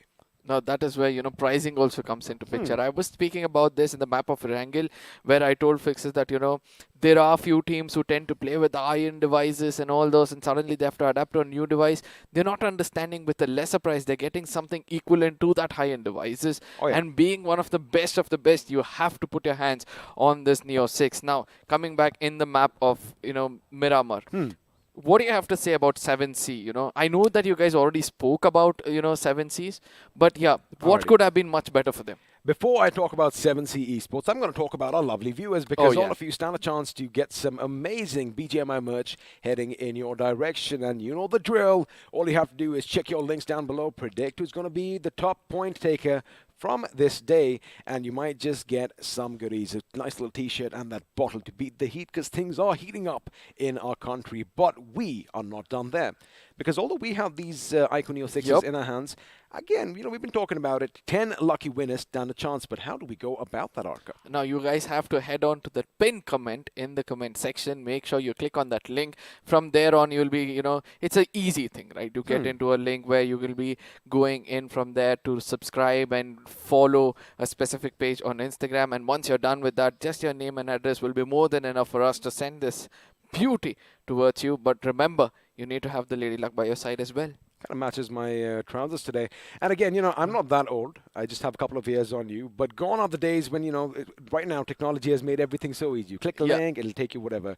Earlier, if you had a contest, and I'm talking like, you know, our folks' generations, you have to write a letter, send it in, go to the post office. None of that stuff exists. So it is so easy for you guys. But I miss those days. You know, you had to do the hard work to portray somebody your feelings. Did you have a pen pal from across the world and you never knew anything about them? That was one of my favorite things. Oh, yes. Oh, yes. I used to love that. And especially the postcards with having pictures on it. We're still in our early 30s, just to let you guys know right now, before they think that we're all foggy sitting on the desk. I wouldn't say early 30s, but the late 20s will be something which is going to be much better. Hey man, you just hit the big 3-0, all right? I mean, you got to accept it. You got to just, you know...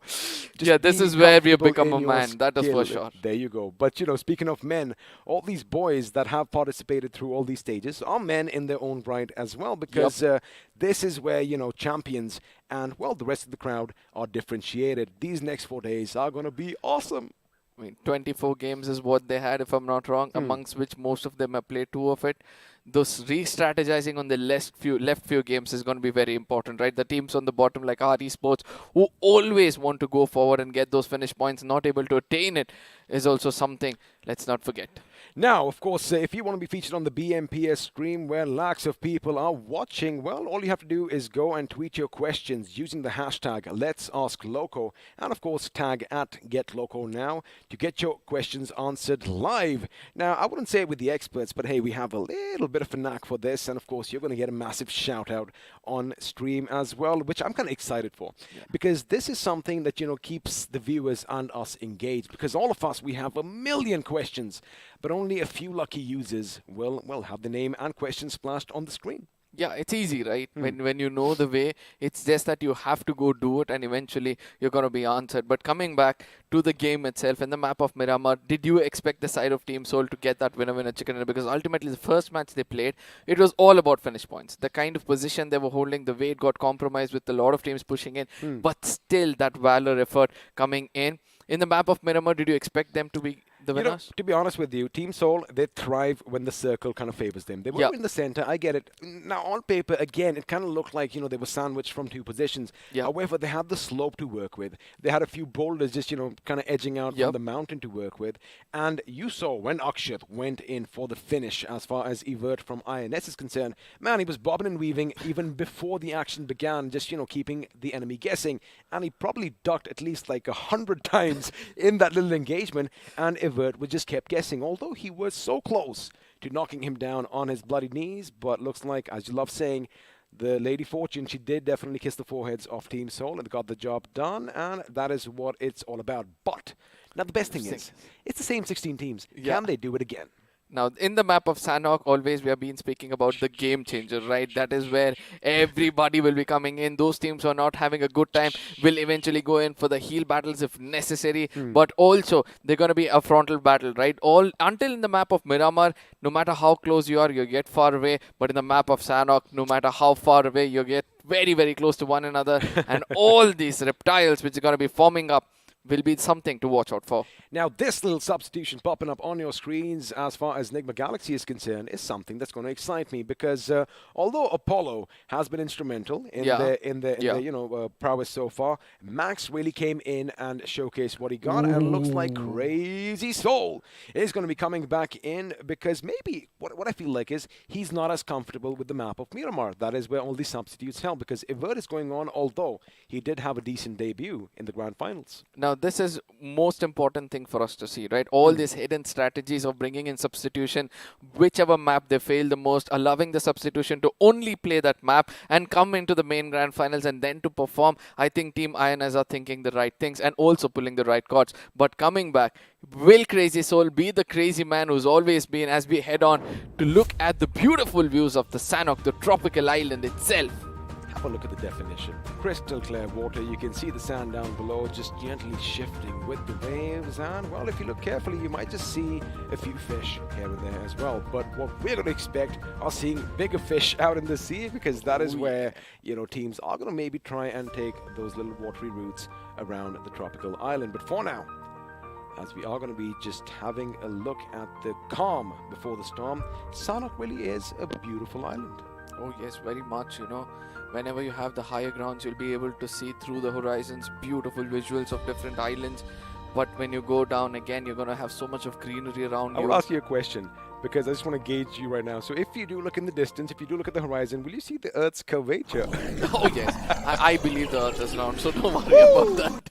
Eventually flat Earth. Let's see where that head-ons to as of now in this map, ladies and gentlemen, as we step into the map number 3 or match number 3 in the grand finals, where Enigma Gaming is going to be on the screens, looking out for the first ever winner chicken dinner. And of course, the iQOO Neo 6 is what everyone is playing on for Clearview for you all. But now, as the teams are going to be dropping down from the heavens above, well, Paradise Resort, or Paradise City as I like calling it, where the grass is green and of course the girls are pretty, is going to be a bloodbath, because we are expecting a couple of teams to be heading in that direction. But again, it's Sanhok, doesn't really matter where the first flight is, and what does matter, however, is where the first circle forms. Please have something near the docks, have something with Kampong in it, because it's been a while we haven't been to the southeast, and well, pretty much what you get every single time. Now let's see whether the circle is going to be shifting towards Tambang or Kampong in trying to prove you and me right at this point of time. But ultimately, the split of Team Soul kind of is a concern for me, because we can see that Hydra Dynamite is pretty much close to Hero.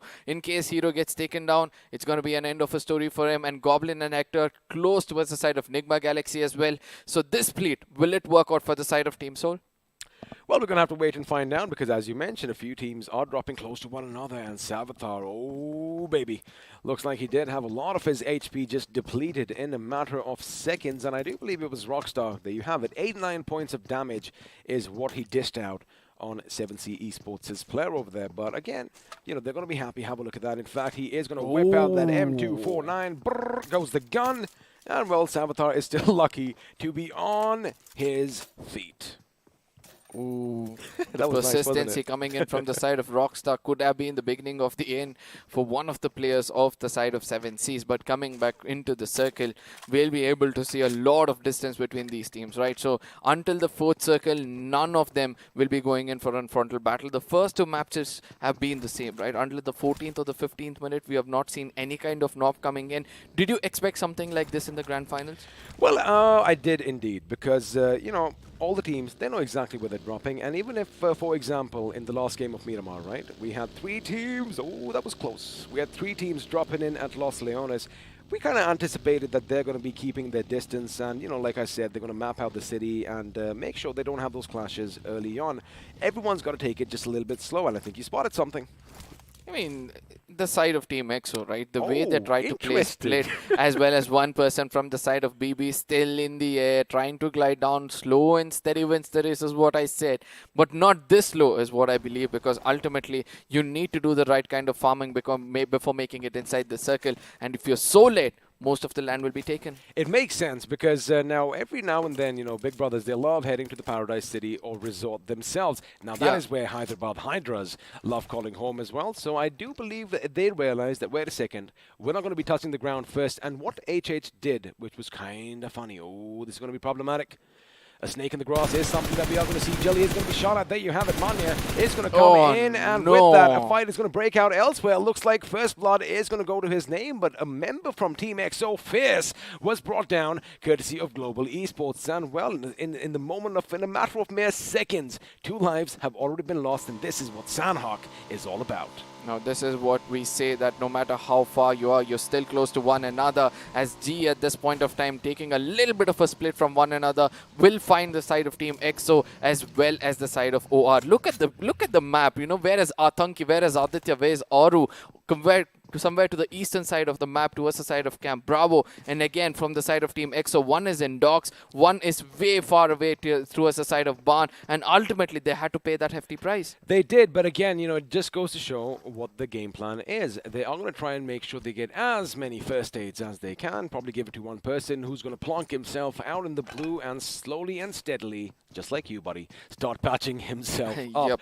But, you know, again, we always say that. Higher the risk, higher the reward, and it looks like this time around, it did not work out in their favor. Now, we did see Team Soul's Omega dangerously close to a member from our esports, and well, again, they have that same plan in mind. Team EXO also are going to be splitting far and wide, and well, Fierce isn't going to be Fierce in this game, but I like that even despite, you know, all the commotion, even despite all the, well, the prelude to this event, you know, teams were saying, oh, we're going to drop down at boot camp.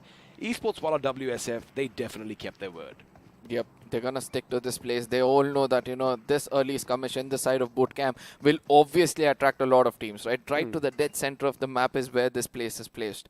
And eventually, if you're going on, you know, showering bullets to one another, losing your resources, there's gonna be one team which is gonna take advantage of it as they're rotating around and pick up those finishes for themselves. But let's not forget to see one more split which had come into picture. That was Billion away from his teammates, right? So eventually now he's going to fall back towards the side of Kampong and make sure he sticks together over there at them. But at the same time, with the circle probably shifting towards the center of the map, yet again, 3 islands coming into, you know, the contingency is what I would like to say. What is your call on the next circle? And the final circle shall be in the waters right between those 3 tiny islands. And if that happens, I am going to pretty much lose my mind because, whoa, nobody could have called that out. But Crazy Soul coming back in the map of Sanhok. And that makes sense because, you know, Yeah. he does go a bit crazy with that weapon of his, and you do need that firepower to Yep. back up your teammates. Now, again, it's all speculation, right, Arca? I mean, had he been playing the last game, would it have been a different situation? But again, that is something that you can't do. You know, once something has happened, it is pretty much set in stone.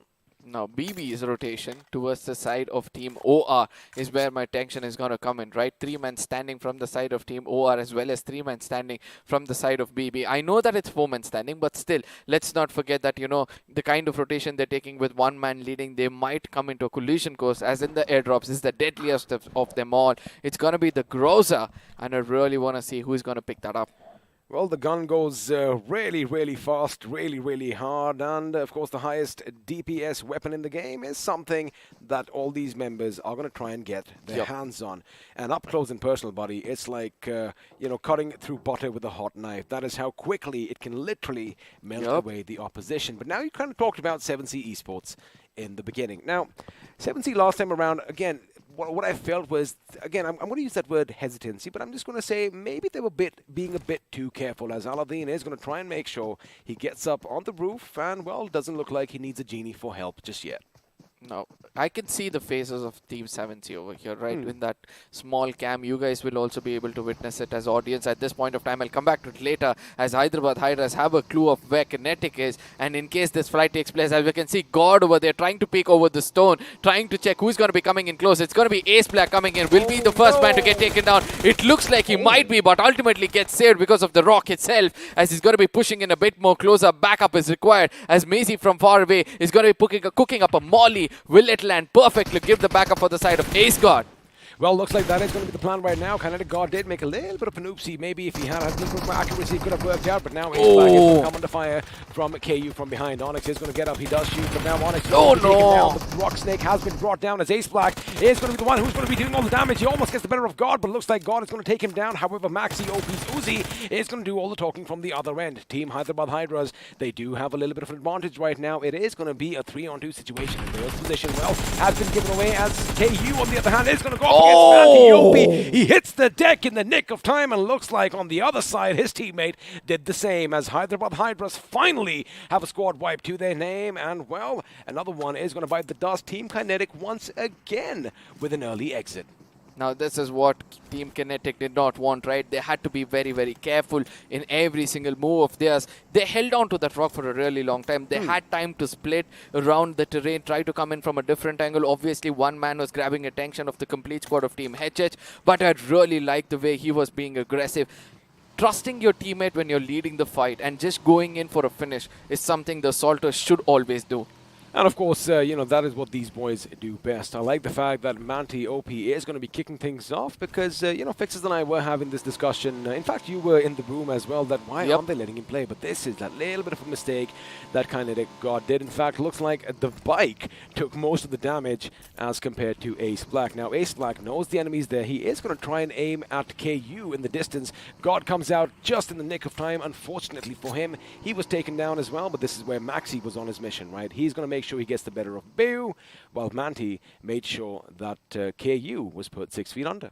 Now, in the open, I just was hoping him to open that ADS or the scope and make sure that he connects every bullet to the helmet rather than the bike itself. But ultimately, I think it comes down to the farming again. He did not have the right kind of scope, due to which he had to rely on that. But Iron Sight would also have done a better job, is what I believe. But coming back, Team Kinetic going away consecutively 3 matches, not the best of the time they have in the tournament.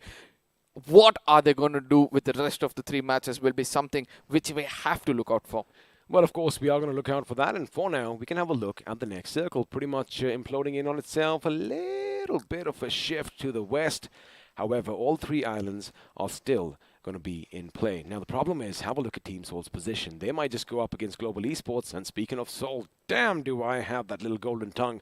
Because ask and ye shall receive is what seems to be happening over here. But again, you know, they're in prime position here, buddy, to basically rack up all those finishes. And have a look at the first aids on Hector. 17. I would still like to see at least 13 more on him. No, they'll get it eventually, right? They're going to take a fight here and there, pick up those finishes as well as all those medkits which the opponents have been carrying and then go in for a heal battle. But one thing which is still catching my eyes is the side of Team EXO, right? Punk has now made it to the shores and then trying to connect himself to so Immortal as Sensa has already made it inside the circle.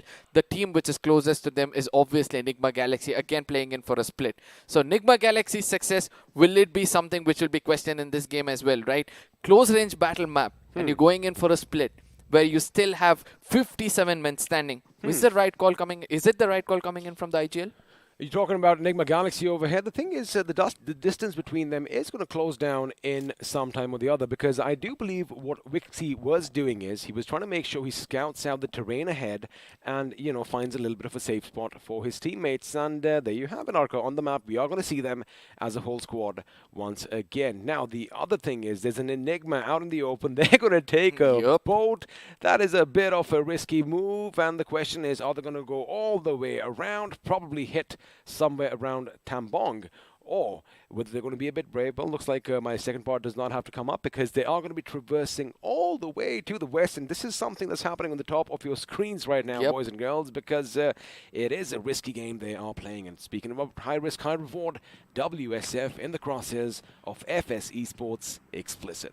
Now, this is what I love about the side of Team Enigma, right? Because Team Soul is going to be jumping towards the side of Ruins, and once they're done with the loot, they are the aggressors. They tend to move in towards the side of Circle, but somewhere far away, it's going to be Tango putting down the side of Autobotz. One player already down, and Hellgod is going to be finished up as well, and Esports, while WSF are looking a little aggressive, and that's really good. But on the other side, to the lower ground, towards the side of Bootcamp, is the side of ABCs. I think they have a little bit of a divided attention at this point of time, with Mr. IGL almost going to that high ground, but eventually, will this split pay price for them? It might just be what is going to be bringing them down, because FS Esports, well, there is just perked up just a little bit listening to all that commotion, and there you have it. Enigma Gaming, they love doing this. Of course, it is Sanhok. You have that cool breeze and, of course, that splash of the water in your face, but things could get heated up really quickly because, well, historically speaking, this particular boat isn't too good when a lot of lead is coming in its direction. But for now, they are going to try and make land right over here. A little bit of a tricky situation, but this is actually good because, you know, any team ahead of them, especially in the form of our esports, they're going to think they have their backs against a wall. And through the blue, Enigma Gaming, well, there might just be that little Enigma factor itself. Now, somewhere I feel that just in case our esports is going to watch out for the back as the circle is going to implode on itself, that is where it could be a point of concern. But I just hope that Enigma have done the right thing, stopping right here. But on the other side, Tango is again going to strike. It's going to be the instant reply, I'm so sorry, where Tango strikes and eventually that comes in their favor. But on the other side, BB is also started to take shots at Scream, gets taken down. I think it's a hit and run, which is coming in from the side of Team INS. A very, very clever one from the side of Joker. One finish picked up and eventually go in for a regroup. They are going to go in for a regroup, and we might just see that on the instant replay because once again, Team EXO coming into fire, and looks like Dream is not living a nightmare because Nigma Galaxy are taking the fight straight to the enemy. The circle is going to shift a bit towards the west. In fact, I want to see some action on the bridge. That is where I want to see it all end. And once again, Team Soul, looks like the gods of BGMI definitely are favoring them because they are dead smack in the center of the circle. Now, Team INS, they're going to be making a rotation, probably going along the blue, coming up somewhere near Tampong, but looks like Sensei, his little cavalry is going to be coming in, but OR Esports are playing a little risky game as well. In fact, they're going to be further down south of INS, if you all were paying attention to your map feed moments ago. But there you have another fight breaking out, and once again, it's going to be Global Esports on one side of no man's land in the form of that road, and Hyderabad Hydras on the other. Now, this is where Maxi needs to be picked up, right? It's going to be Ronnie who's going to be pushing in from below the buildings. He could have found somebody, but ultimately those pixels were not visible. Again, actually, it's going to be visible where the shots are going to be connected a little bit, but retaliation because of those grenades is going to keep him a little bit at bay as Ace Black has a visual. No, Nakul from the grenade is going to put down Manti, gives an opportunity for the side of Ronnie to actually push in, but eventually Nakul is still not going to stop. With this AK is also doing a lot of damage. He is doing damage, and now Nakul is going to move in. He wants that blood all for himself, but before he could get there, looks like his teammate came in from the side and, well, put the final nails in the coffin over there, as Joker is going to make sure that carry is going to be carried off, and as a result of that, they do have 6 finishes for themselves. Once again, Hyderabad Hydras going down to Global Esports, and let me tell you one thing, buddy. They do not look good right now. They do have a squad wipe to their names, which we did see early on. However, this is not the start that they were hoping for. And iQOO, it was their own device that kind of led to them because, they thought that the little terrain, the houses are going to be secure. Little did they know that someone was lying in wait. And, well, speaking of lying in wait, Nigma Galaxy lying in wait for Team INS.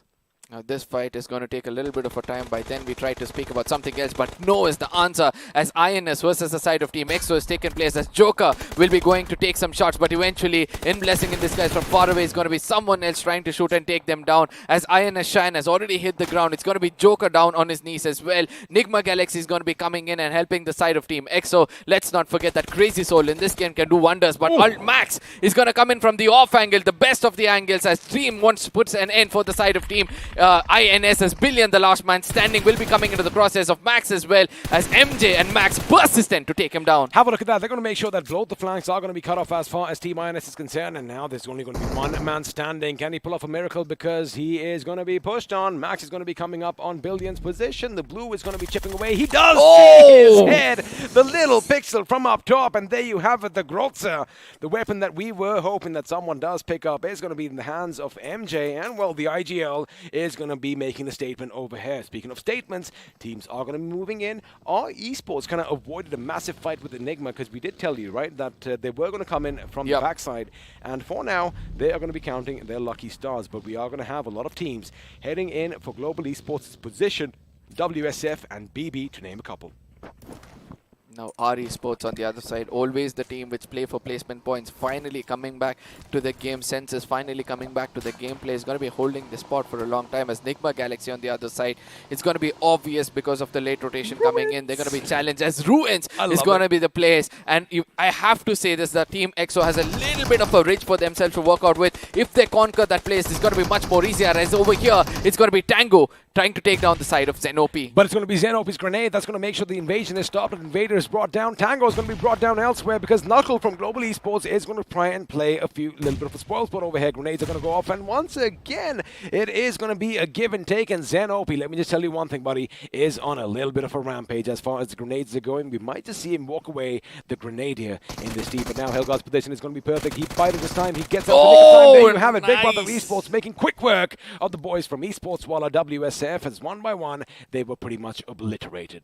Now at the same time, they have another retaliation coming in from the side of GE, right? A grenade has done a little bit of a damage. I know Helgard is pretty far away. That is where Zenopi wants to step out. Does the mistake of his life, as Ronnie, looking unstoppable at this point of time, gets 3 finishes for himself. And that smoke is going to be revealing the final player. And most of the grenades is going to be tossed in towards that. Is this the end of Helgard and the end of BBE? You know, moments before this fight took place, we did say a couple of teams are heading in Global Esports' direction. The only problem is they kind of had a kerfuffle between themselves, and, well, Global Esports, 8 finishes for themselves, are going to wait for a few more. Now, the thing is, Team Soul, they've made sure that the Ruins are going to be right there for the center. There you go, perfect timing production. They're going to make sure they have all that concrete, all those ancient stones, the Aztec Mayan temple, as I like calling it, for their taking. Our Esports have a good spot towards the left of your screen, towards the western part near the beach, but the problem is Global Esports, they're going to have a little bit of a high ground. And speaking of high ground, 7C once again split up on the mountain and down in the houses below. Are looking good, but looks like they're going to be spotted out in the open once again. Sarung is going to try and jump, bob, and weave his way out, but this is where the cover from the top comes in. Now these two teams have to make it inside the circle. Not respecting it will be paying a very, very hefty price. I do understand one player of Enigma got taken down from the side of 7C, and retaliation is written all over the minds of Team Enigma. But let's not forget to speak on the other corner, where GE versus EXO can actually tell us which team will be standing on the top, because they are the only teams inside the circle who've got higher ground, as Enigma is not only getting shot by the players but also by the zone, as our Esports from far away are looking at the right direction to pick up as many finishes as possible. That is exactly what they are doing. It looks like they might just go for more, because Sarung has no idea. He might be just walking in a bit of a trap right now. As you mentioned, our Esports, well, they have the sights set on the bridge. But I like this. He's been careful. He knows that, the opponents were in fact getting shot at from the other side, and they're going to try and take their time as they move across. And of course, speed is going to be of the essence. Avi making sure his teammate has enough cover, but now is it going to be enough, because the teams are going to be heading their way. There you have it. 2 members in the McLaren are going to whiz past him. But the problem is, The smoke that he deployed for himself to keep himself in cover is going to be his Achilles heel. Now we have to see whether he'll be making it inside the circle, right? Look at the next circle as it sits way far away from all these teams towards the side of Ruins, where EXO is having the best spot, as we have kept speaking about it, as Enigma, Avi is going to be again extinguished from the lobby. Enigma with 0 finishes for themselves. Last man standing, 11th position is not they would want to get down with. Esports from the distance, just pummeling bullets in Enigma Galaxy's direction. In fact, Dreams, once again, always the first one to be brought down for his team. It's going to go down, but you can't really blame him. I mean, he does have a lot of weight on his shoulders. He's going to be IGLing. He's going to be doing a little bit, of course, in contention with MJ, and he's always the first in the line of fire. Speaking of line of fire, Parv knows the enemies nearby, as his teammate Jackson is going to be cooking a grenade. It is going to have a little bit of a zigzag motion, but the question is it going to be exploding? On the right side, on the other side, looks like another grenade did go boom, as Manya is going to be brought down. However, Hitman is taken down by the Autobotz' Mr. IGL. Hydra official going on with the vehicle, wants to get a little bit a corner of the Ruins itself, but Evo on the other side has already gone in for the heal battle for himself. He can hear the commotion in front of him, right? It's at the circle is pretty 150 meters away, but still he chooses to go in for retaliation, takes the players down, as Aladdin also gets taken down. 2 free finishes lying in front of him, where he'll be healing to his fullest potential, trying to come out of his cover and try to pick them up, as on the other side is going to be Esports looking out to finish him off. Beautiful sound sense coming in. He knew that the vehicle was damaged. He waited, he bided his time. In fact, keep in mind, he was on the bridge, he went back down, and he came back out just like the Predator. But elsewhere in the Ruins itself, it's going to be Team Soul taking on Hydra official. And let me tell you one thing, they aren't looking so good, because they just have one man standing who does have to patch up all his fallen comrades, as grenades are going to be rained down from the temple itself. Now, Soul Hector, he's got to be careful, because if he gets out for a bit too long, it could be our Esports who come in and seal the deal. You thought that was a frag grenade. That was smoke, which is in fact the right thing to do right now, because it's going to make sure our Esports' position is going to be a little bit obscured, as Mega is going to try and rattle as many finishes as he can. In fact, he spots him, he shoots, he connects, and there you have it. Team Soul with 4 finishes to themselves. Now they have to make it inside the circle as well, right? They have a little bit of a tomb right in front of them, which could be the hard cover which they require the most. But at the same time, Team R Esports is also on the behind with 2 men standing. If Team Soul tries to step out or extend themselves, they could be the end. But ultimately, one good grenade is going to clear off their backlines, and now they can look forward to get a winner chicken dinner for themselves. But Team EXO, as I said, the high ground right in front of this tomb, will that be the opening they were looking out for? Well, we are going to find out, because for now, Nigma Galaxy are trying to find an opening for themselves. They know they want to get to the circle. However, it's going to be OR in the distance, and as you mentioned, Team EXO just took down one of the highest fraggers in the game so far, as Soul Goblin is going to be taken down, but lo and behold, his finish was stolen by Global Esports' Knuckles, the last man standing. And now, Nigma Galaxy, they had a predicament. We did talk about it. They took too much time hitting OR Esports' position, and Punk is going to make them pay for their mistake. Now, Punk is not in the right spot. In the final moments, he would have got that, that red marker. It eventually is going to be taking attention of the Team OR as well, right? So, Team EXO from far away going to be healing up. That's the last medkit he had. I don't know why he went in when it was not necessary to an extent. Hellgod from far away will be going in for a heal battle. Final moments of the game coming on our screens, as Aditya will be the last man standing for the side of Team OR. The Assaulter is still here, looking at the blue zone, realizes he got a little bit of a time as well, as Hellgod far away gets cleared off. 3 teams alive at this point of time, and Soul Hector will be going in for the heal battle. It is going to be Team Soul up against OR Esports, and of course Team EXO. Now the thing is, the boys from Soul, they do have some cover. However, EXO, they do have the high ground. If they can make their grenades bounce just right, what they're going to do right now is obscure the vision of Soul. I love this. I love this. Yep. They're going to make sure that they can't see, and that is the only way they can make it down this mountain. Now that is presence of mind for you, ladies and gentlemen. But before they do that, you got to make sure you pop them pills and have those energy drinks, because speed is going to be of the essence. And speaking of Hector, well, we know what he loves doing best. He's going to patch himself up in the distance, and in fact, you know what? He could see the enemies, because for now, he could actually get out and lay down some shots, or at least let his boys know that, hey, they're coming down onto your position. Now, at the same time, Team Soul, the tension going in towards the side of Team OR is still going to help the side of Team EXO as well. Look at the push already coming from Immortal and Sensei. They've come in way too closer, as Akshat is going to be ready. Eventually, a trade might come in. No. Yes, it's a trade from both the sides. Sensei, with low HP, will have to take down Omega as well, as he's cooked up a grenade at this point of time.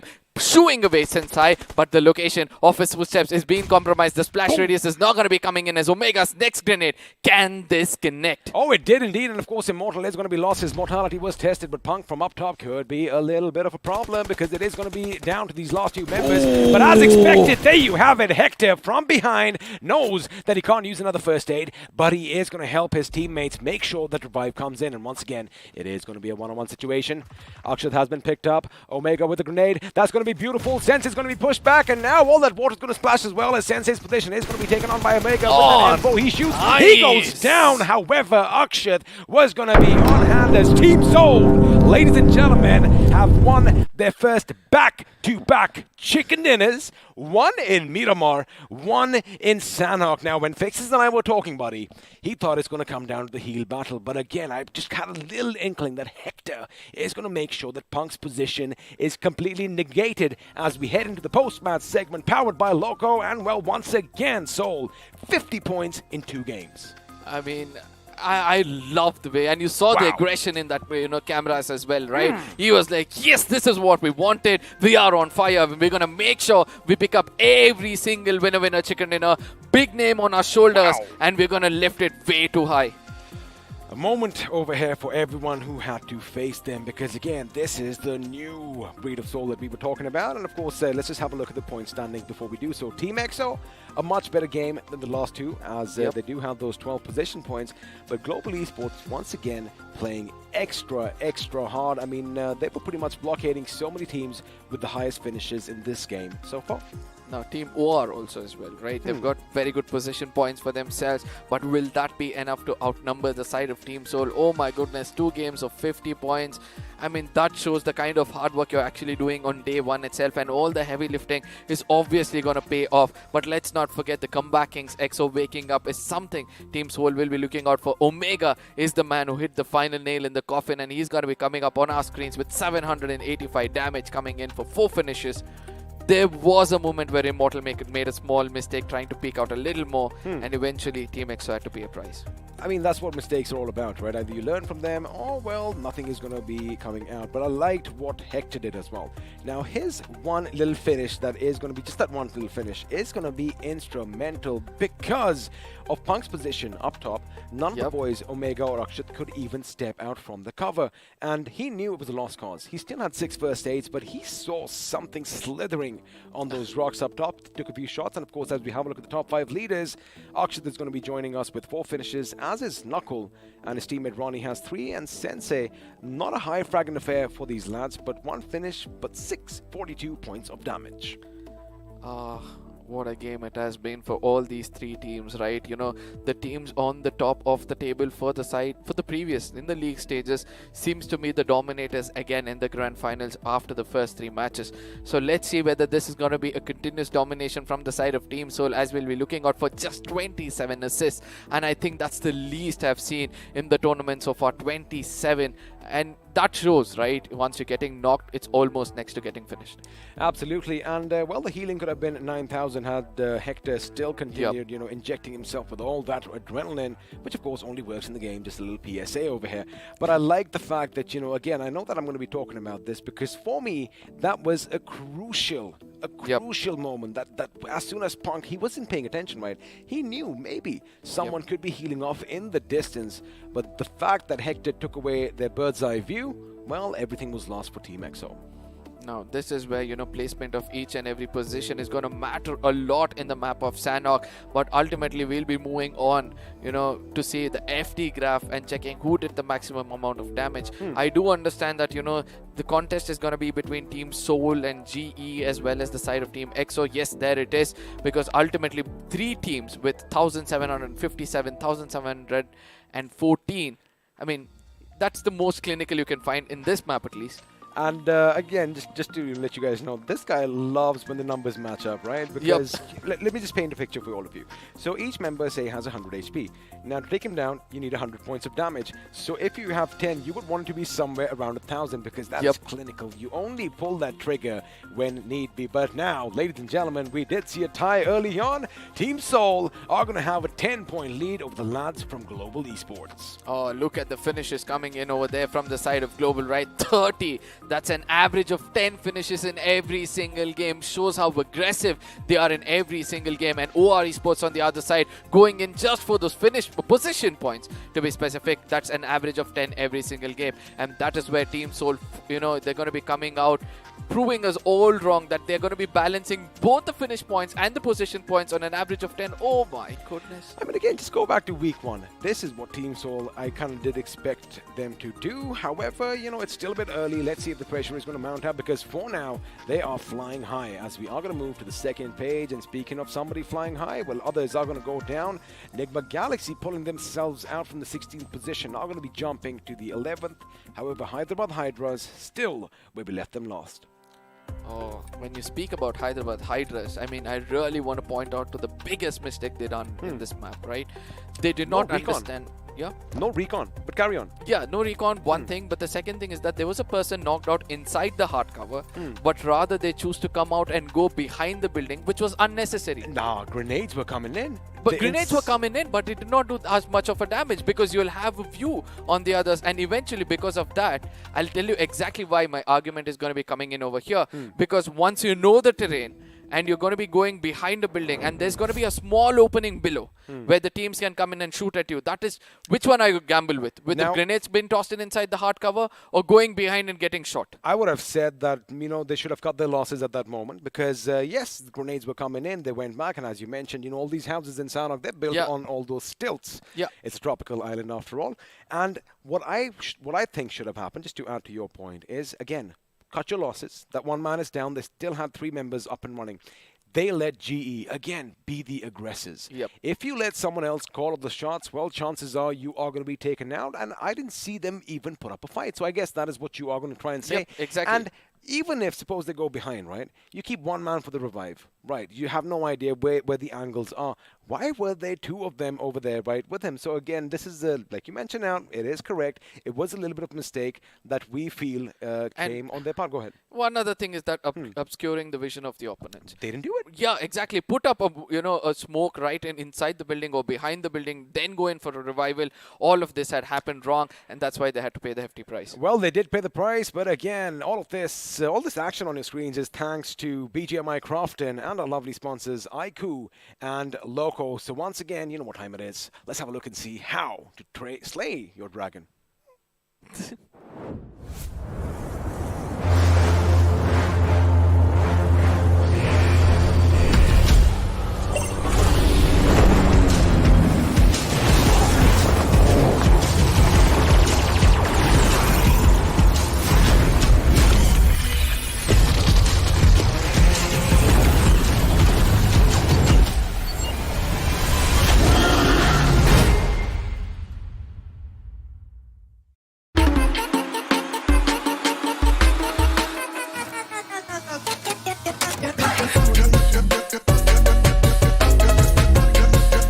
Watch it, earn it.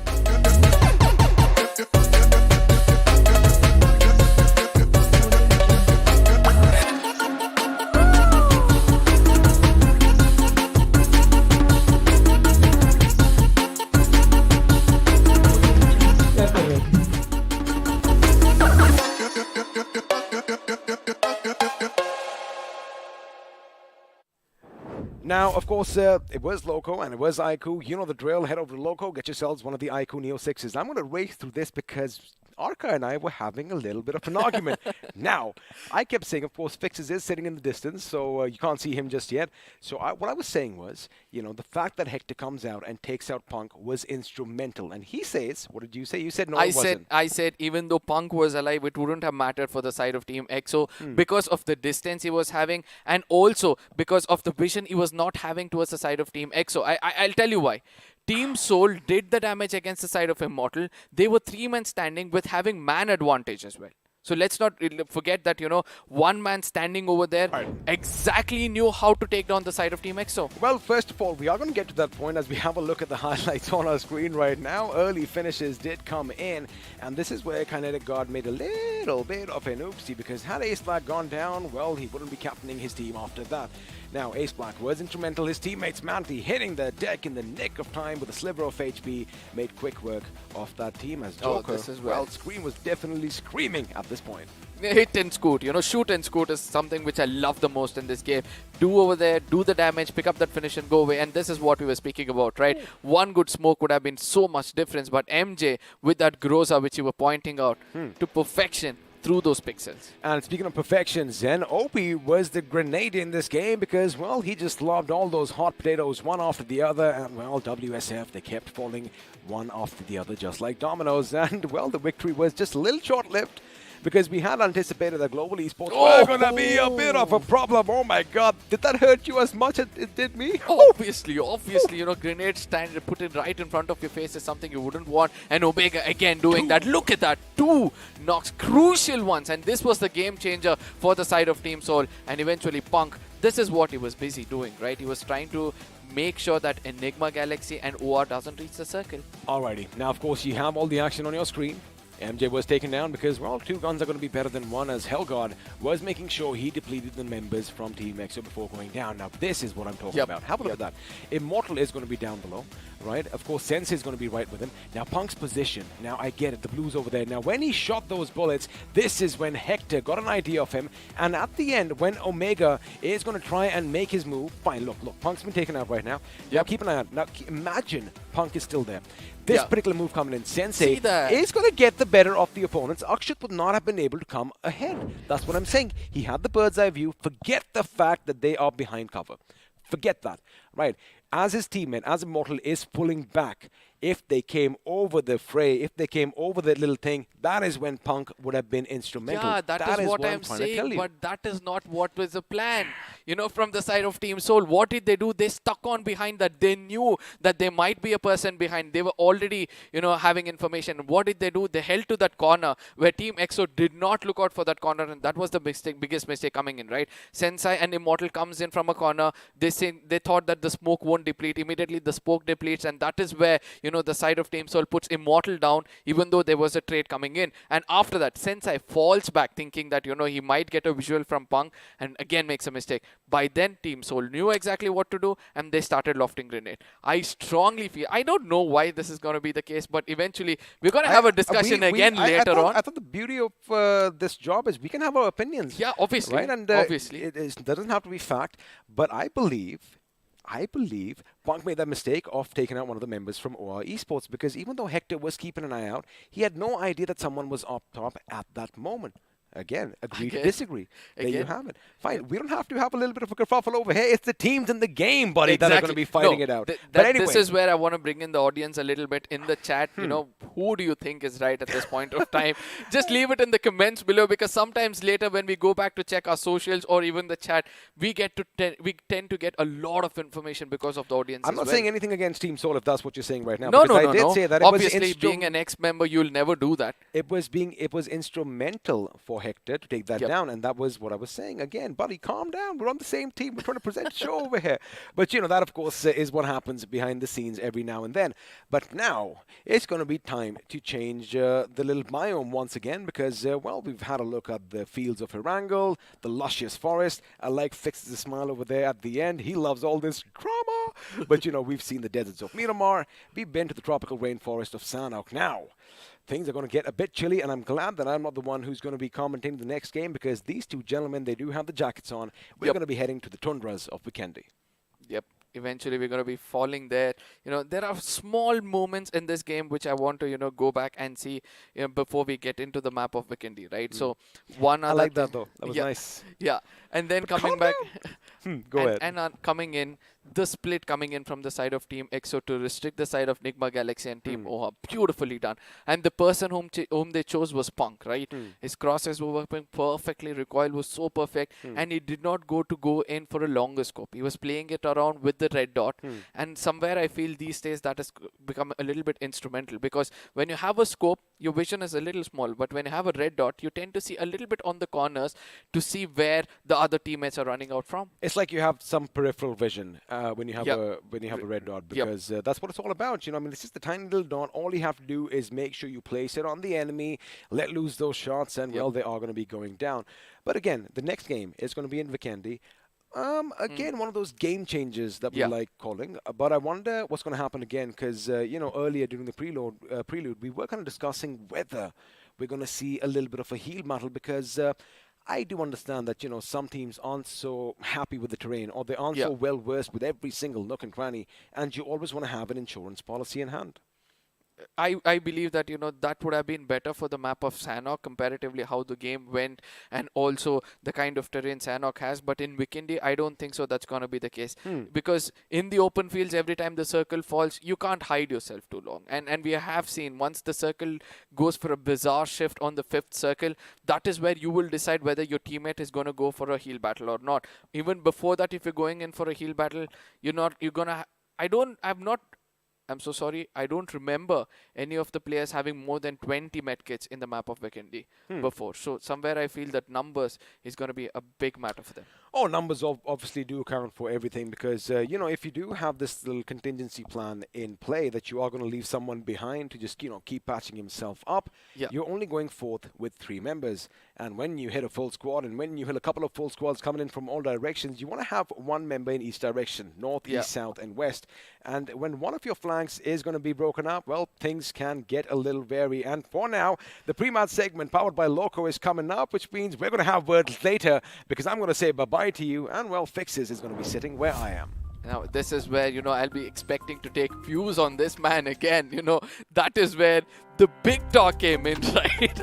I know, I just wish I could explain exactly what XP did before going off the stage.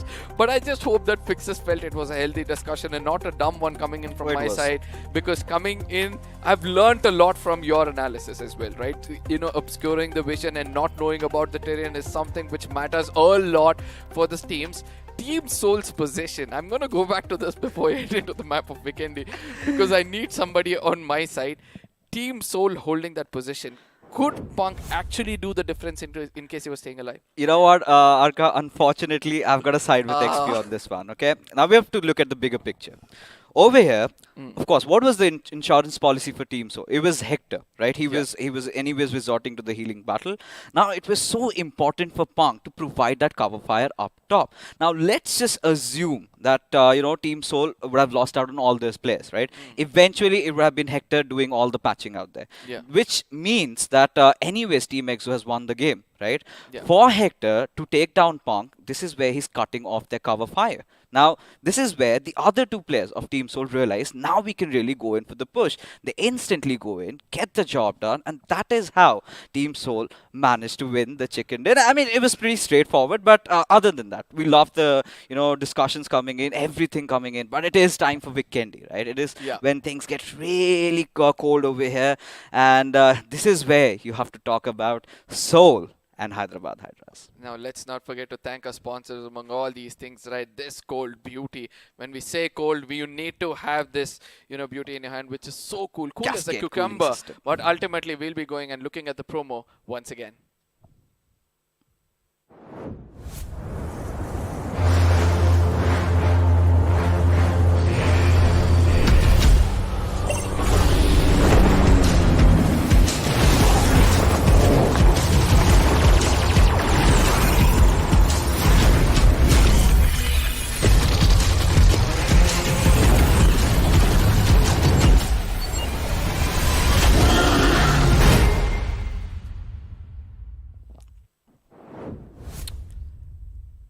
So, Arka, how does it feel? Somewhere, if given a chance, I'm going to bring at least 1 or 2 players of Team Soul and then ask them, was this the plan in your mind? And I think that was okay.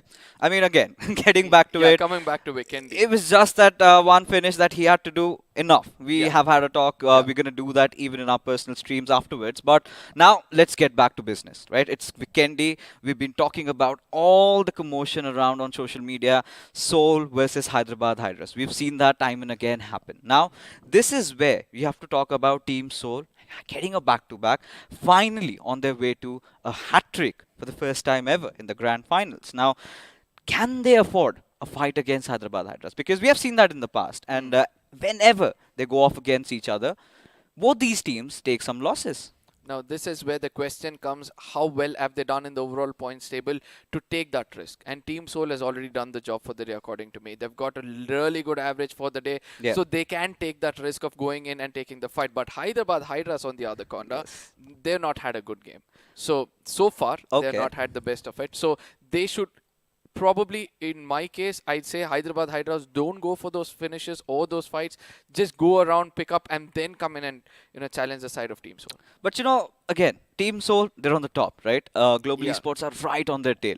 10 And points. Yeah, it's 10 points. One good game for Global Esports, they might take the first spot. Now, again, we're considering the hat trick is on the line. Team Yeah. EXO have done it in the past. I think they've done that in week number 2. But it's the grand finals we're talking about. And Team Soul, they're doing it everything right? Whatever is required out of Yeah. them. They're playing that central game. They're not trying anything, any monkey business around, no shenanigans whatsoever. It's a serious. They've got that steely demeanor coming in. They know it matters, and they're performing, right? Now, this is where Hyderabad Hydras, well, they're off to a very bad start. And this has been the case every single time we come into any official tournament or even the third-party ones. Hyderabad Hydras usually are off to a very rocky start. Now, they Yeah. do not get the start they want, but they've always been the comeback kings, right? Day number 2 comes, and they suddenly start collecting Yeah. points. Yeah, and that is what even I'll be looking out for. But at the same time, as you said, correctly pointed out, Team Soul would want to maintain that top position, and that would be the only reason for them to actually back out from this fight against the side of Hyderabad Hydras. Yeah. But yeah, the element of doubt which has been sowing in the minds of either of these IGs will actually give out more information when it comes to the map itself. But apart from this, any other team which you would shed light on in the map of Vikendi who can do wonders? Like, I think for Hydra officials, I think Vikendi has been one of their most successful games so far, and even for the likes of Team INS. These are the two teams Yeah. that we've seen being very consistent in the map of Vikendi, right? And we're not going to expect anything less from them. Hydra officials, again, now they're sort of starting to feel the pressure. For what we really thought, right, how the day is going to begin, Hydra versus Global Esports, that did not happen. They did Yeah. try to get in inside the circle, wild rotations, they were way off. They were looking lost in the lobby. Something that they've been doing in week 1. And I kind of feel the reminiscence of all those moments happening again. But this is where they can again get themselves back into the mix. This is where they can get a chicken dinner for themselves and get themselves into a fighting position for the top spot. agreed on all these points, but somewhere my gut feeling says it's 7C who might actually do wonders in the map of Vikendi, because that mid-range battle from Sarang as well as Praygod has always helped them out in the map of Vikendi. And close-range battles, I do understand that, rushing in towards a compound would have been one of those things in the map of Vikendi, but due to those big windows, we have seen those teams who have actually gone in for a rush have always paid a very hefty price. Yeah, I think, in Vikendi, you get to see all those squad fights happening, right? Considering how the lay of the land is, you've got so many compounds scattered around, and they're not high-rise buildings, unless you're talking about cities like Volnova or anything else, right? Castle And as well. Yeah, even Castle, but we barely see circles going Yeah. out there. I mean, if it's a Castle circle, then I'm going to call EXO right from the very start. But when you talk about, the other compounds, the normal Yeah. compounds, it's usually only one florid buildings. Now, Yeah. this is very easy to get in. All you need to do is get a knock, and then you push in over from multiple directions. And this is where I really agree with your point that 7C pack a punch with Yeah. the kind of a firepower that they've had, but they haven't really stepped up today. Now, this could be one of those games that they really come in. Now, another thing that we really need to discuss about Vikendi is how ludicrous the circle kind of shifts Exactly. sometimes, right? The first circle could be way off. We might have 50% of it submerged inside the ocean. Anything could possibly happen. So, so far from the games that we've casted in the past, I think Vikendi, we've had that one circle which was way off towards the southern side. I Yeah. think one of those circles in which Team EXO managed to get the chicken dinner. And this is Yeah. where I would like to get Team EXO in. Finally, they're picking up pace. Now, eventually, this is one of those maps which is perfect for them to actually hit the graph to the highest, and also the side of Team OR as well, because we have seen Team OR tends to survive to the 4th or the 5th circle, and eventually throwables has always been a problem for them in the map of Vikendi, because they get taken down or they can't rake up as many finishes as possible. But the kind of gameplay they've shown throughout the day, that composure, do you think that if they have the same kind of composure in the map of Vikendi, they might get a winner chicken dinner for themselves? I think they're on the right path, right? right? I think OR Esports, they might not have gotten a chicken dinner so far, but still are in the mix, right? Still getting into the final zones, doing what it was necessary for their team. A few hiccups here and there, that's excusable. And as long as you're in that top 3, right, you still have a fighting chance. All you have to do is ensure that the lead between the first spot and the second and third is not too long, not too huge, right? If it's too huge, it gets so difficult, right? That is where the pressure sort of builds up. And for OR Esports, I mean, if they can come up with a banger in this game, I mean, I'd love that for it to happen. Now, OR, 7Cs, EXO, all of these teams already discussed. Ladies and gentlemen, I think it's time for us to take a short break to make sure that we also have a sip of water and our voice is ready for the next game. Yes, guys, see you on the other side.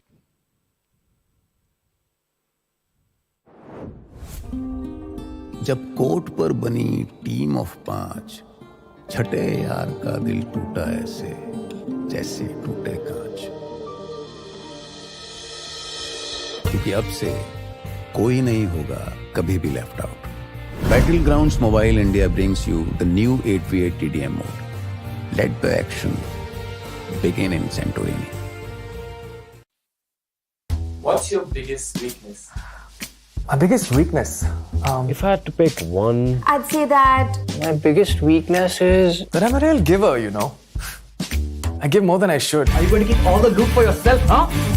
We don't need glory hunters on the team. I'm firing on all cylinders 100% of the time. Gives others a huge complex. Arey bhai, can't find any guns here. I'll be toast if I have to carry on with this frying pan. I'm too calm and composed for my own good. Nothing can rattle me. I'm in constant zen mode. Beast mode, guys! Come on, let's go! अरे scout कह रहे हैं यार. Hello, respond! I just can't push people against their will, you know. Even if it's for their own good. Seeing people uncomfortable just doesn't sit right with me. अबे तुम red zone के बाहर नहीं निकल सकते, कंफर्ट जोन के बाहर कैसे निकलोगे? चिकन डिनर के सपने भूल जाओ, तुम्हारी किस्मत में भूखा मरना लिखा है. Pick the game, drop the act. All new Battlegrounds Mobile India with new modes and maps. Download now. This car won't drive itself, right? Where to go, when to stop, read the map. अब ये सब तो in-game leader ही कर सकता है. And danger rarely announces itself. इसलिए आगे बढ़ने के लिए एक स्काउट भी जरूरी है.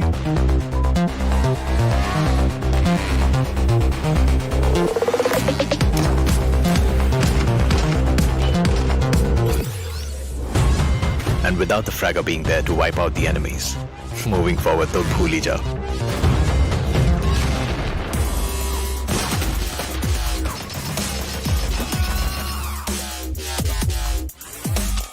और फाइनली गाड़ी आगे बढ़ाने के लिए सिर्फ पहिए नहीं, जैक भी जरूरी है. कोई भी मैप हो और कोई भी रास्ता, जैक ऑफ ऑल ट्रेड्स के बिना टीम नहीं बनती. Without you as the support ये गेम नहीं चलती. Your friends are waiting for you on the battlegrounds. फिर से अपने यारों के साथ चिकन डिनर करोगे, साथ मिलके रैंक पुश करोगे. Battlegrounds mobile India, download now. Train और ट्रैक्स के छिचक के बीच अगर लोकल में बैठी टीम मुंबईज अपनी गेम पटरी पे ला रही है, तो बनारस की पतली गलियों में राजेश गेम में पतली गली पकड़ रहा है. थैंक्स टू सिमरन, उसके क्लैन के रैंक का कोई बाल भी बांका नहीं कर सकता. बड़ा बाजार में कैसा भी हो वाईफाई, पिंटू अपनी स्क्वाड को दे रहा है हाई फाई. और अरविंद और शार्प शूटर को है पता, the one who shows the way is the real तला. चार मीनार के पास एवरीबॉडी नोज ये सिंगल हीरो और दो हाथ का गेम नहीं है. इरेंगल और मिरामार से भी बड़ा एक मैप है जहां हर कोई अपना रैंक पुश कर रहा है. Battlegrounds mobile India, India rank push कर रहा है यहाँ. आप हो कहाँ? Download now. It's not about being like everyone else.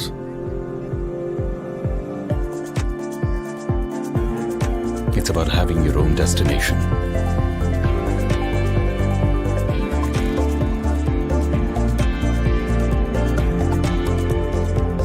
It's not about how you fit in. It's about the skin you choose to fit in.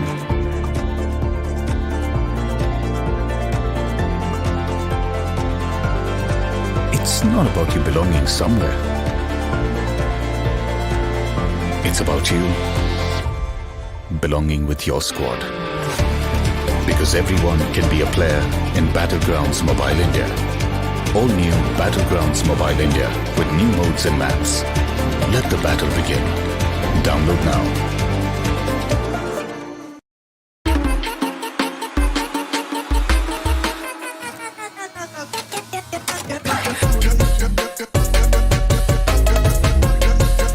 Watch it, earn it.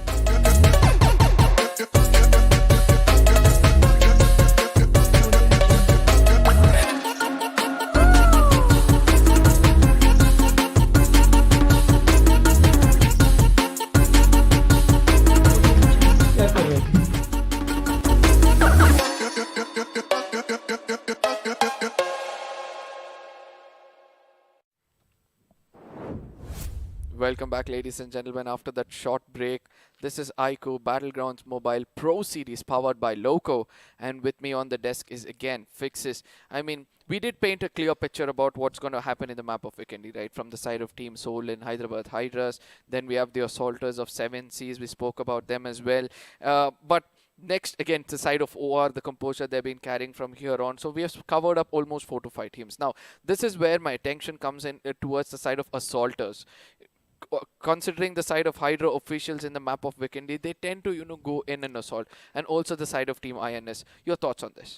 I think for Team Hydra right now, you would expect Parv to step up. Parv and Jackson, two of those players. We've seen Dynamite stay a little bit on the back lines. He's been very crucial for them in those mid-range fights. But when it comes down to pushing, getting your hands dirty, it has always been about Parv and Jackson. They've done that. They're the ones who aggress a lot. And for Team Hydra, I mean, this is the best map, right? So far, they've got majority of their success in Vikendi, primarily pertaining to how they rotate inside the circle. One other thing that we have to bring to the attention of our audience over here is the fact that the teams that have been prioritizing the circle center have been the ones who have been getting good results, right? You talk about the first game, of course, Team Soul went for the center, but towards that hard shift, it really favored the players of OR and G.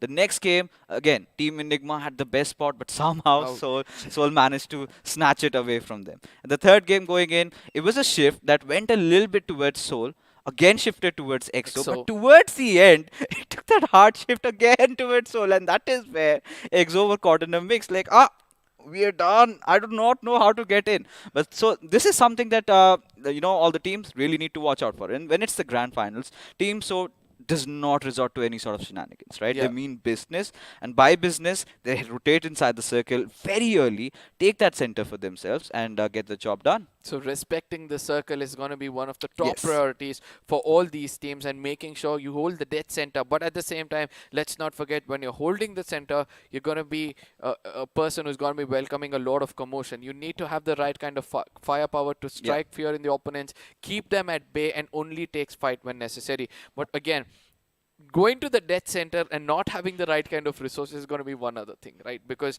we have seen the side of Team Soul. They were luckily having that split in the map of Sanok from the beginning itself. One is going to be near Tambang and the other one is going to be near the ruins. The other one in the northern island, taking up all those resources, and eventually that helped them out. In the map of Vikendi, it's a different story altogether. So if you're holding the dead center of the circle, how are you going to maintain those resources? Very important point brought up by you, because now we have to talk about Hyderabad Hydras also in the mix. Now, we've seen this time and again, even in the past, right? Every single time they collided against each other. Team Soul were kind of out of resources, right? The fight used to get a little prolonged, as a result of which eventually Team Soul did come out as the victors. Most of the times had majority of their players alive, but their timing inside the circle was way off, right? We haven't seen Team Soul having really good games in the map of Vikendi. Now, one reason, now everybody must be wondering, why are they clashing off at Winery? Why at such a place like that, right? Now, the answer is you get access to a lot of vehicles lying around, right? You do not have those issues, as a result of which none of them wants to really back off. At the same time, it's also a medium, loot area, because not only one floor, the underground will also have a little bit of You a get loot good for loot. themselves. Yeah, for 4 members, decent loot. And Yeah. from then on, if you're trying to take a rotation inside the circle, and if you feel that nobody is going to be holding the center of the circle, just in case it's a castle place you want to go to, again, nobody's going to be over there. You can go there, get some more loot for yourself, and then inside the circle, there's a lot of scope for rotation. Yeah. But this is where Team EXO suddenly comes out of nowhere in my mind. You know, they hold the corners. They come in slow into the circle, but their management of resources, as you call it, the micromanagement of resources, something which we have to pick up from the side of Team EXO. I think what Team EXO does in the map of Weekend is quite outrageous, right? If you remember how they kind of split their players, it's one like this, right? Everyone scattered in different directions. So this is where, if teams have done their homework, if they decide to isolate maybe one player or maybe two and get the better out of Team EXO right from the very start, that could be an unpleasant story for Just them. like in the map of Sanok. Just Yes. adding a point. Yes, of course. Now, this is where Team EXO always does that. Now, teams Yeah. are looking at it. They have been doing their research, and into the grand finals, everyone has something up their sleeves that they would want to, display or showcase. Now, this is where the big discussion comes in. How quickly the players of EXO sort of head into a rendezvous and group up and then take those fights. Now, we haven't really seen Team EXO getting into their natural element. Now, this,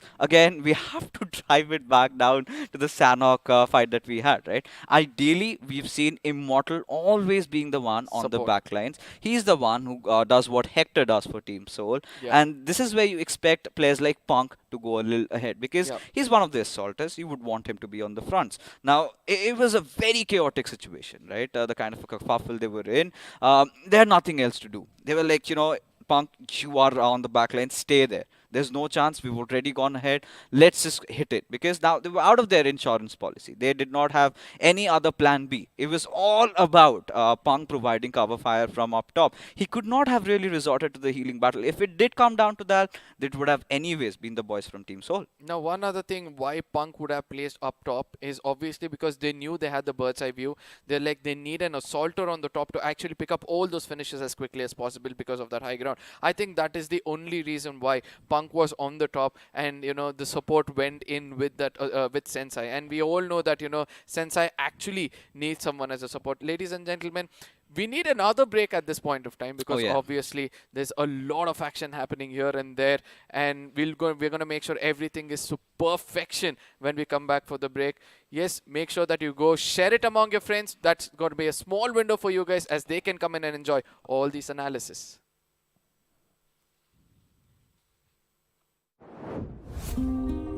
जब court पर बनी team of 5, छठे यार का दिल टूटा ऐसे जैसे टूटे कांच। क्योंकि अब से कोई नहीं होगा कभी भी left out. Battlegrounds Mobile India brings you the new 8v8 TDM mode. Let the action begin in Santorini. What's your biggest weakness? My biggest weakness? If I had to pick one, I'd say that My biggest weakness is that I'm a real giver, I give more than I should. Are you going to keep all the loot for yourself, huh? We don't need glory hunters on the team. I'm firing on all cylinders 100% of the time. Gives others a huge complex. Arey bhai, can't find any guns here. I'll be toast if I have to carry on with this frying pan. I'm too calm and composed for my own good. Nothing can rattle me. I'm in constant zen mode. Beast mode, guys. Come on, let's go. अरे scout कर रहे हैं यार. Hello, respond. I just can't push people against their will, even if it's for their own good. Seeing people uncomfortable just doesn't sit right with me. अबे तुम red zone के बाहर नहीं निकल सकते, कंफर्ट जोन के बाहर कैसे निकलोगे? चिकन डिनर के सपने भूल जाओ, तुम्हारी किस्मत में भूखा मरना लिखा है। Pick the game, drop the act. All new Battlegrounds Mobile India with new modes and maps. Download now. This car won't drive itself, right? Where to go, when to stop, read the map. अब ये सब तो in-game reader ही कर सकता है. And danger rarely announces itself. इसलिए आगे बढ़ने के लिए एक स्काउट भी जरूरी है.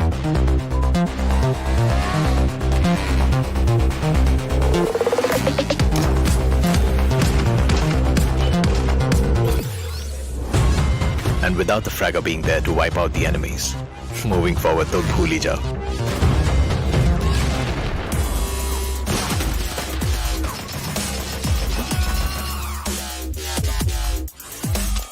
और फाइनली गाड़ी आगे बढ़ाने के लिए सिर्फ पहिए नहीं, जैक भी जरूरी है। कोई भी मैप हो और कोई भी रास्ता, जैक ऑफ ऑल ट्रेड्स के बिना टीम नहीं बनती।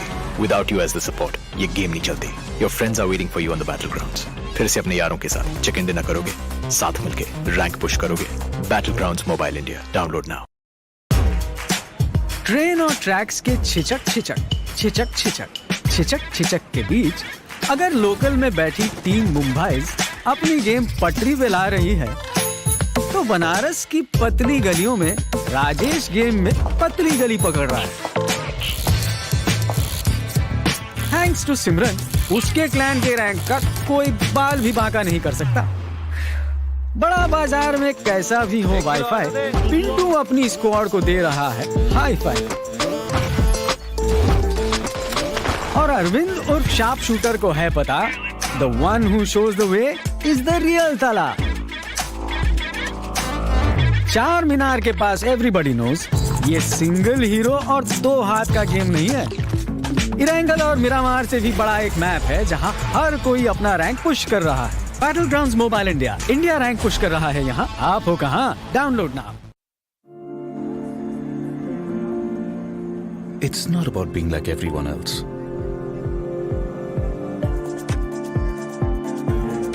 It's about having your own destination.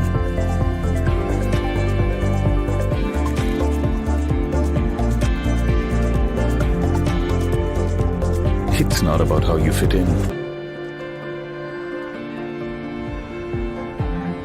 It's about the skin you choose to fit in.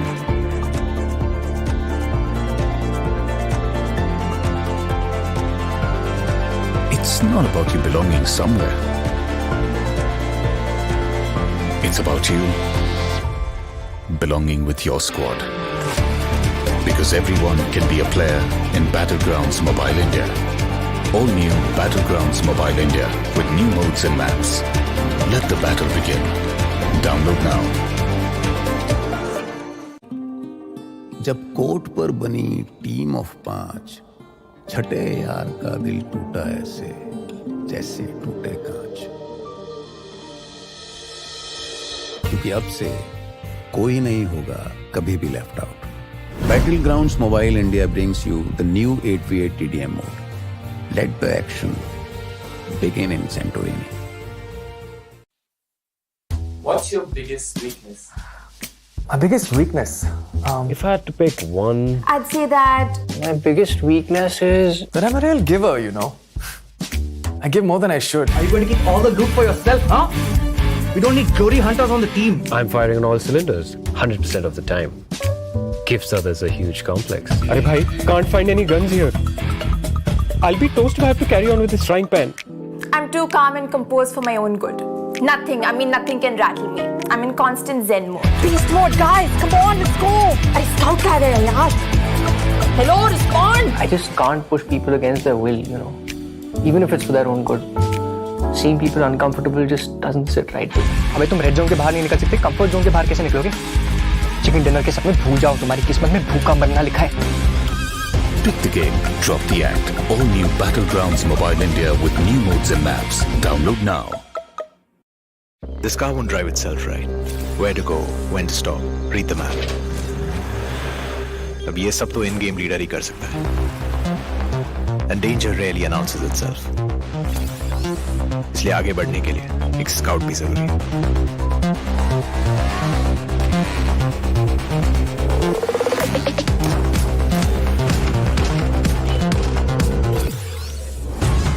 And without the fragger being there to wipe out the enemies, moving forward तो भूल ही जाओ.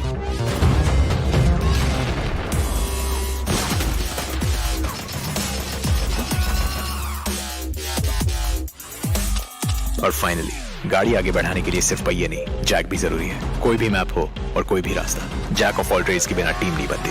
Without you as the support ये game नहीं चलती. Your friends are waiting for you on the battlegrounds. फिर से अपने यारों के साथ चिकन डिनर करोगे, साथ मिलके रैंक पुश करोगे. Battlegrounds mobile India, download now. Train और ट्रैक्स के छिचक के बीच अगर लोकल में बैठी टीम मुंबईज अपनी गेम पटरी पे ला रही है, तो बनारस की पतली गलियों में राजेश गेम में पतली गली पकड़ रहा है। थैंक्स टू सिमरन, उसके क्लैन के रैंक का कोई बाल भी बांका नहीं कर सकता। बड़ा बाजार में कैसा भी हो वाईफाई, पिंटू अपनी स्क्वाड को दे रहा है हाई फाई। और अरविंद उर्फ शार्प शूटर को है पता, the one who shows the way is the real ताला। चार मीनार के पास एवरीबॉडी नोज, ये सिंगल हीरो और दो हाथ का गेम नहीं है। इरेंगल और मिरामार से भी बड़ा एक मैप है जहां हर कोई अपना रैंक पुश कर रहा है। Battlegrounds mobile India, India rank push कर रहा है यहाँ। आप हो कहां? Download now. It's not about being like everyone else.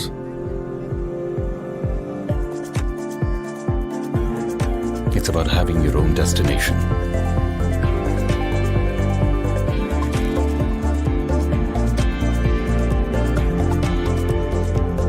It's not about how you fit in.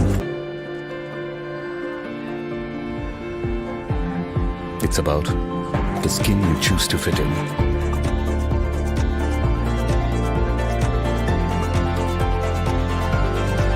It's not about you belonging somewhere. It's about you belonging with your squad. Because everyone can be a player in Battlegrounds Mobile India. All new Battlegrounds Mobile India with new modes and maps. Let the battle begin. Download now. जब court पर बनी team of 5, छठे यार का दिल टूटा ऐसे जैसे टूटे कांच। क्योंकि अब से कोई नहीं होगा कभी भी left out. Battlegrounds Mobile India brings you the new 8v8 TDM mode. Let the action begin in Santorini. What's your biggest weakness? My biggest weakness? If I had to pick one, I'd say that My biggest weakness is that I'm a real giver, you know. I give more than I should. Are you going to keep all the loot for yourself, huh? We don't need glory hunters on the team. I'm firing on all cylinders 100% of the time. Gives others a huge complex. Arey bhai, can't find any guns here. I'll be toast if I have to carry on with this frying pan. I'm too calm and composed for my own good. Nothing can rattle me. I'm in constant zen mode. Beast mode, guys. Come on, let's go. I scout कर रहे हैं यार. Hello, respond. I just can't push people against their will, you know. Even if it's for their own good. Seeing people uncomfortable just doesn't sit right with me. अबे तुम red zone के बाहर नहीं निकल सकते, कंफर्ट जोन के बाहर कैसे निकलोगे? चिकन डिनर के सपने भूल जाओ, तुम्हारी किस्मत में भूखा मरना लिखा है। Pick the game, drop the act. All new Battlegrounds Mobile India with new modes and maps. Download now. This car won't drive itself, right? Where to go, when to stop, read the map. अब ये सब तो in-game leader ही कर सकता है. And danger rarely announces itself.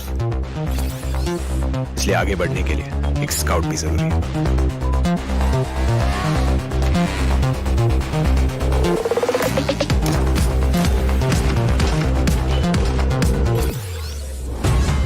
And without the fragger being there to wipe out the enemies, moving forward तो भूल ही जाओ.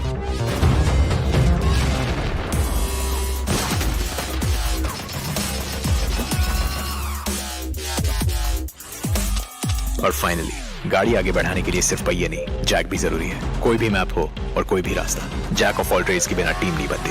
Without you as the support, ये गेम नहीं चलती. Your friends are waiting for you on the battlegrounds.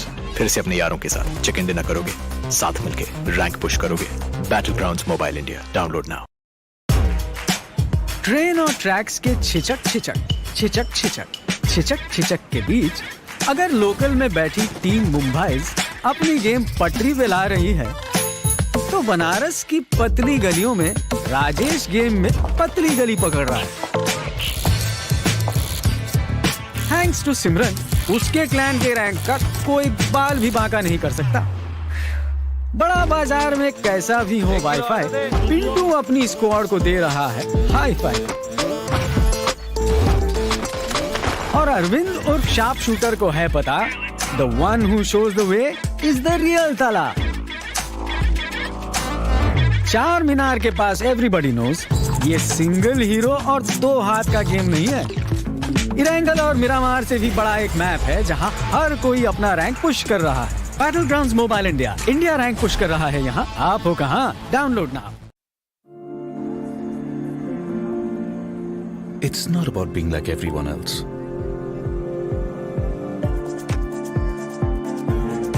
It's about having your own destination.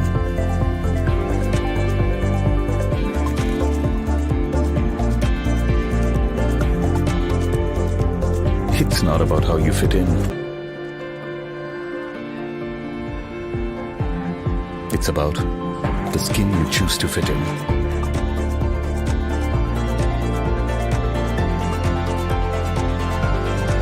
It's not about you belonging somewhere.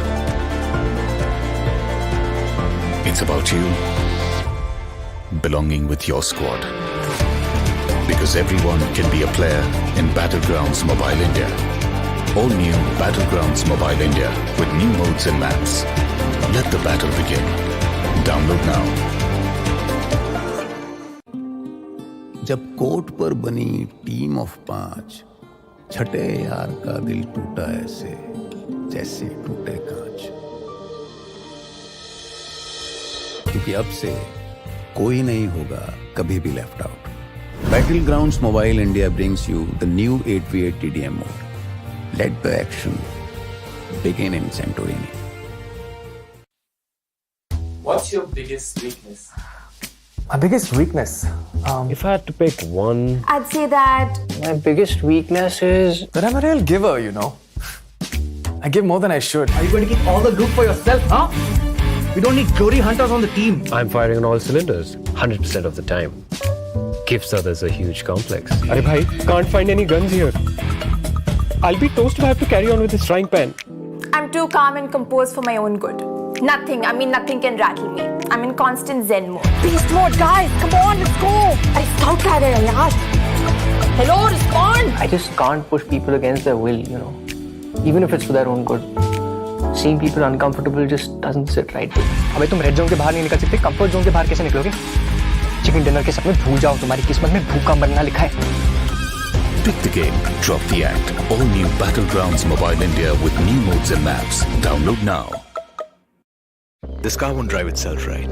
Where to go, when to stop, read the map. अब ये सब तो in-game reader ही कर सकता है. And danger rarely announces itself. इसलिए आगे बढ़ने के लिए एक स्काउट भी जरूरी है.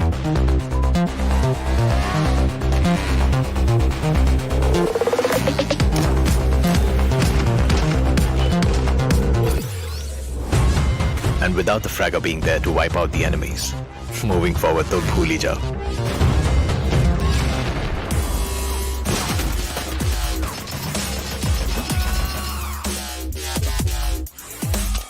और फाइनली गाड़ी आगे बढ़ाने के लिए सिर्फ पहिए नहीं, जैक भी जरूरी है. कोई भी मैप हो और कोई भी रास्ता, जैक ऑफ ऑल ट्रेड्स के बिना टीम नहीं बनती.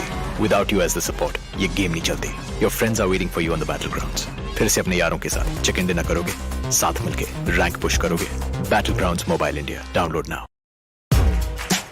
ट्रेन और ट्रैक्स के छिचक के बीच अगर लोकल में बैठी टीम मुंबईज अपनी गेम पटरी पे ला रही है, तो बनारस की पतली गलियों में राजेश गेम में पतली गली पकड़ रहा है. थैंक्स टू सिमरन, उसके क्लैन के रैंक का कोई बाल भी बांका नहीं कर सकता. बड़ा बाजार में कैसा भी हो वाईफाई, पिंटू अपनी स्क्वाड को दे रहा है हाई फाई. और अरविंद और शार्प शूटर को है पता, the one who shows the way is the real ताला. चार मीनार के पास एवरीबॉडी नोज ये सिंगल हीरो और 2 हाथ का गेम नहीं है. इरेंगल और मिरामार से भी बड़ा एक मैप है जहां हर कोई अपना रैंक पुश कर रहा है. Battlegrounds mobile India, India rank push कर रहा है यहाँ. आप हो कहाँ? Download now. It's not about being like everyone else.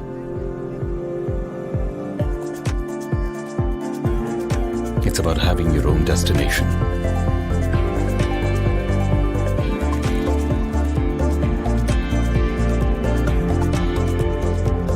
It's not about how you fit in.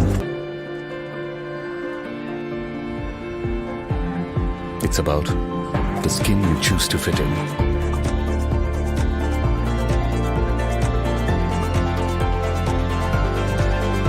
not about you belonging somewhere. It's about you belonging with your squad. Because everyone can be a player in Battlegrounds Mobile India. All new Battlegrounds Mobile India with new modes and maps. Let the battle begin. Download now. जब court पर बनी team of 5, छठे यार का दिल टूटा ऐसे जैसे टूटे कांच। क्योंकि अब से कोई नहीं होगा कभी भी left out. Battlegrounds Mobile India brings you the new 8v8 TDM mode. Let the action begin in Santorini. What's your biggest weakness? My biggest weakness? If I had to pick one, I'd say that My biggest weakness is that I'm a real giver, you know. I give more than I should. Are you going to keep all the loot for yourself, huh? We don't need glory hunters on the team. I'm firing on all cylinders 100% of the time. Gives others a huge complex. Arey bhai, can't find any guns here. I'll be toast if I have to carry on with this frying pan. I'm too calm and composed for my own good. Nothing can rattle me. I'm in constant zen mode. Beast mode, guys. Come on, let's go. अरे scout कर रहे हैं यार. Hello, respond. I just can't push people against their will, you know. Even if it's for their own good.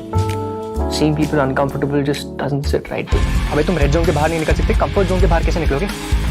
Chicken dinner के सपने भूल जाओ, तुम्हारी किस्मत में भूखा मरना लिखा है। Pick the game, drop the act. All new Battlegrounds Mobile India with new modes and maps. Download now. This car won't drive itself, right? Where to go, when to stop, read the map. अब ये सब तो in-game reader ही कर सकता है. And danger rarely announces itself. इसलिए आगे बढ़ने के लिए एक स्काउट भी जरूरी है.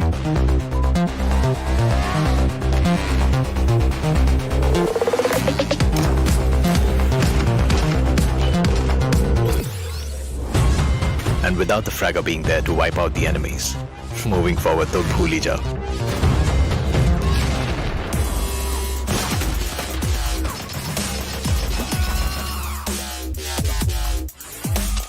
और फाइनली गाड़ी आगे बढ़ाने के लिए सिर्फ पहिए नहीं, जैक भी जरूरी है. कोई भी मैप हो और कोई भी रास्ता, जैक ऑफ ऑल ट्रेड्स के बिना टीम नहीं बनती. Without you as the support ये गेम नहीं चलती. Your friends are waiting for you on the battlegrounds. फिर से अपने यारों के साथ चिकन डिनर करोगे, साथ मिलके रैंक पुश करोगे. Battlegrounds mobile India, download now. Train और ट्रैक्स के छिचक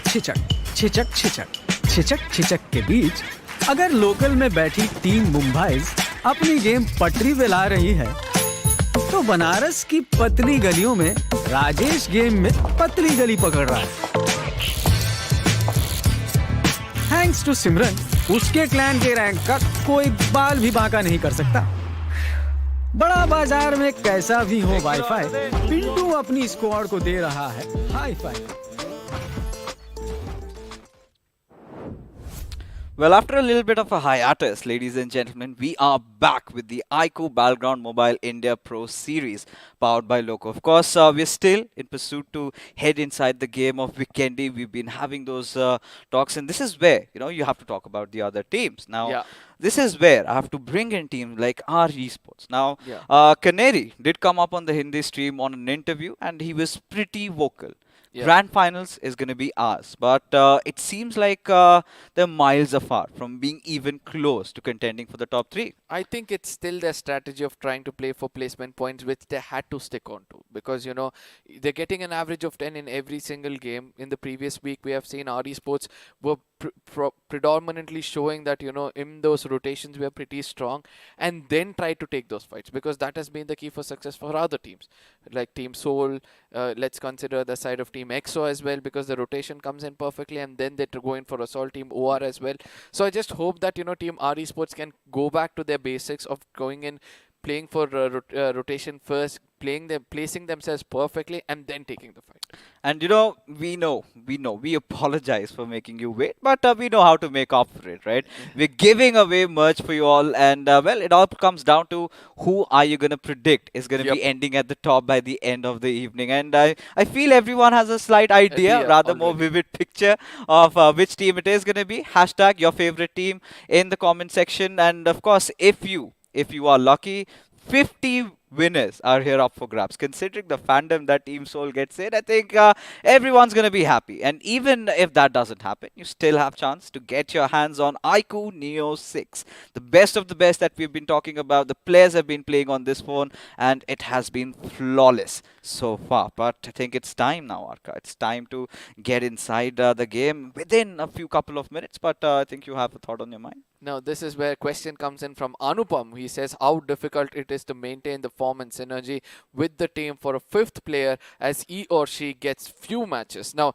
this was the same very question which I asked you in BMOC, where I said that suddenly out of nowhere, a fifth player just barges in the team when required and also plays. So, before I give it to you, I just have one point to make, because after speaking to the players, I kind of picked it up that one substitution will be specifically waiting for that specific map, and he will be given that thing that you have to play this map, so you get prepared for this. The rest of the maps will be taken care. He's pre-prepared for it, so when it comes to that map, he exactly knows his roles, and that is how that synergy eventually comes in. But your takes on this question? I think first we have to talk about why teams really opt for a substitute.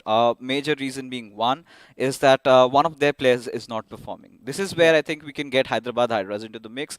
Striker was not performing in week 3. We saw him got replaced by Manti. Yeah. And then after that, you have a few other teams that kind of try to change things around a little bit, give everyone a playing chance. This is where I think Snacks really comes into the picture. They try to try out a few more different roles. But when it comes about how do you maintain your composure, how do you maintain your synergy? So the thing here is every player, be it the fifth player of a team, gets into the training ground, has his hands warmed up. He knows that he's going to play a game, right? Every team comes up with a certain game plan in their mind. Now the first games they're going to be trying out. Okay, so you're playing, be prepared. You're going to be joining us. Now this is how the idea comes in. Now this is where we can even talk about Team INS getting everted. First game, I think Crazy Soul had another commitment that he had to attend to, which was sort of unforeseeable for him. But now that he's back into the mix, now Evert really did live up to the hype, right? We were all wondering if this player is going to succeed. But this is where your point comes in. One opportunity is all you get. You've got to hit it out of the park, and I think Evert did that. Yeah, absolutely agreed on this point. And this is where, since we spoke about the side of Hyderabad Hydras, since we spoke about the side of Nigma Galaxy already, now Team INS as well as Hyderabad Hydras as well as the side of GE comes into my mind. Starting from the side of Team INS, where you have Crazy Soul performing, in a map of Vikendi, where you need to be having a very good balance between placement, passive and active gameplay against the team. Where do you find INS's position within a team? Should he still be that loose cannon in the team which will be going bonkers here and there? Which player are you talking about here? Crazy Soul. All right. Because he's one person who might burn out his resources. He tends to go in and take those fights.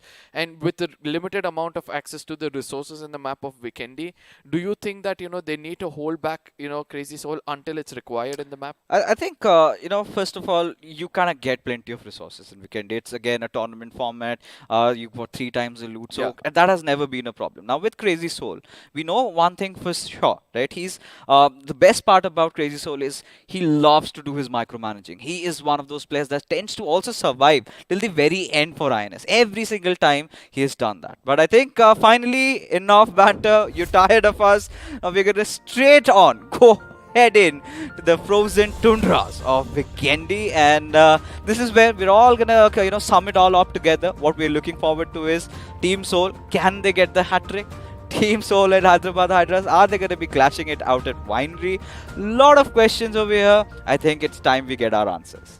Yep, absolutely. But before which, we're going to be looking at this beautiful views, right? Because the map of Vikendi very least have most of the player played, because they all know that the Erangel map is so default and they love it so much they tend not to come and see the map of Vikendi. But this aerial shots is going to reveal us exactly how the topography is panned out for the teams to go in for those frontal battles, to go in for some hiding, where we did see there were several teams who, with the last man standing, have made it into the final circle and gained some position points for themselves.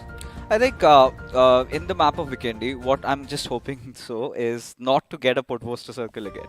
I think it has happened twice, and we've seen a few teams really get the benefits of that particular zone. I think teams like Retribution RTR, sometimes it's been INS, also trying to close in. Team Blind, as a matter of fact, even for Hydra officials, they've done that. Now, we know for Hydra officials and INS, this has been one of their strongest suits. We have seen them perform in the past, but it all comes down to the circle. Now, Arka, if I may ask now, which circle do you really want to see? And the same goes for the audience. Let us know in the chat as well. Now, two places is what I would like to place my bets on. One is going to be the side of Dino Park, inside those caves, which I always keep speaking about. You know, in case it happens over there, everybody are going to be so close, but still so far away. The second one is going to be Winery, where the underground battles will also be coming in. Ladies and gentlemen, we are stepping into match number 4 of the Grand Finals, Day 1. This is going to be the map of Vikendi, as we can witness on the right bottom side of our screens, where we can see iQOO Neo 6 is the device used by all these players, going in smooth into the game. Smooth and silky is what I've got to say, but the same cannot really be said for the flight path, ladies and gentlemen, because it's way inclined towards the western side, all the way, Port to Milnar, and the teams heading out towards the eastern side, they're going to have a lot of trouble. But this is where we're on the lookout for teams like Hyderabad Hydras and Team Soul, and there is Winery. Now, this is reachable, right? This is accessible. Nothing's going to take them away from that. But Team Soul, they're in pursuit for that chicken dinner. And this is what I've been talking about. A circle completely out of the blue goes way towards the eastern side. Every single team gets into thinking right now, what do they need to do? Now, we have to also witness that Hyderabad Hydras have changed their drop location over here, gone a little bit away, but there's another team trying to accompany them and making sure that's going to be the side of BB, where a clash, early skirmish, which could take place on the southern western side of the map, and that is where we're going to be heading in. Eventually, we can see that Kinetic also come in over here. A three-way Mexican standoff, ladies and gentlemen, from the get-go itself. Hyderabad Hydras, Big Brothers, and Team Kinetic. Oh, Hyderabad Hydras, they did not side off for this. 3 teams bashing it out as God is going to be in a scrim against Carry over here. Still, Kinetic God does have that DBS. Hits another shot. There you go. Gets the better out of him as Carry. He is deleted from the server. Now, on the other side, we can see another person going down. It's going to be Hellgod, living up to his name every single time. A man who has stood out when Scream is not been screaming in the lobby will be getting the other finish for himself. And Kinetic are looking pretty strong in this map. Hyderabad Hydras, they are in tatters. But, you know, the worries for Team Kinetic have so far not ended over here. Now, Bio does have that ump on him. You need to have this weapon. Does have that Kevlar. Ooh, did he just give his positioning away? I did. But for now, look at Hellgod. He's being contested by Onyx, who's getting shot from elsewhere. The moment he steps up, this is where Hellgod is going to come out and even get the job done. As God also trying to push in on this one, man. And he's been defending with all his might. Might get another knock. Yes, he does. And there you have Team Big Brother Esports really bringing in the heat. Now, eventually, 4 finishes is what they've got. Manti from far away is going to put an end completely towards the side of Team Kinetic, if I'm not wrong. I'm just waiting for confirmations to be coming in, as Manti has got a perfect angle against the side of the BBs. If this grenade connects, as well as the crosshair eventually does put him down, it's going to be Zenopi getting taken down. Can Manti go in and clutch and get the 3 other finishes for his squad? It's going to be very difficult considering the situation. Hellgod is already gone in for the revive. Has been the MVP so far in this fight. But Big Brothers really need to understand the gravity of the situation. Manti is just that lonesome player. He has his position given away. And with all the footsteps he's been making, this is where Big Brother will decide to regroup and directly push on over at him. Now, the problem here is Manti does not have an helmet. This could be a huge, huge issue, as he's been creating a lot of noise. And here comes the push. Now, Manti would want to wait it out. He's going to be trying to scope into the exact corner from where we can expect the enemy is from. Can he do the damage? Eventually, the trigger discipline goes against him and eventually giving out his location. Look at that. Grenades are going to be tossed above to make sure he's not in the corners, and eventually jumps and tries to run away as the 3 players are going to be rushing in like a pack of wolves, trying to take down the final prey, and eventually stars have been connected, and that's the end of the story for the side of Team Hydras. 2 teams gets eliminated within the 4-minute marker on the time. Oh my goodness. They've learned their lesson the hard way, and everyone was sort of thinking alike. And three teams drop in, and big brothers.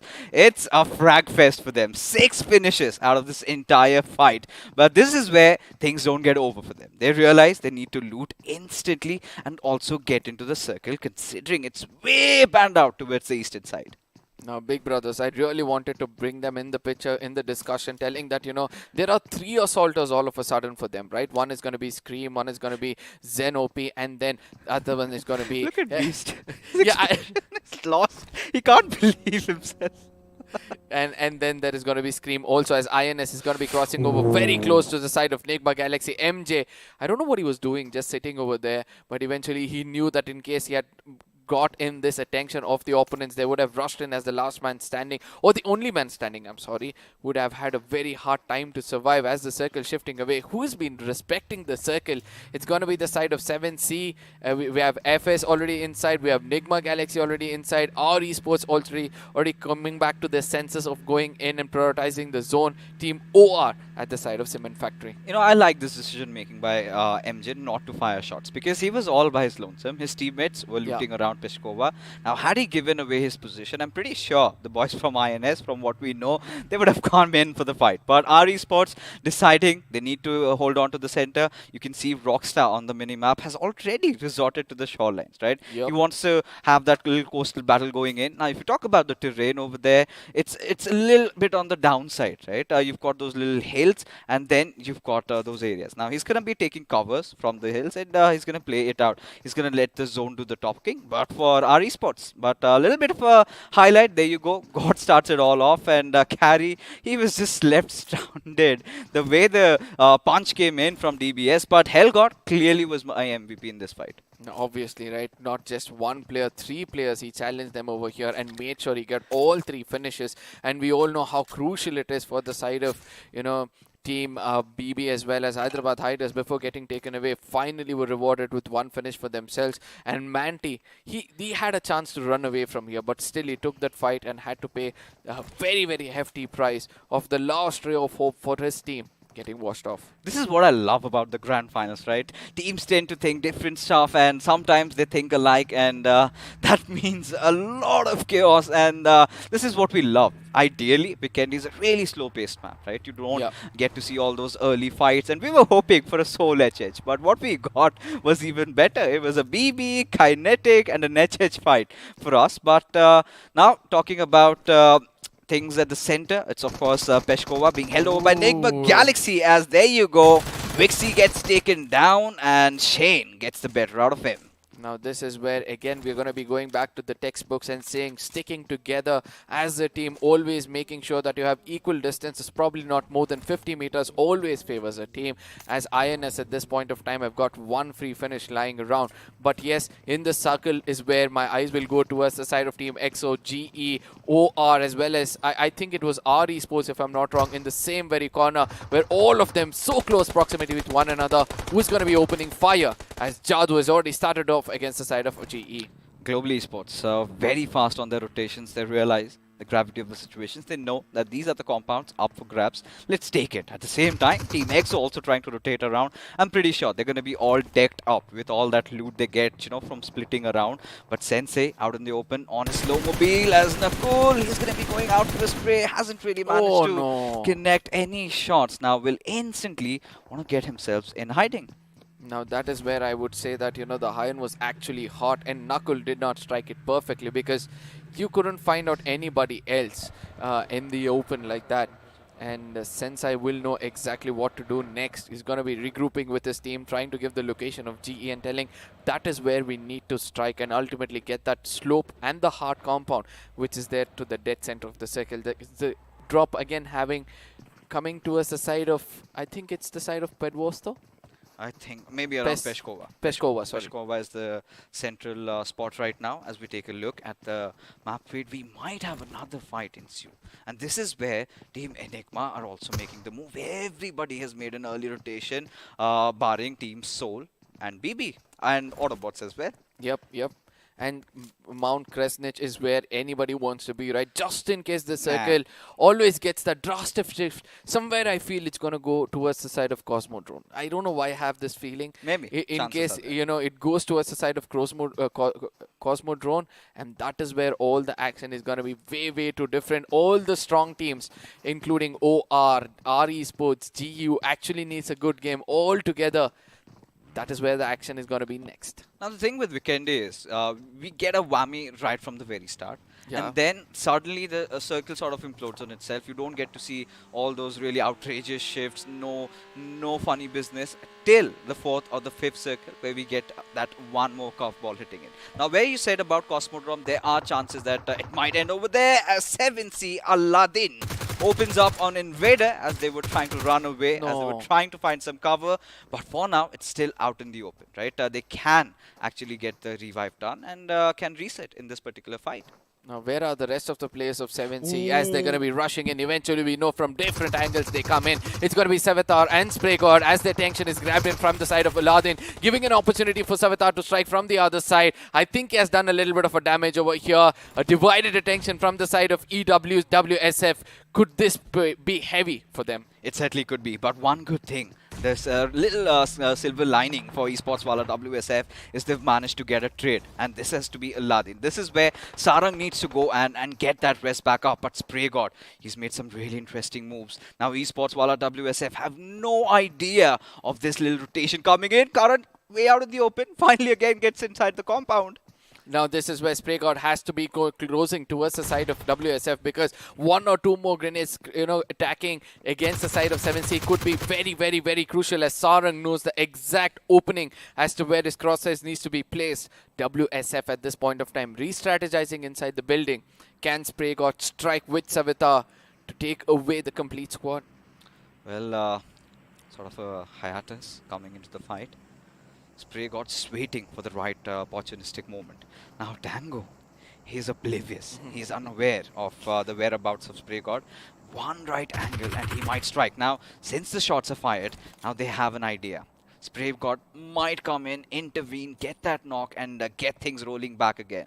But Tango, he's going to be relentless. He's going to be keeping, he's going to continue lobbing on those grenades and try to get some damage done.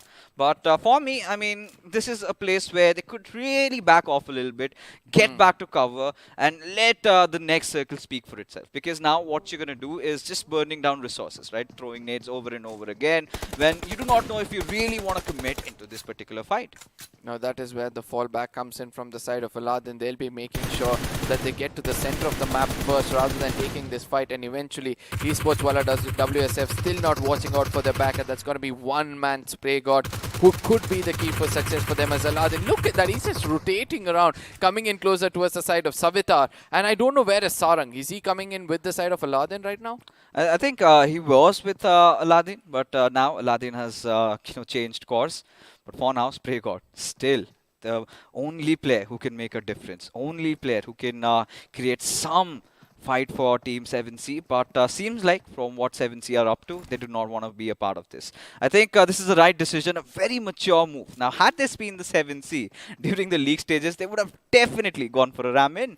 No, obviously, right? But they need those Look at finish how they're points. mocking They the players. need those placement points. As Sarang at this point of time, this is Oh. the reason why they kind of changed the location, because they knew that GE was coming in from their backlines. Sarang, having a view on them, has done the right job to stick around in the shorelines, but ultimately he also has to watch out for any kind of push coming in, as 7C is eventually going to regroup, make sure they get away from this position. Absolute golden gameplay coming in from the side of 7C. Ooh, but they have to be careful. Manya! Just gave his position away. Slippery fingers there for the lad, and Sarang has an idea. Oh, no. But I think he's getting shot from elsewhere. I think it's the boys maybe from the other side. Maybe it's going to be WSF that are firing bullets at him. But either way, Sarang is not going to step out again. Or maybe it just could be Manya. Look at his position there.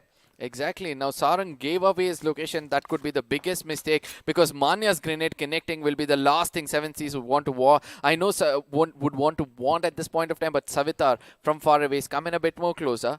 He's going to make sure that in case there's a knock, he's going to be giving the right kind of backup. But yes, again, to the other side of the screen is where we have to look out for now. It's going to be Team Soul coming in from the corners, pretty much close to the side of BB. As I speak about it, Akshat puts down Beast OP as the tension is going to be going on over there. Zen OP and Hellgod will have to do a lot of job. No cover fire coming in. Team Soul will be rewarded with one finish. This is something that we were anticipating. Both the teams are rotating pretty late inside the circle. And, well, BB, they were a little lost over there. Got the better of themselves by the players of Team Soul, who are on fire. Now, what I love about Team Soul was they kind of stuck onto the edges. They knew there's going to be a next shift. I'm pretty sure they're still not going to take the center at this point. They still have this little feeling that there's going to be a hard shift, maybe a little down south or somewhere around those Cosmodrome areas, and that's where they're going to be making those moves. As you can see, Goblin, that is how you trace your bullets. And of course, if you've got another player also chiming in, it's even better. Yes, absolutely agreed on this point, and that's one thing which I love about Team Soul, right? So as soon as they see a player running out in the open, what do?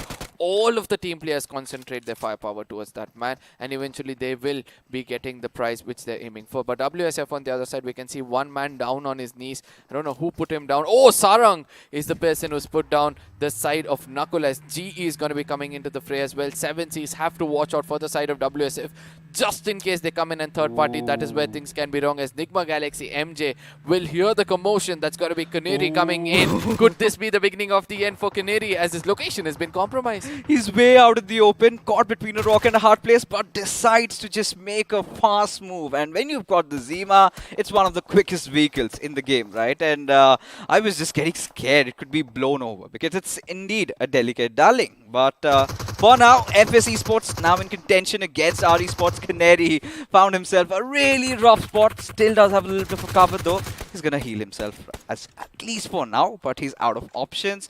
Has his vehicle exploded? No, I have a strong feeling, another gut feeling coming up, right? So that's going to be this.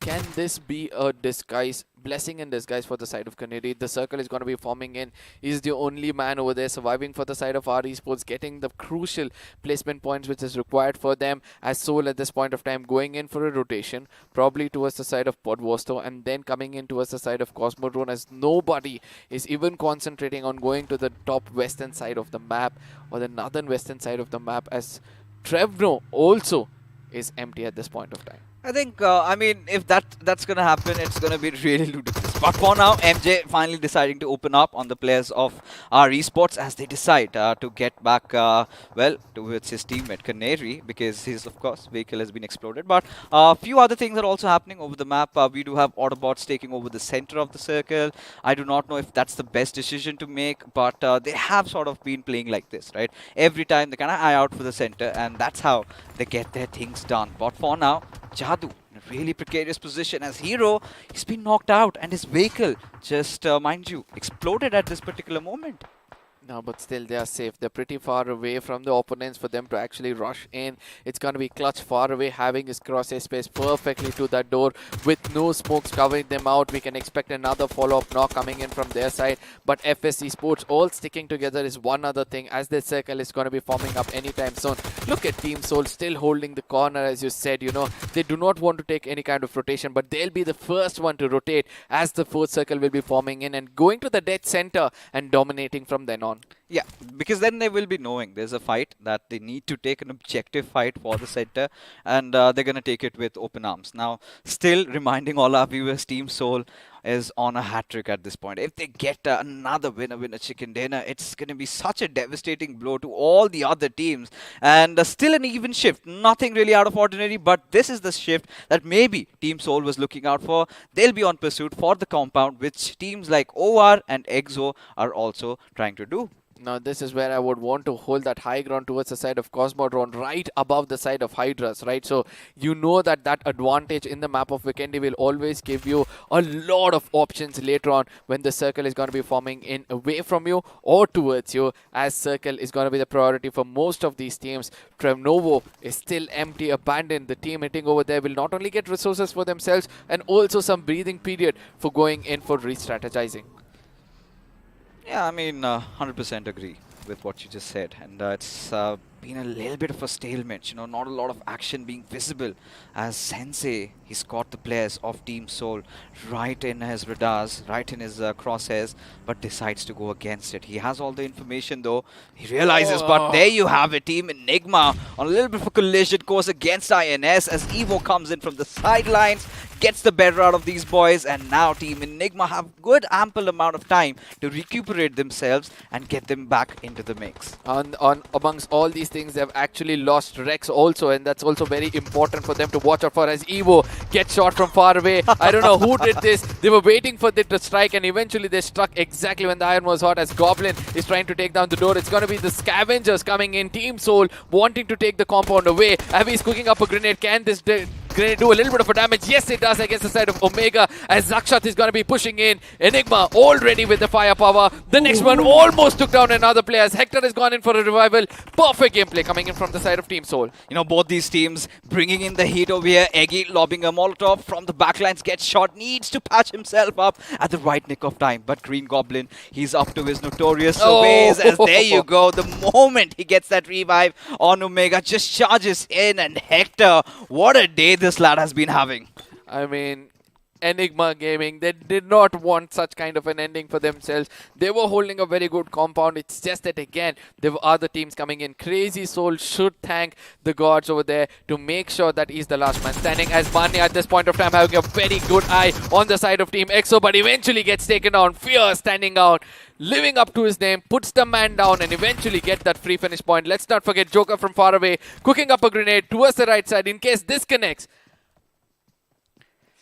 No, it doesn't. No, it doesn't. Definitely, and bear in mind, it's Global Esports. The Joker is out of any meds. Just has those bandages to work around with, and I really do not fancy his chances, considering it's the 5th circle that we are talking about, just waiting to meet his makers. And Team EXO, they're going to be very patient with this. They've let the other player, you know, Nakul, I think he's on a whole different galaxy at this point, has left his teammate as he has to focus on getting those important position points. Because bear in mind that Global Esports, they're contending for the top spot, right? 10 points behind Team Soul. Now Team Soul has again furthered up that lead, and this is where Joker finally making a run, but I think Immortal is unaware of it. Now somewhere I feel that Immortal might know his location. That's why he's cooking up a grenade. A trade will be something fair for the side of Immortal, for the side of Team EXO, as well as the side of Joker, as Immortal is going to be relying on his guns. I thought that the last player of GE is going to be Joker, but eventually with that knock confirms that there's another man standing for the side of GE, somewhere far away, playing for placement points. Oh yeah, Knuckle just on the peripheries of well, the circle. As you can see, finally, this is the shift that I was talking about, right? That one hardball, and this is where you've got Esports Wala WSF at the epicenter of the zone at this point. The same can be said for our Esports, but their journey has been arduous entirely as Team EXO decide to step in, and they're going to be picking up fight against our Esports at any given moment.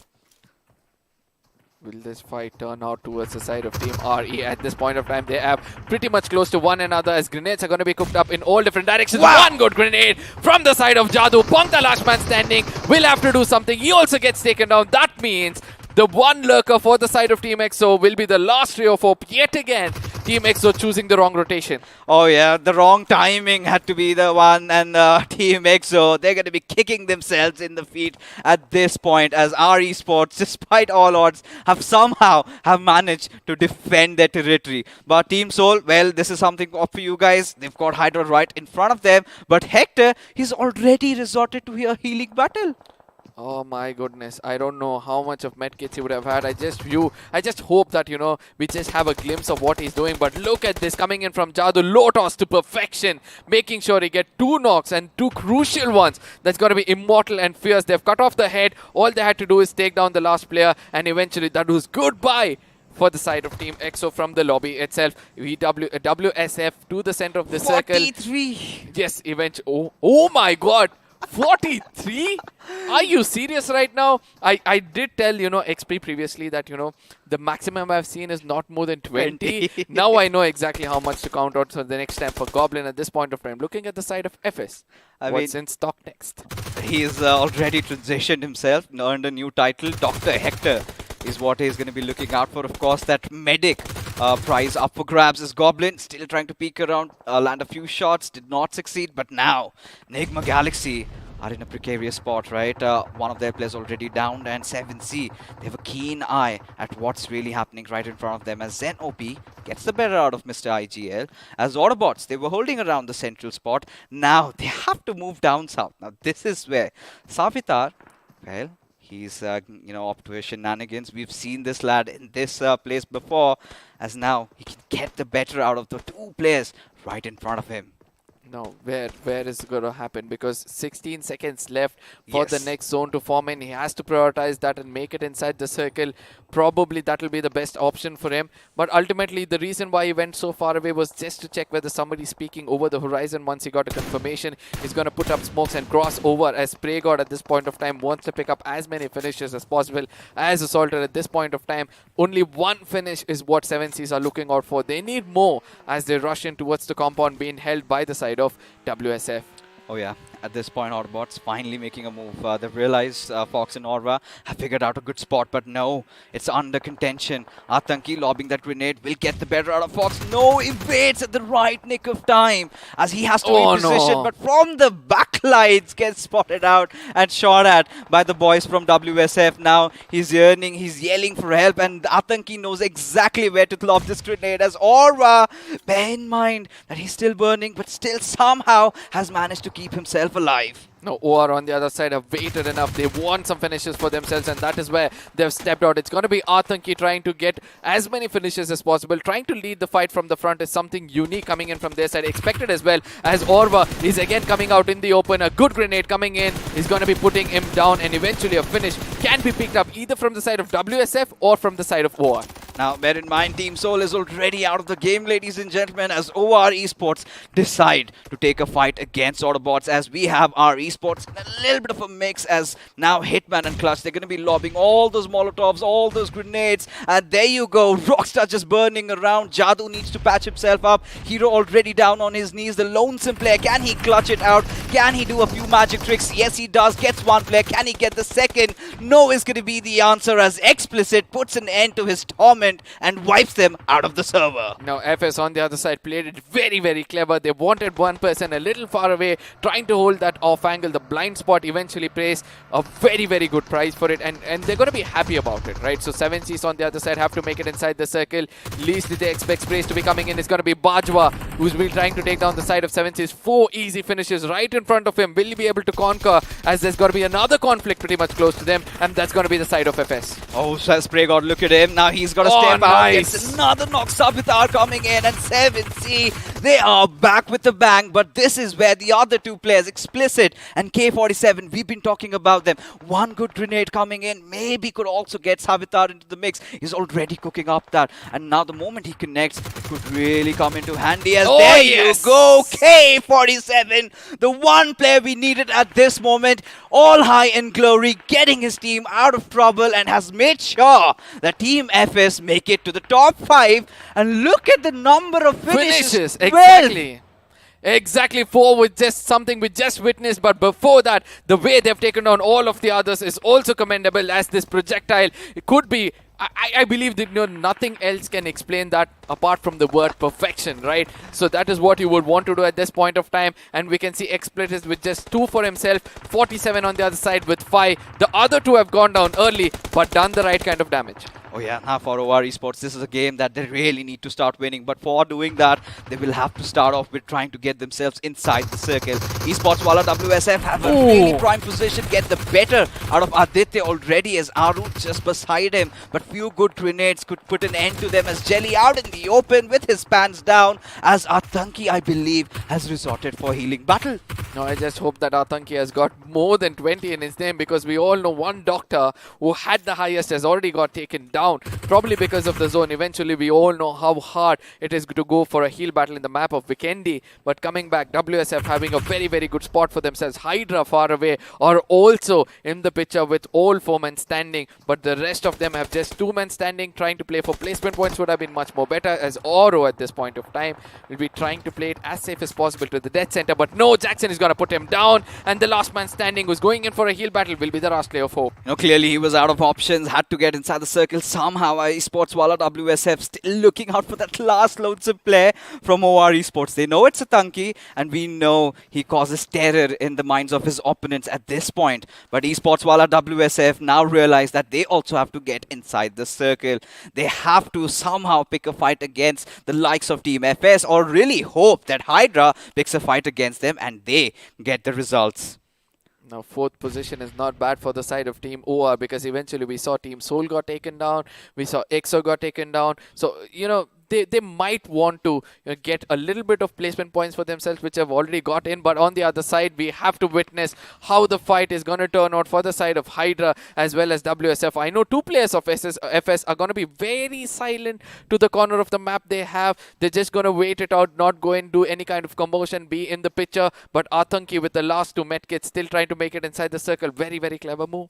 And just when the boys from Esports Wala WSF aren't watching, maybe Bajwa has a slight idea, but he will not resort to end his miseries over there. Atanki, he knows he's out of options now. Finally, will be looking desperate to get a knock or a finish maybe for him, as his ADS opened up. And Bajwa is the target he finds and barely managed to knock him off before he goes falling down. Now, this is the second where the grenade is going to be connected. Exactly what Hydra wanted. The opening is already given. I know Legend is down, but eventually this push is going to allow them to pick up two finishes. I know FS is behind that rock, and they have a very good opportunity to strike as Legend is down. Jackson almost down to very low HP. Can FS clutch this out and get the 4 more finishes for themselves and make it 16? It certainly is possible, but look at Team FS, 13 already to their names, and they've got some really good cover to work around with. Few more good grenades, and maybe they could possibly get in a little bit deeper over there, dig in and get the better out of Team Hydra. It all pans down to where the next circle shifts. It's the 9th circle we're going to be talking about, ladies and gentlemen, as the 8th circle is starting to shrink in. Parv, somehow trying to cook a grenade, has a clear idea of where K47 is stationed, but the nade goes a little far. Now, where is Explicit? Look at him, what he's doing. He's coming in from another angle to make sure that, he knows the commotion far away as well. This split gameplay might be something which they'll be looking out for. But how much can they push one team towards the side of the other to make sure they both go in for a fight will be the next big thing, as Tango, at this point of time, being the slithering snake, trying to push in towards the side of Explicit. Probably doesn't know. Both of these don't know the location of one another, but WSF will be waiting it out, right? They want to take down the weakest link. It's a patience game, ladies and gentlemen. 10 seconds after which the healing battles might begin. But, oh, Karan, I believe he spotted out Parv. One bad little move, a little bit of an overextension could pay a hefty price, as Hydra officials, they have their eyes, it's tunnel vision. They want to take down the boys from FS, as Parv does have those 13 first aids to work along with. We're talking about a consistent game coming out of Team Hydra officials, and that is exactly what we're witnessing, as K47 just goes swinging, gets dynamite, but will eventually get traded by Parv, who is the lonesome survivor from Team Hydra. Now, at the same time, Tango is going to be pushing in as well. The last man standing. How long can he survive? As it's going to be WSF Esports going in. The zone is going to be coming in. He's the one healing on the outside. Can he actually heal it? It's going to be Explicit going with the last medkit for himself. Where are the others? Are almost getting taken down. Yes, he does successfully. F Esports on the other side gets a winner chicken dinner for themselves with a heal battle, which we least expected. OMG. I still cannot believe what my eyes just witnessed, ladies and gentlemen, as we transition into the post-match segment powered by Loco, as FS Esports, against all odds. Oh boy, that fight, K47 undoubtedly being the MVP the way they've been playing. And, I'm certainly running out of words, right? Especially when two of the teams that they were up against, Esports Wala WSF and Hydra officials, had all their players standing. They were still a 2-man squad. And despite that, they still come out swinging and get the chicken dinner. As we take a look at the point standing, 28 points. This is exactly what FS Esports needed at this moment. And they're going to be very happy about it, right? The IGL thought to perfection and execution coming into perfection, making sure that the confidence right now is going to be building up in the boot camp for better games to come. And WSF on the other side also had a very good game. It's just that, they were waiting it out as the circle came in. They didn't know where to move next. If they had spread around a little more in that terrain, probably they could have found out where Explicit was hiding. But ultimately, what a hiding spot for him. Hydra official also going to be happy with the performance, but 47. the way he's shattered the dreams of all these other yeah. teams. Oh my goodness. I think the tipping point for K47 was that grenade that annihilated the squad of 7C, right? He knew 2 of his players were taken down, but he also knew that the boys from 7C, they were cornered. But talking about the other teams, well, Global Esports have taken a little bit of a fall over here, just 1 point, but there you have it. K47 being the iQOO MVP, ladies and gentlemen, 861 points of damage and then 5 finishes to his name. I'm starting to wonder how much healing points did Explicit also have, but regardless, look at the survival time. 31 minutes of survival almost. Yes, and we all know who was much better than him. It's going to be Explicit. Yeah, the same one, right? 1 second better for the side of 47 Nest is something which is kind of a bit of a shocker for me, but still FS Clutch on the other side had also done a lot of damage, as well as the hard work to get 3 finishes for himself.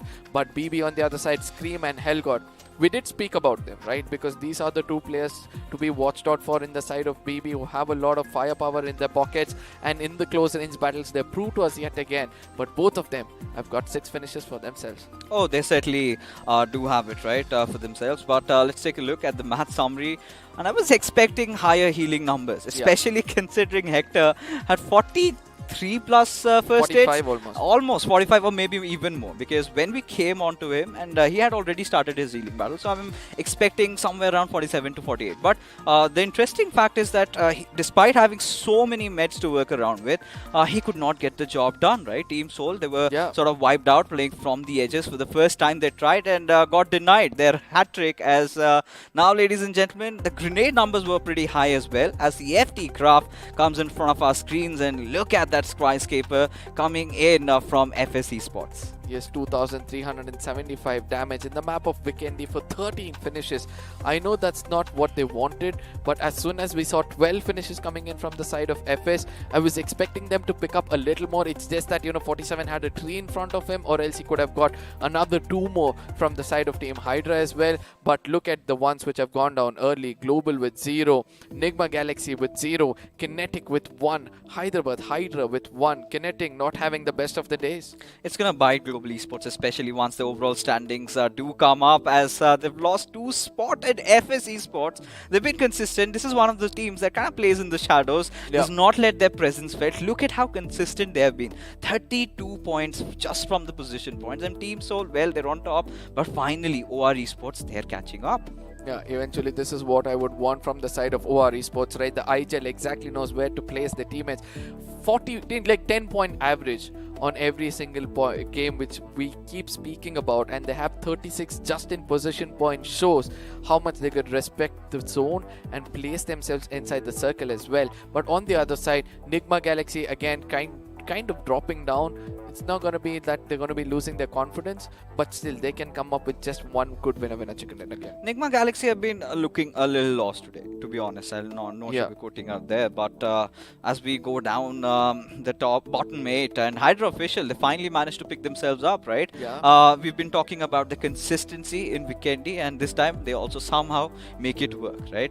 Still in the mix, one chicken dinner, they can also fight for the top 5 over here. It's pretty much out in the open. Yes. But for Big Brother Esports, early on they come in, they go out swinging, get 6 finishes right from the very start. But the next moment they pick a fight against the wrong opponents, right? It was against Team Soul. Well, they did not really intend to do so, because Team Soul, they've already stationed at the peripheries of the zone. They were just waiting for someone to rotate in. The moment they're like, hey, it's Big Brothers, go after them, and suddenly put an end to them. But what a beautiful game of Vikendi has it been, right? Especially that circle hitting the double whammy right from the very start. I loved it.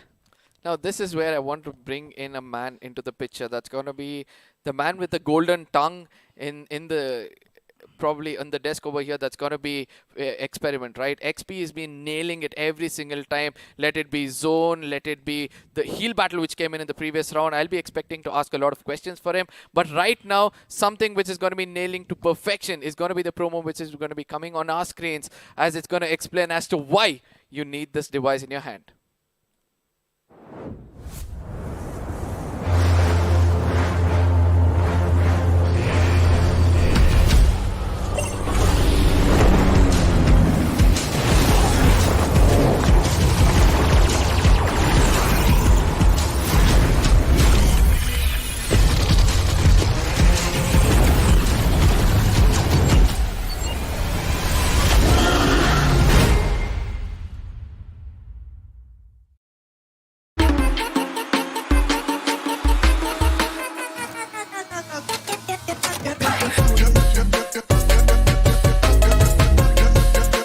Watch it, earn it.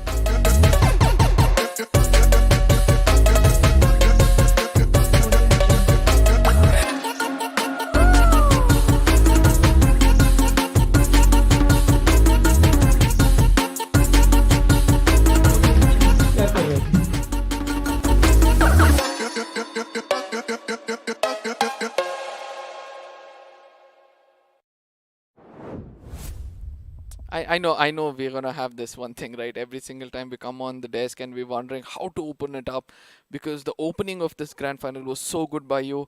And from then on, I've been thinking, every time we come back from the break, I really want to come up with a good line just to make sure that I live up to that bar which you have set right now. No, I think the teams are already doing that. I think our job has become a lot more easier, especially with the kind of a storyline that we're going on through, right? Seoul was in pursuit for the hat-trick, did not get it. Denied, right? Just one fight for them.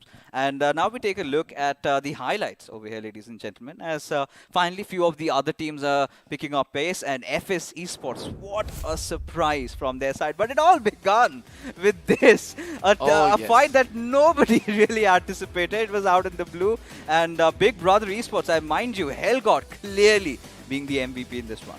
No, obviously, right? He has been standing up to the team and Scream is not performing, and that is how balanced a team should be. When one is not stepping up, the other should be making sure that he fills up his spot, and that's what exactly is happening with the side of BB. But on the other side, Team INS, this is where they started things off. But eventually they couldn't catch up properly as Enigma comes in and strikes hard against them, almost puts them down under. But their happiness was short-lived, because right after Team Soul just barges in and takes them out for good. But Team EXO also getting the better out of the players of Global Esports. But look at RE. The magical nade that just went in, got the better out of two of those players, as Spunky was clearly out of options. Now, the last player surviving, I think, was Immortal, way apart. And Hector. So this is how he got taken down, right? So this is a common principle. Once you're in for a healing battle, make sure you have some cover. If you open yourself up, he kind of foiled the entire plans of Team Soul, what they really wanted to do. Now, FS Esports on the other side, this is where they picked up the pace, right? We wanted to see where did they get those 12 finishes for themselves. By now, they already have 9 for themselves, and this grenade gave him 3. So almost 12 is already which we have counted so far. But WSF on the other side had a very good compound for themselves. They were holding it. They played it to the corner, respected the zone whenever necessary, came in the final moments of the game. But ultimately, look at Explicit far away. He's still the man to go in for the heal battles. I know 47S was trying to make it inside the circle, but, WSF were looking around. They're like, where is this last player? It's not visible at this point of time. It's time we go in for a heal battle. But they were not boosted enough to go in and get that in time. But Explicit, so happy. Look at that screen below. He's going to be like, yeah! He just gets up and celebrates. This is what I need! And top 3 for FS Esports. But yeah, I think this is where I really wanted to see how many first aids the boys from WSF have on them. Because had they given it to one player and the others just go in, search for that one last survivor, and that could have been a different story altogether, because it really hurts you, especially when you still have 3 players alive inside the circle and still lose the game, get that chicken dinner snatched away right when it's you're taking it on. But yeah, I think cutting things off, I think well, it's getting now a lot more exciting, right? Exactly. OR Esports been very consistent throughout. Atanki was clearly out of options. Aru had no means of escape because the circle had shifted away, and Esports Wala WSF ensured that he doesn't come out. He doesn't get to get inside. But despite all odds, they're still making sure they get those 10-point average per game. Yeah, and that's the most important thing right now, and we are able to see that few teams have actually done the mathematics right and make sure that they have 10 average point and additional finish points as well, just to make sure that they're not in a position where they have to compromise on the final day itself. But again, from the get-go itself, heavy lifting being done by only few teams, whereas the others are still finding the momentum, still finding the synergy. What is one thing you would like to say for them? I mean, at this point, clearly, I think the discussion has to come down to Hyderabad Hydras. Are they going to even wake up at all? But there have been, other than Hyderabad Hydras, there have been a lot of other teams also. Now, what we have been witnessing from the lobby today, the team that kind of takes the center, that holds the center from pretty early on, is the one who gets the better results. Now, it's just not about holding the center. It's about being able to defend your center when teams come pushing in. That is what is necessary. And FS did that in a brilliant disciplined manner, and now they're bearing the fruits of their labor. Agreed on this point. I couldn't have put that better. But at the same time, I really love the way OR was also playing it, right? I know Atanki went in for a heal battle. Probably if they had one more man standing, they could have somehow made it inside the circle. But I believe that they had a very good game as well. When it comes to finishes, it was not like they gained too much, but still they were placed perfectly every single time. But one failure for me in this map is obviously the side of Team Soul. They were on the bottom of the map. They had a chance for themselves to rotate towards the side of Cosmodrome, but still didn't choose to do so. The circle went away from them. Again, had some time to go in for a rotation. Again, still choose to do so. Is it they're overconfident of the firepower? I don't think it's about being overconfident, right? It's all about the rotations, the timing. Because what we witnessed that the circle, it was really wild, right? It was towards the eastern side. Majority of the teams did not resort to loot a lot. I think there were just a few teams like Soul, Big Brothers that decided to stay back a little bit. Even Autobotz and just one more team that kind of was focused on making sure they have enough first hits on themselves. Other teams, as a matter of fact, they all contested for the center. We did get to see a little bit of a fight also breaking out between Esports Wala WSF and 7C. Few knocks were there, and then both of them sort of decided to retreat. Global Esports also came in from the back lines. I really felt Global Esports were a little fickle in this particular game, and that is how the cookie crumbled for them. Had to be taken down by Team EXO. But for now, ladies and gentlemen, it's time for the pre-match segment powered by Loco. As now, Orca is going to be a little bit of a break as the big man comes in smiling. The experiment, as we all love to call him, and he's going to settle himself down a little bit. XP, it's going to be another map of Miramar. Now, we've been talking about Team Soul being immortals over here. We felt for a moment that there's no stopping them. But finally, teams like OR Esports, FS, they're really bringing their game on. Oh, they are indeed. In fact, I like that, Arca did give a little bit of a shout out over there, because I was telling you it's going to come down to the heal battle, and that's what it did. But again, that wasn't it that just, got them that victory, got them that chicken, because boy, were they just rambling off those bullets, and, bodies were hitting the floor.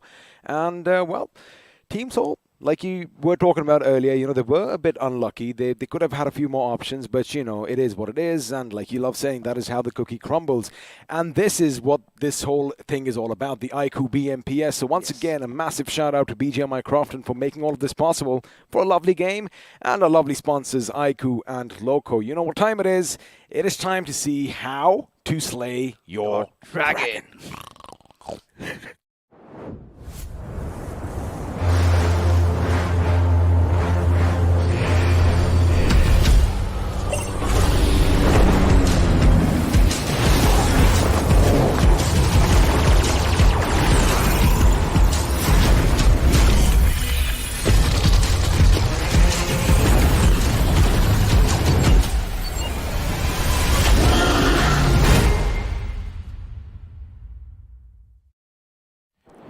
When you have 90 FPS in BGMI, I mean, seriously, I'm not even joking. At this price, there is no other device out there that can do the job. And speaking of doing the job, you did ask me a question earlier about Team Soul and whether their invincibility is going to be shaken, not stirred. However, the thing is, you know this, I know this. Yes. They love playing at the center of the circle, and if the gods of BGMI do favor them, well, they pretty much have everything in their kitty. However, when they have to make their way in, that is when predicaments do come their way.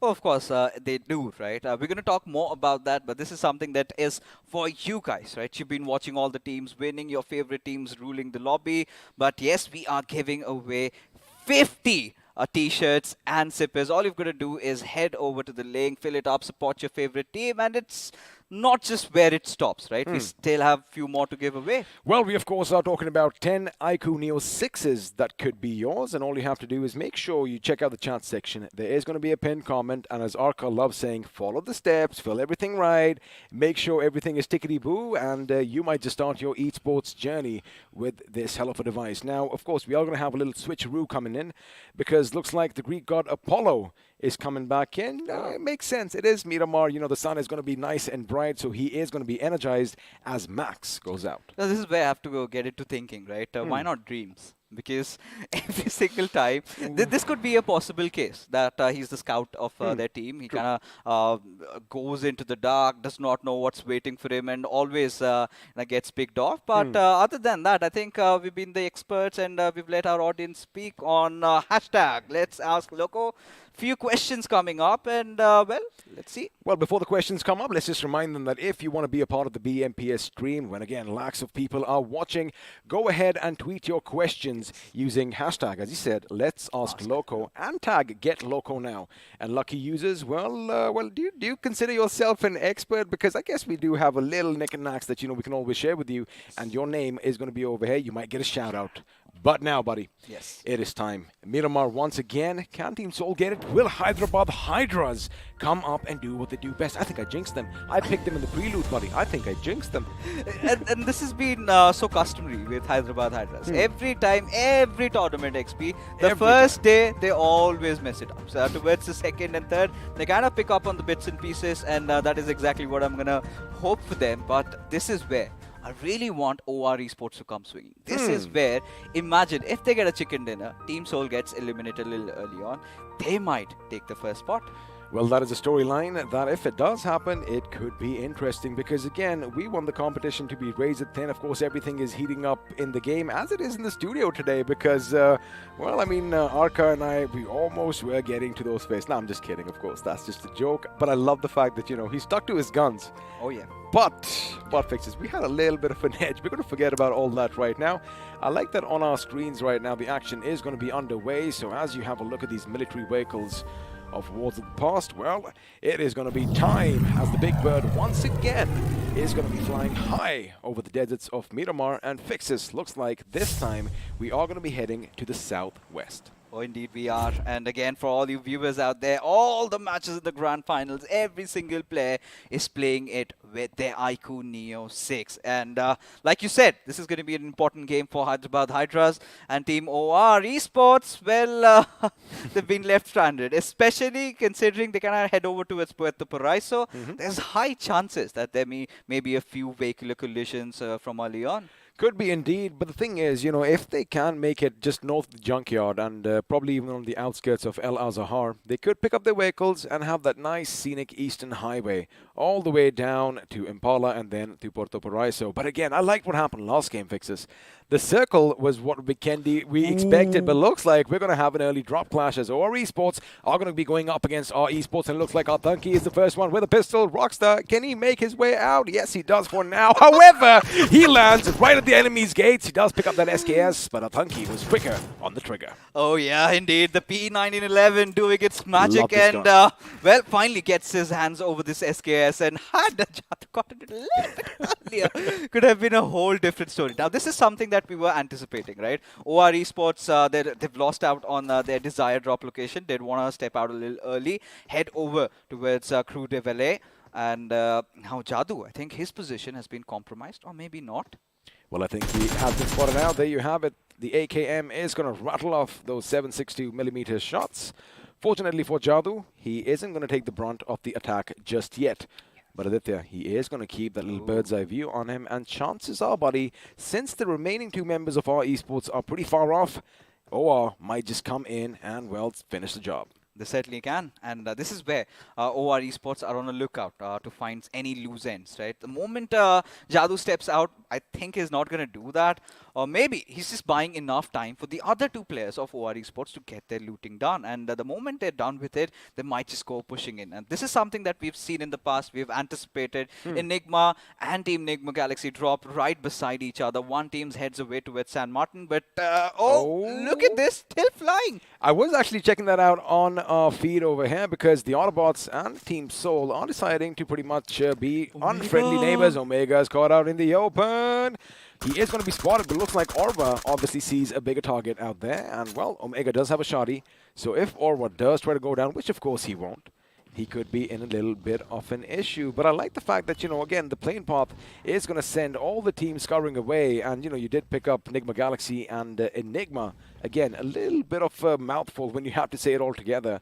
But, it's Hacienda del Patron, and there can only be one boss. The house of the boss, as they call it. But now, Mr. IGL Do Soul have this information? He's got no weapons to work around. He's getting scared. I really can feel his heartbeats as Orba trying to provide that cover fire. But Goblin, now he's going to have an idea that there's someone hiding. But Team Soul, I believe, they do not have any grenades. Because if they had it, they would have gone in. This is where Orva was pretty much making sure that nothing comes ahead. And Goblin, of course, he did try to jump and see if he could see something. Unfortunately for him, he didn't get a glimpse. And, rightly so, they did back out. But what kind of surprises me is, I get it, you have a little bit of a drop clash. You do have other options nearby. You have all these little compounds scattered all over the map of Miramar. And there you have it. That is the call that has been given because, again, time is of the essence as far as looting is concerned. And this is something that I really love about Team Soul. They realized that, the primary objective has to be looting at this point. And they went in, they wanted to get a few finishes right off the charts. And, well, they did not find any. And now they've gotten back to Picardo. They need to get their loot done because this time it's an Eastern Circle. They have to ensure that they take the center pretty early on. Something that teams like Kinetic are doing right now. I liked what Goblin did there, just trying to distract the enemy in case they did appear as silhouettes over the ridge. But right now, this is something we expected. It is going to be our Esports' Jadu.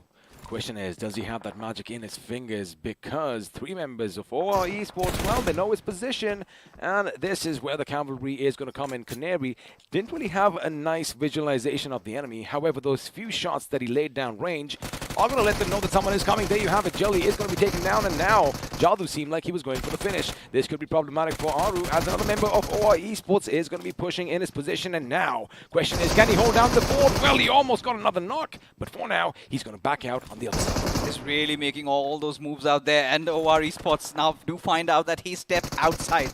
Finally get that little bit of a healing prompt. He knows that Jadu is up for a healing battle as Atanki is going to get taken down again. Jadu doing all that magic he's done in Vikendi so far. Aru, the lonesome player over here, trying to provide cover fire against Life and Death, trying to do whatever is necessary. Well, he had 3 hungry wolves heading his way. He's got 2 of them, and now he knows that the last one has gone upstairs. Aditya's position is going to be compromised as well because Hero with his Tommy gun is going to go gangster all over him as Jadu. With the Uzi, he knows he has that high rate of fire. He knows he has momentum on his side. And there you have it. The third knock is going to come in. Ladies and gentlemen, looks like the magic is definitely coursing through his fingers. Of course, especially what he did against Team EXO. He is definitely channeling all that energy in him. And our Esports, despite all the odds, still managed to keep OR Esports at bay as Aditya has done a good job out of taking one of the players of our Esports, but now he also might get pushed over. He definitely needs some divine intervention, although he enters the church, jumps down, he does shoot, he almost connects. Unfortunately, his AK is going to run out when that M16 is not going to be enough, as Hero is going to make sure he gets the better. So for one loss, as far as Rockstar is concerned, buddy, OR Esports just paid a heavy price. Oh, indeed, they did. No second thoughts in that. The way they pushed at Jadu's direction without any grenades, what on earth were they really thinking? Realize, they've got their players isolated. Either they could have gone in pretty early on, where the other players of our Esports were engaging in trying to get their loots done. Had they done that, because it gave enough time for the players to kind of breathe and come back to aid his teammate over there, and they did a fantastic job. Now, this is exactly what our Esports needed. They did indeed, and wait a second, looks like Revive did not come in for our Esports. They've lost a man, and this could be a bit problematic, although they have that squad wipe for themselves. It is now going to be up to Hero and Jadu to carry that little torch forward. And having a look at the circle, have a look at Hyderabad Hydras. Looks like they've learned from their mistakes this time, heading to Campo Militar. And for now, as far as the circle is concerned, I'm pretty sure they're going to be hoping it comes up north. And anything else you see out of the ordinary except BB all the way out at the ruins. Oh, of course. Now, this is somewhere, teams have decided to try out different stuff, right? BB realize it's getting too much chaotic, a lot of traffic around that entire city. But this is where we take a look at the replay of that fight, right? Jadu, the first knock he gets, that is where he realizes, okay, it's possible. The moment he gets the second one and then just jumps out of the window, that is where he knows that he can get the job done for his team. And eventually had the more, better HP out of, I think Aru did not have a lot and did have the Uzi, but there you go.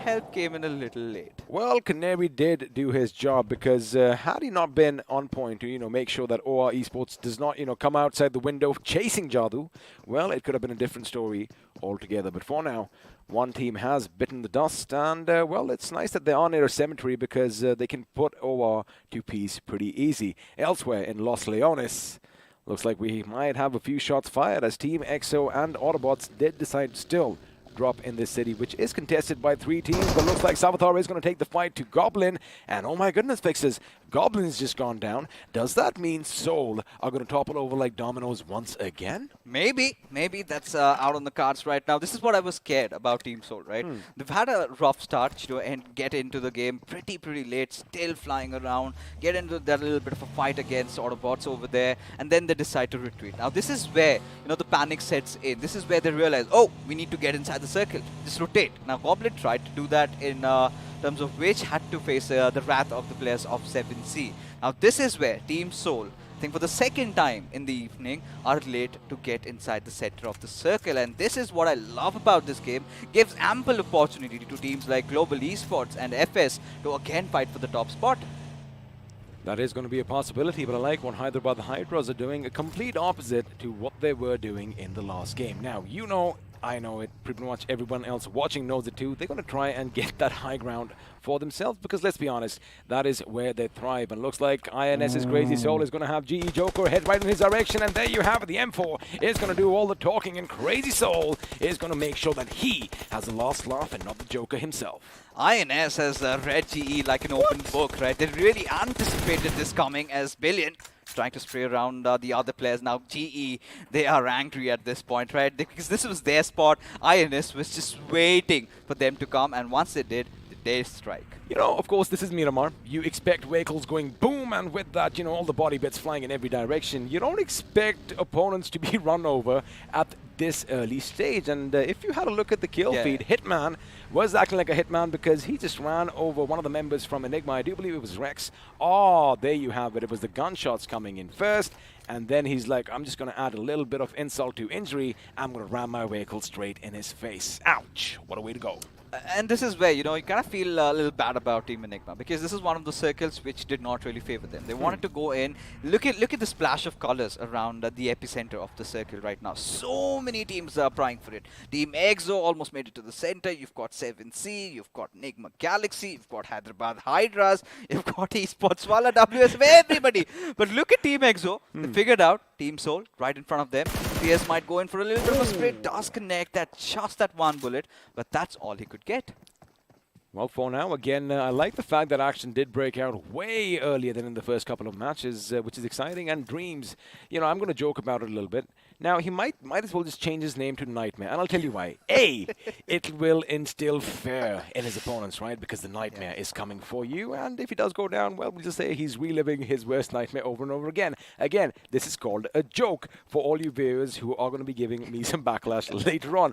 But of course, it is good to dream, and Esports Wala WSF, their dream was so close last game around, just falling short of that chicken dinner. So far, Esports Wala WSF have had a really good day so far. The first game of Erangel, they managed to get a top 3 for themselves. Then even in Vikendi, they have been consistent. They've been picking up the right fights, especially their journey, how difficult it was to get inside the grand finals. Because it was those final 2 games and 2 back-to-back chickens. And look at them here in the grand finals. It's been a moment that they've been waiting for so long. Because we kind of ruled them out, right, initially. Maybe, they've kind of lost the touch, lost the edge. They do not have that fighting spirit anymore inside of them, and they've proven everybody, especially me, wrong so far. Well, looks like Tango is expecting someone to come for the drop because he's positioning himself with his Mini 14 on high ground, ready to shoot down, and looks like he might just be in luck because Ace Black is in a vehicle. He's right next to the drop, and chances are he's going to go and have a look at what's inside. Now the circle is going to shift down again. This is going to favor teams like Hyderabad Hydras, but Team Seoul from the bottom, buddy. Yes. If they sneak in, get that high ground, maybe, just maybe, we might see them get another chicken dinner. Look at Global Esports. Look at Manya, right at the southern side. Look at his teammates, way up top around El The northernmost team. I do not know what they're doing right now, but I really hope it does work out. But now, Esports Wala WSF have the players of RE right in front of them. Shots are being fired, and Jadoo almost escaped. Still safe for now, but this is where Tango is going to try and get as close as he can. Just close in on that distance, whip out one of those grenades, and, well, looks like he's going to let his gun do all the talking. Because, again, our Esports won't expect this, right? There you have it, shots fired. In fact, Hero is going to be just helpless because Tango knew that, well, he really didn't have any option. I think he was paying attention at the finish feed out there, right? I loved what he did. They knew, you know, this team got knocked, so-and-so team number, this team number player, that. They realized already 2 players are done for. The moment he goes out, Jadoo did not really see this coming. Now, this is really good for Esports Wala WSF, especially when you get to get those free finishes to your name, few bonus points for yourself as Hero.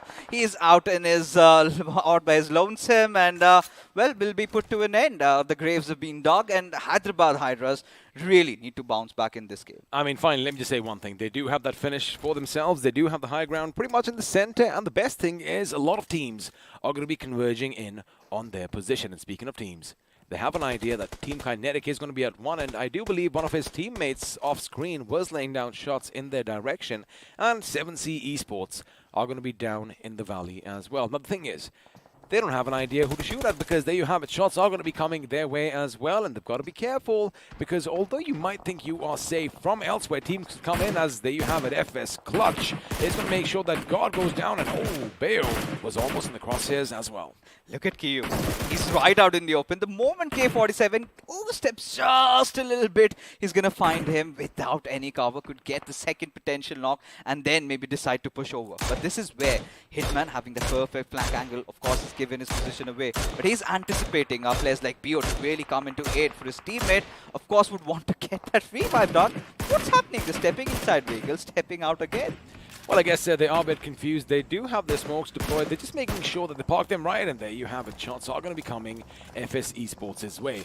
Now, they are going to be in a bit of a predicament as well because they are at the edge of the circle, in fact, towards the northwest of the circle, and chances are if it moves away, well, they are going to have to come down this massive hill that they find themselves on, and that is where Team Kinetic could be in a position to pick them off one by one as the circle is going to close in. We're going to wait with bated breath, and, well, it's still going to be Hyderabad Hydra's day because they have the circle all for themselves. But the question is, Fixes, can they capitalize as Scream is going to open up on Joker from INS? Well, let's see what fate has in store for them. But for now, at this point, INS, of course, being pushed over. The players from Big Brother Esports realized that he was kind of out in the open, and now there's no chance on earth that he could get himself back up. Now the revives are definitely not going to come in, and it's a good decision, I respect, from the players of INS. You know, cutting short on their losses, they have to move ahead because this is where, look at the teams. Look at Team EXO specifically eyeing out for the center. What I'm looking at is a little bit of a kerfuffle about to take place between Global Esports and the Autobotz because it is going to be vehicular manslaughter. In fact, we might just see a few drive-bys take place as well. And of course, this was something I was talking about towards the right of your screens, but looks like they saw each other and they were like, not right now. Crazy Soul is going to come under fire, courtesy of Hellgod. Also, if you notice one thing, Team Soul Buddy making a late rotation into the circle is something that could possibly bite them on the backsides. It could, because, you know, they've got a slight hunch that maybe it's Team Hydra on their backlines. Maybe a few shots would have been taken, and they realize the moment they step out, it could be the boys from Hydra that fire at their direction. But at this point, you know, boys from Team INS, I've been liking what they've been doing so far, right? Joker lost out, it's fine, move on, and just playing around the edges a little bit. But this is where we're going to have to wait for the next shift for all the fights to really begin. Well, the next shift is going to be pretty detrimental if it is not going to be in your favor because all the high spots have been taken out. There you have it, Spray God once again laying down all that lead in Hyderabad Hydra's direction as he did just moments before. And now Nigma Galaxy's Wixie is going to put a little bit of dynamite under Hydra's car as well. One of them is going to be blown up and Parv is going to follow suit as he's going to be brought down as well. Now, this is what I was talking about. Hyderabad Hydras, yes, they do have the high ground, but the question is, do they concentrate on Team Kinetic? And speaking of Team Kinetic, oh my goodness, that grenade, that blast, that little tremor almost shook me out of my seat as 7C Esports are taking the fight straight to them. This is something that could be problematic for 7C though. It certainly could be, but could also be the other way around if Sarang makes the right moves. If he lobs one grenade, gets the better out of KU, this is where 7C can really decide to go in for the push. But now Team Kinetic, they've decided to retreat from this fight. They've gone on the backsides of the terrain over here. As Team 7C did manage to lob another grenade, all they could do was get a little bit of a damage done. Well, they have damaged them indeed, but now 7C Spray God is going to be shooting at Enigma Galaxy. That could be problematic, and a little bit of an auto spray is something that could have been expected over here. But now, as that pickup is going to traverse to the teammates, well, they have a little bit of safety cushion for now. But there you have it, Enigma Eggy with his Car 98 just blew Immortal's head clean off his shoulders. Now, this is where Team EXO really need to react quickly, because we know once that happens, Team Enigma really starts getting a little deadly, and he gets another skull cracked. It is going to be Sensei, and this is exactly what they've been waiting out for. But for now, 7C, Aladdin, he knows he's got his work cut out. He knows it's an entire horde of Team Kinetic right in front of him. And the big question is, how are they going to react to this situation? Now, the thing is, the circle is going to close in. He has to bide his time because the grenades are going to be just a bit too short. And before that, let's have a look and see what happened. Sensei had no idea where the shot came from. And, well, it's like pretty much getting two birds with one stone. Now, the circle has shifted a bit to the south. This is where Hyderabad Hydras are still going to be on the edge, but also this is where Nigma Galaxy can pick up a few things for themselves. And speaking of picking up things, Spray God does spot some commotion in the distance, and as expected, he does lay down some lead. Now the Hyderabad Hydras, buddy, they still have a compound for themselves. There you have it. It comes up on your map right now, but look at what's happening in the north. All those teams are going to have to make their way back in. Now, this is where I really have to bring in the rotation of Global Esports. Manya, he was away from his pack, but he made sure he had the center of the circle. Now has given enough room and space for his teammates to come in. And this is where Global Esports will have to defend the center of the circle with all their might.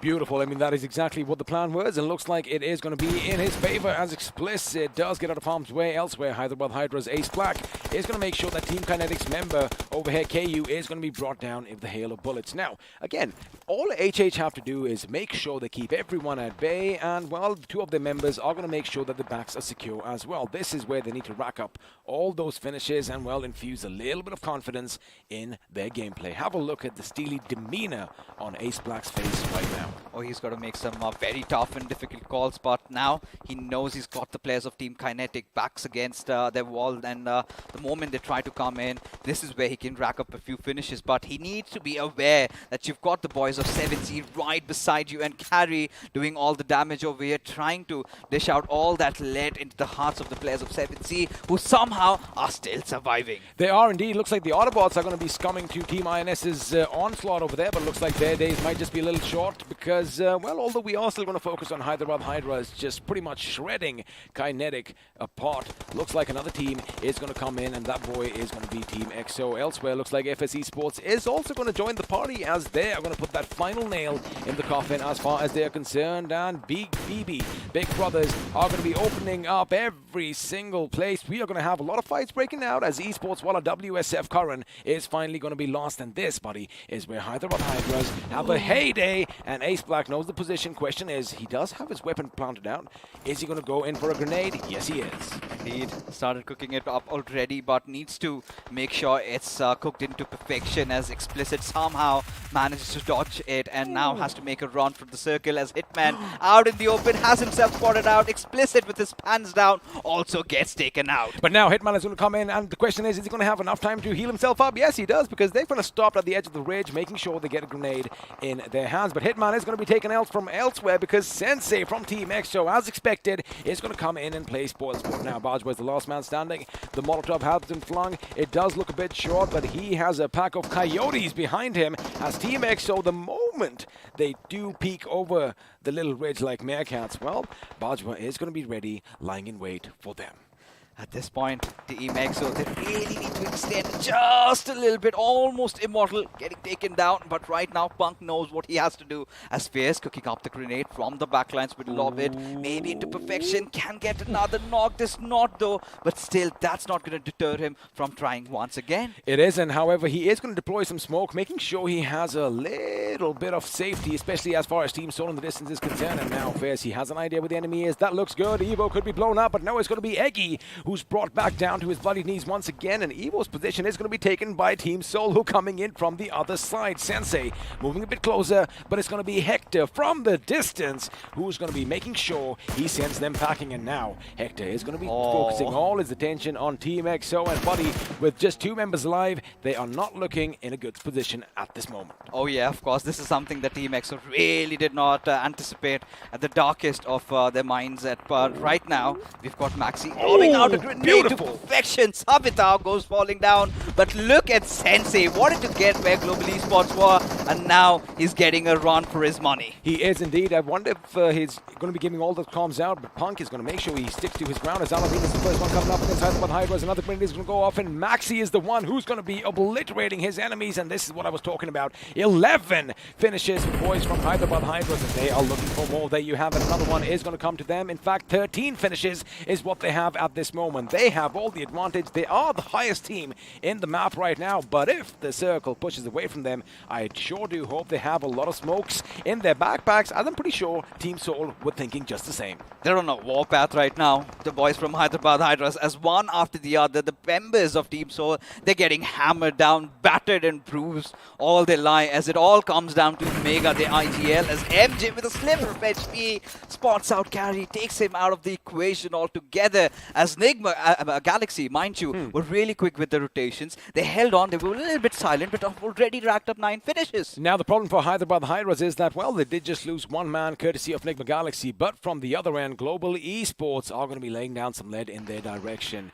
Now, Soul Omega, he still has a couple of first aids to work with. Question is he going to make a move for the circle? Because, well, he can, but the problem is the circle is slowly but steadily inching away from him, and the moment he steps out, expect someone from Hyderabad Hydras to lay down a few shots at his direction. It could be Ace Black. He does spot him, and there you have it. It's going to be Ronnie from Global Esports who actually puts that final nail in the coffin as far as Team Soul is concerned. 3 teams now alive, 10 people still vying for the chicken dinner, and Hyderabad Hydras, they are looking good. A perfect game for Global Esports to gain that top spot for themselves, but this is Hyderabad Hydras going in for the ramen. They realize they've already got the better out of Ronnie. Few more grenades, and the entire squad might just go kaboom. They could, but Max is going to take the fight right to the enemy's doorstep. In fact, the grenade is going to keep him a little bit at bay, and this could be problematic. A little bit of a mishap coming in from Global Esports could spell trouble for them, and they are in a little bit of a shack. 1 good grenade, if it comes in from behind Maxi, could spell trouble. There you have it. In fact, shots are going to be fired as Manya is trying to keep the enemy at bay, and now in full force they are going to come in,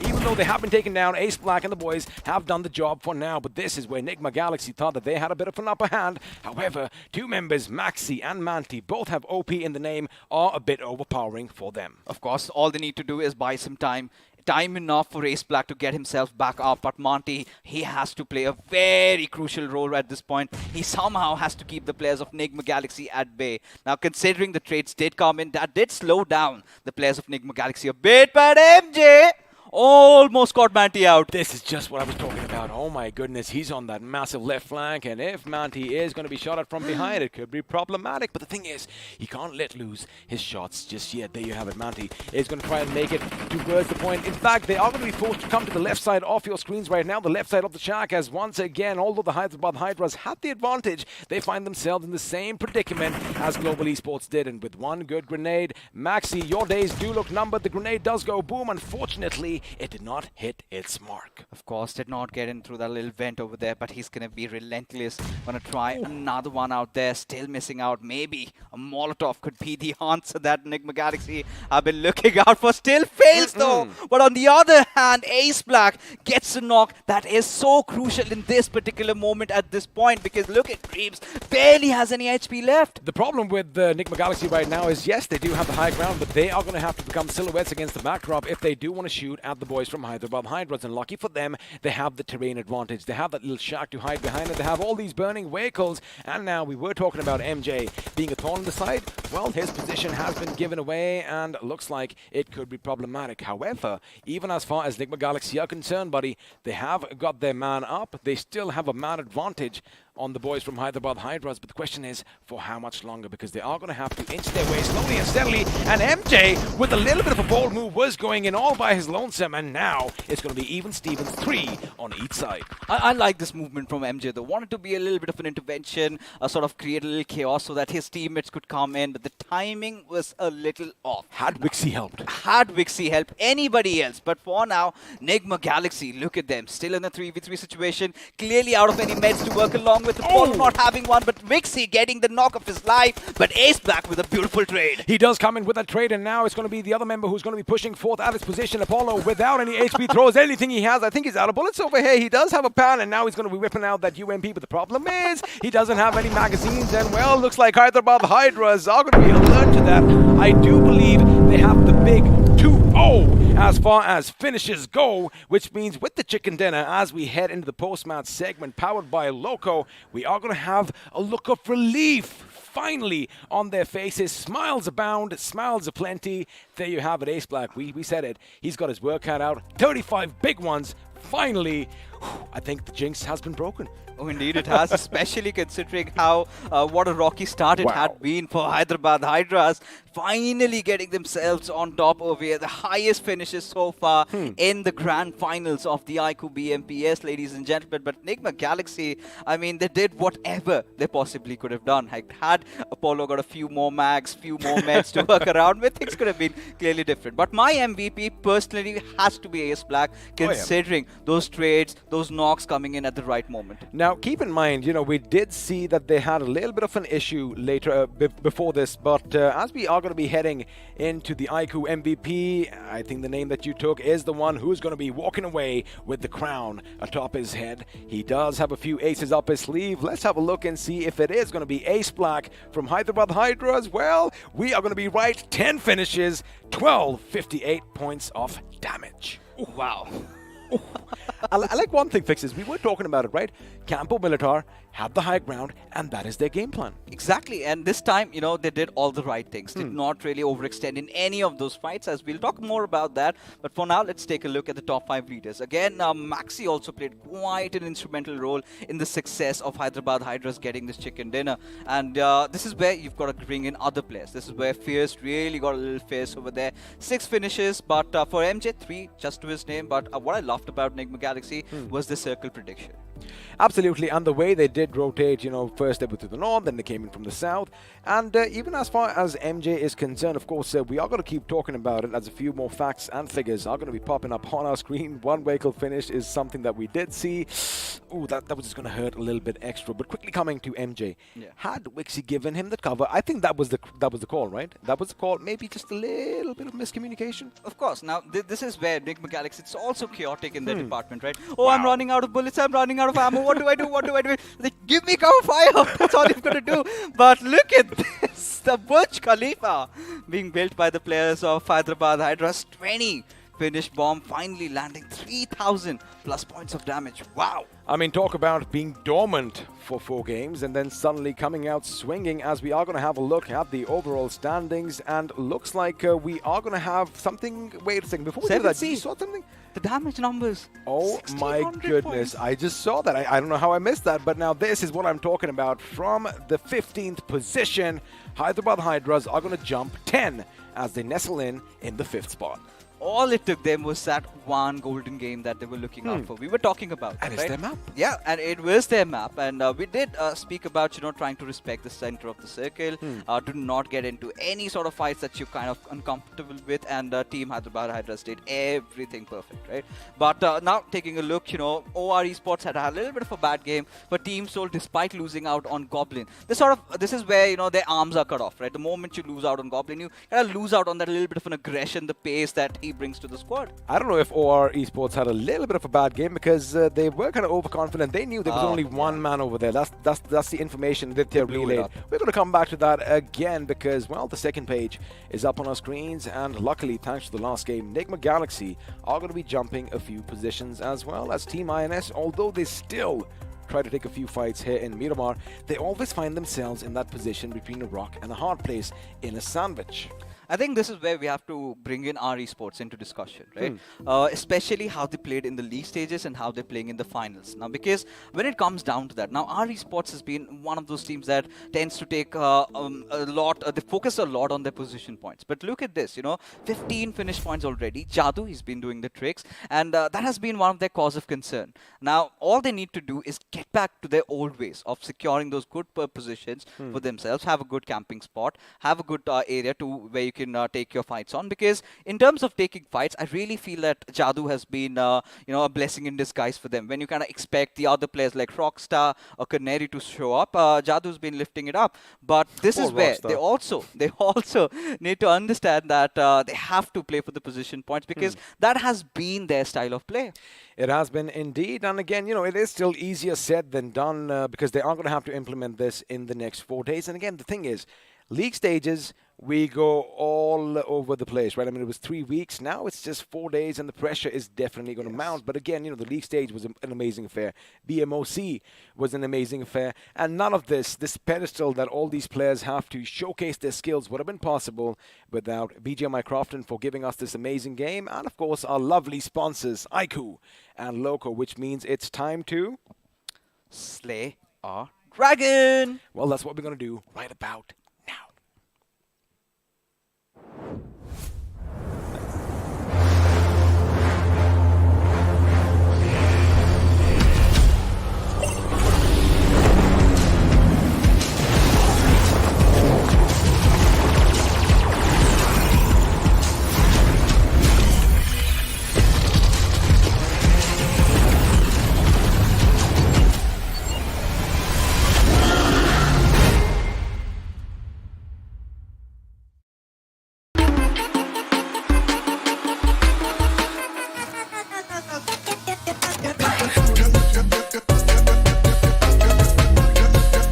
Watch it, earn it.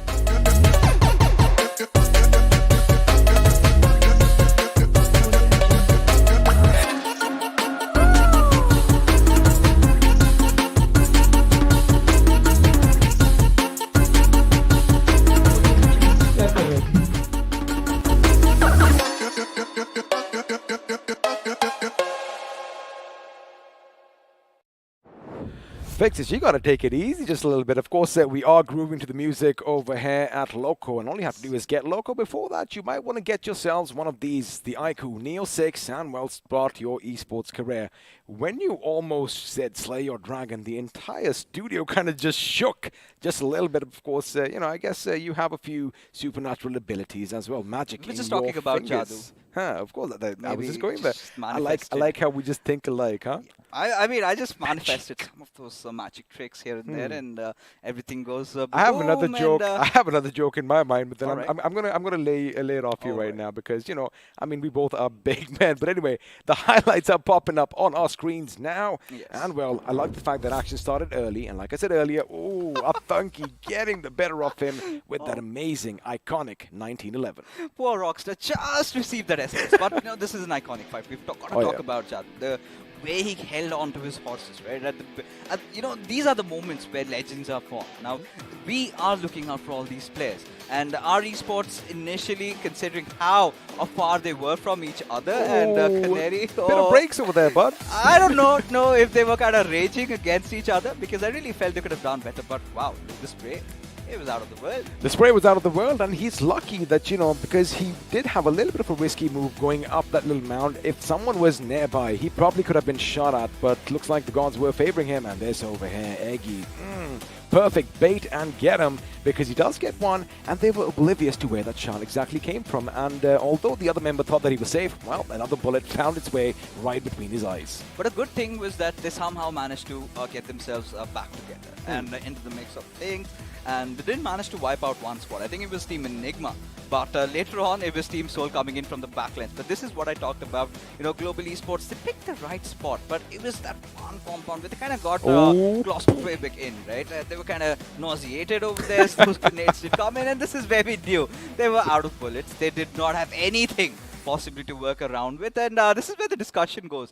Were they a little bit selfish, not sharing a few ammo here and there, or were they all out of bullets? Maybe they all were out, because if you got to keep one thing in mind, of course, the M4 is the most common weapon that all these players use. So some of them had the UMP, so you got a different caliber for that. Some of them had the AK, so you can't really just switch ammo in between. So you got to plan these things out in future. But I like it. Normally I love it when games go down to the last line. This went down to the last bullet. It indeed did, quite literally and figuratively. But I think I know a reason why. Because if you remember, Nigma Galaxy and Team Enigma were in a little bit of a kerfuffle right from the very start. Now, we know Nigma Galaxy kind of head on to Hacienda del Patron, did not have a lot of loot, because it's just that one compound, and it's not for a whole squad. And another thing that really comes into the mix is they really rotated pretty early on, and they were in the mix of things. They were spotting out so many teams, and they've learned it the hard way, right? Had they had a few more bullets, few more utility to work around with, things could have been clearly different for them.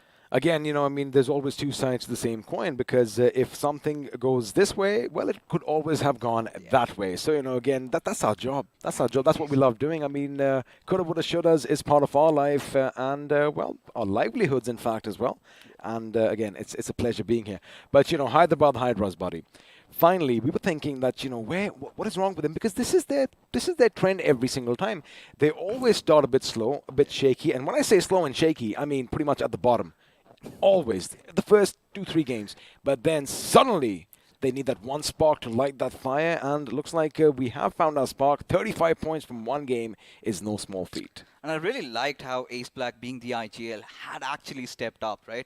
The kind of intensity on his face while he was playing, right? We could see that iQOO Neo 6, but we also saw how aggressive he was with all his call-outs, still holding on to his horses, making sure all those calls were pristine. Because their engagements, their disengagements, everything was picture perfect. They had the boys of Team Kinetic at bay, not really letting them in. They knew there was a team right behind them, still keeping all their players alive. It's not really an easy job, and they somehow achieved that. Now, this is where we were kind of talking in the game itself, because Hyderabad Hydras were pretty much in the center. Team Kinetic was at one end, 7C Esports were at the other. Now, had 7C hit Hyderabad Hydras at the time, maybe Team Kinetic or 7C would have survived till the end. But 7C Esports, they decided to take a little bit of a left flank.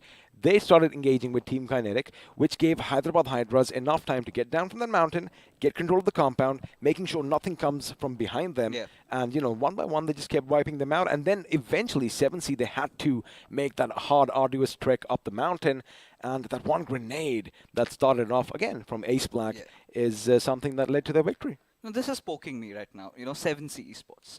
Considering how they were playing in the league stages, right? They had a little bit of a free hand. They were engaging in fights, really not shying away. And this is where I'm starting to doubt that they're kind of tending to overthink at this moment, right? Because now you just can't get away with being very aggressive, take those fights. Now they're starting to think, they're like, should we engage? No, maybe we should not. Those little moments where they kind of double guess themselves is sort of leading to their own original style of gameplay to be deterred. Something we saw in the previous Miramar as well, when they were engaging against Hydra officials.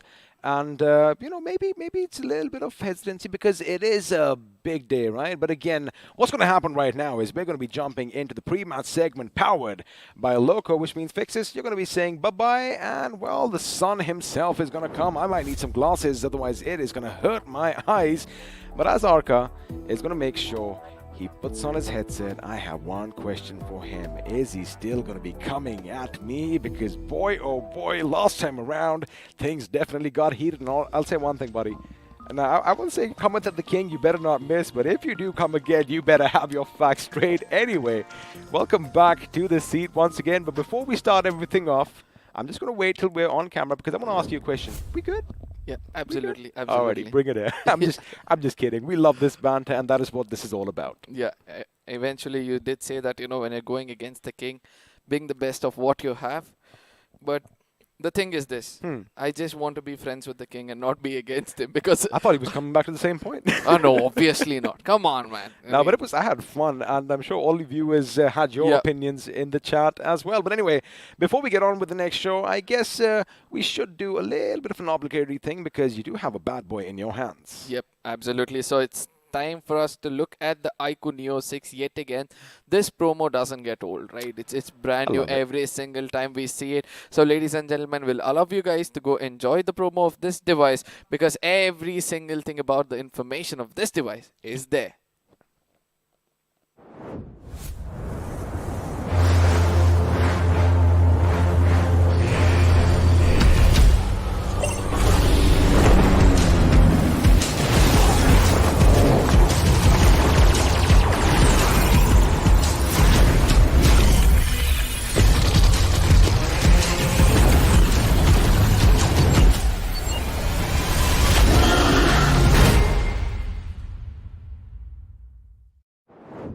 Well, you know how the iQOO Neo 6 has 80 watts flash charge. I guess we all recharge ourselves when we take these little breaks as well. And just like this bad boy, it takes about a game, that little break that we have, and we come back with 100%.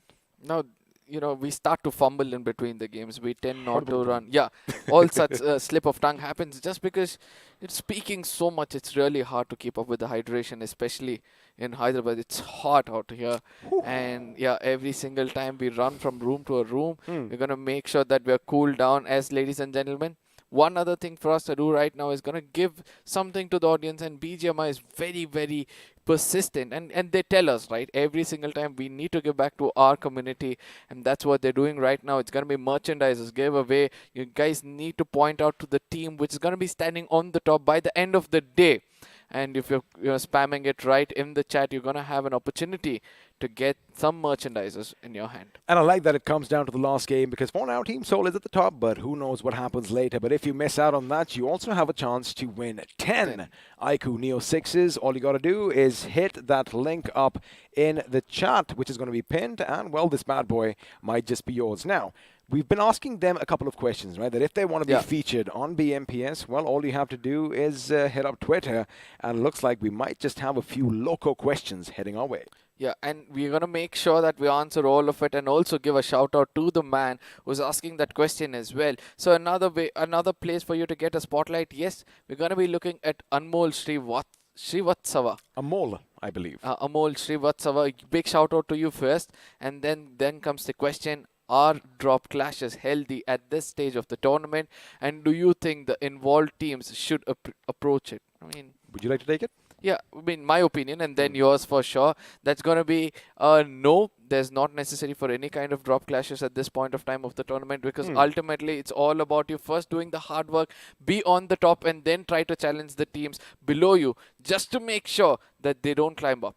Well, since we are going to debate just a little bit, you did have a look. We have a little bit of a switcheroo coming in. Apollo and Max once again from Nigma Galaxy. My opinion would be that if it's your city, if it's your drop zone, if you know every single nook and cranny, by all means, let them come at you and make them pay for those mistakes. But again, at this stage, you want to kind of stay away and make sure you do all your fighting later on. And speaking of fighting, well, we're going to say bye-bye from the studio, as once again, before we head over to all the death and destruction that's going to be coming to the map of Firango, let's just take a moment.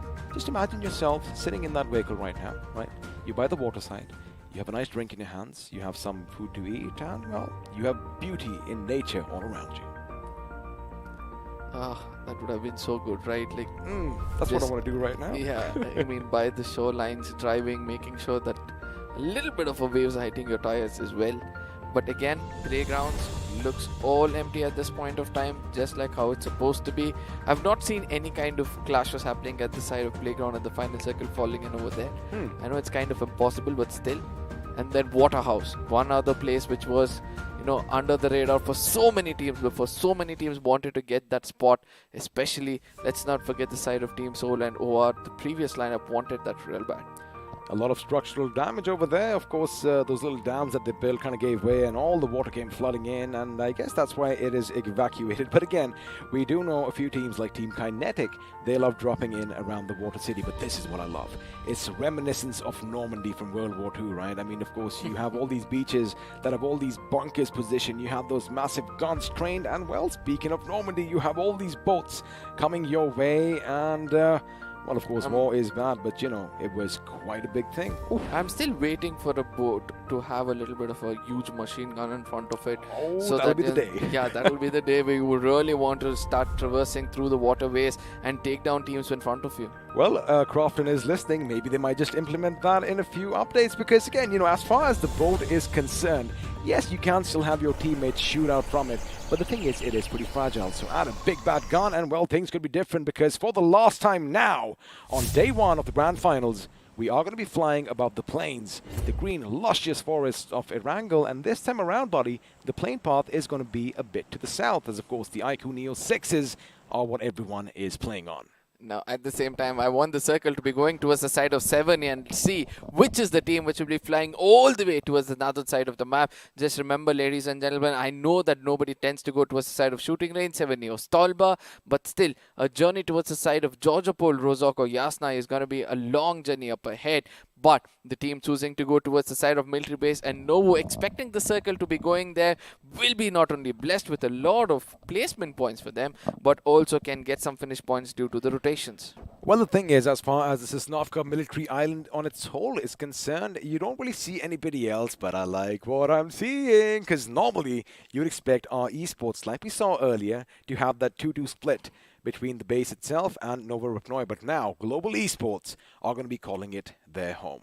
Now with them is another squad, if I'm not wrong. It's going to be Mane again going far away. I think it's the side of BB who are accompanying them over there, and our esports doing the wise decision to just traverse away towards the side of Novo. The earliest skirmish possible, and I wanted this to happen as the circle shifts far away towards the side of Stolberg. 7 in Kamishki is where you want to land yourself, but ultimately this clash is something I'm looking out for. It is going to be Global Esports going up against Team Kinetic. Now, Kinetic also had a different plan, and looks like they are going to be kicking themselves in the backsides because normally they love dropping up to the north, and well, the circle, as you saw, does have Yasnaya Polyana pretty much in the center for all the action to come. But for now, Team Kinetic, they are going to have that little ATC, the Air Traffic Control Center, for themselves and these massive factories towards the southeast of the base itself. But Global Esports, well, they are going to have the big buildings all for themselves. Now, the thing is, both teams, I'm pretty sure, are going to be aware that one another are going to be here, and Tommy is going to do all the talking, but Joker is not going to be in any harm because, well, most of those bullets hit the wall. Now, this is where Kinetic did the right thing, right? They stuck together as they were falling down. They understood that we have to stay together and get down. God is also pretty much close to them. And eventually, GE, what they do, they also think the same. Even though there were only 2 players in that C building, eventually one of their teammates who were pretty much far away, he's like, wait guys, I'm just going to come and regroup. But on the other side, we can see that Ace Black already down on his knees. I think it's because of him late coming down. It's the birds who got taken down from the side of Team Soul. And eventually, Akshat draws the first blood. And now have a look at that. The chase is on. Goblin is still the last man, but 2 of his teammates were already a bit further ahead as compared to his position, just trying to put that pressure on Hyderabad Hydras, and I feel Maxi OP might just be the next victim as far as Hyderabad Hydras are concerned. Again, a massive game coming in from them in Miramar. However, off to a little bit of a shaky start here in Erangel, and keep in mind, when you lose Ace Black, well, it could get a bit problematic, and looks like we might just see a few shots fired sooner rather than later, as I do see on our little map feed that Maxi does have a vehicle. There you have it, perfect timing. And finally, Omega, in fact, is going to be retreating as well. Now, for Hyderabad Hydras, they do have the members in Georgiopol as well, and have a look at what Esports Walla are doing. They're going to go all the way to Severny and possibly move into Stolber, or maybe even come down to Yasnaya at some point. No, that is the best rotation you would want to have, right? Because you already have a little bit of a looting for yourself that's going to be coming in from the northern side of Georgiopol in the apartments, and then eventually you have 4 vehicles to traverse around with, and you're going to make the best use of it, get into Severny. But on the eastern side of the map, between Enigma, I think Team Hydra just pushed in with the vehicle and went safe towards the side of Yasnaya. But let's not forget to see the little bit of the southern side of the map where EXO, Enigma and BB have an opportunity to strike against any team which will be trying to traverse through the bridges, because that is where free kill lies. Well, let's see if we are going to see some finishes over there, because speaking of bridges, Team Kinetic are going to be the first to brave uncharted territory. But again, for now, they aren't going to have too much of an opposition because, well, he is on a two-wheeler. That bike is a bit faster than everything else. He's going to make sure he takes the brunt of anything that comes his way, and chances are they might just make it to safety without any problems. Now, we did see on the map, in fact, we can still have a look. Big Brothers, they are spread far and wide, and even if Beast does get a little bit of an inkling that someone's coming their way, they do have the upper hand, as now they have the infamous blue building all to themselves. Also, keep one thing in mind. We did see them just go past our Esports' Hero. Now, Hero did the right thing or the wrong thing. It depends on how you look at it, because he could have fired a few shots, but again, it would have given their position away. But that's kind of counterproductive, me even saying that, because I'll counter myself right now. They know that our Esports dropped down at Novo. Yep, but our Esports on the other side is just waiting it out, right? And it's a good thing they sent Hero for all that information. So they know right now choosing to go towards the side of roadways is going to be affecting them a lot. So they have some boats which they can pick up from the side of Novo, traverse in the waterways, towards the side of Meltapav, go till Kameshki, and then try to come down. You know, that is one of the ways for them to traverse. Let's see whether they're going to pick that up. The only problem is, from a galaxy far, far away, a team did come, of course. I'm talking about Enigma Galaxy, right? They love heading to the Milta power plant and eventually making their way due north to Lipovka. So I wonder if the boat situation is going to work out, because I'm sure they are going to have a little bit of kerfuffle early on over here. Now, Team X, so what they're doing is they need to make sure they come into the circle as well. And they know, they probably saw all the commotion. They knew that, Team Big Brothers are going to be in the vicinity, and they probably had a little bit of an idea, especially since, you know, they have people on the lookout, that another team did come and join them. And speaking of the team, I like what they've done here, Arca. They're, in fact, going to be moving a bit further inland, and Team EXO, if they waste valuable time over here at the edge of the circle, they could be in trouble. But another team that did have a good start to the day, but kind of haven't really made their mark, Team INS. Now, Team INS, right? It's just one man trying to do all the damage over here. That's going to be crazy. So I'm still waiting for Billion to open up, Joker to open up, because if three of them come in together, that's going to be very strong assaulting firepower coming in from the side of INS. But coming back into the game where the rotations are going to start to come in, I know that the eastern side of the map is pretty big, but Stolber not coming into consideration, it starts to look as if it's a very, very small, you know, space for everybody to come in. Arca, you know how you and I have our difference of opinions? You were just talking about Joker and Billion. Now, if all of you are familiar with their social media, we all have our own opinions, and sometimes there is a little bit of friction between the players. I wonder if that has been sorted, because if these two boys start working in sync, oh boy, they could do a lot of damage. I mean, just not a lot of damage. They can be the contenders for the title itself, right? So let's see whether that's going to be the case. But now, coming down towards the southern side of the map, to a Team EXO is still holding to their home ground. They're going to be like, just wait it out, right? We have the zone.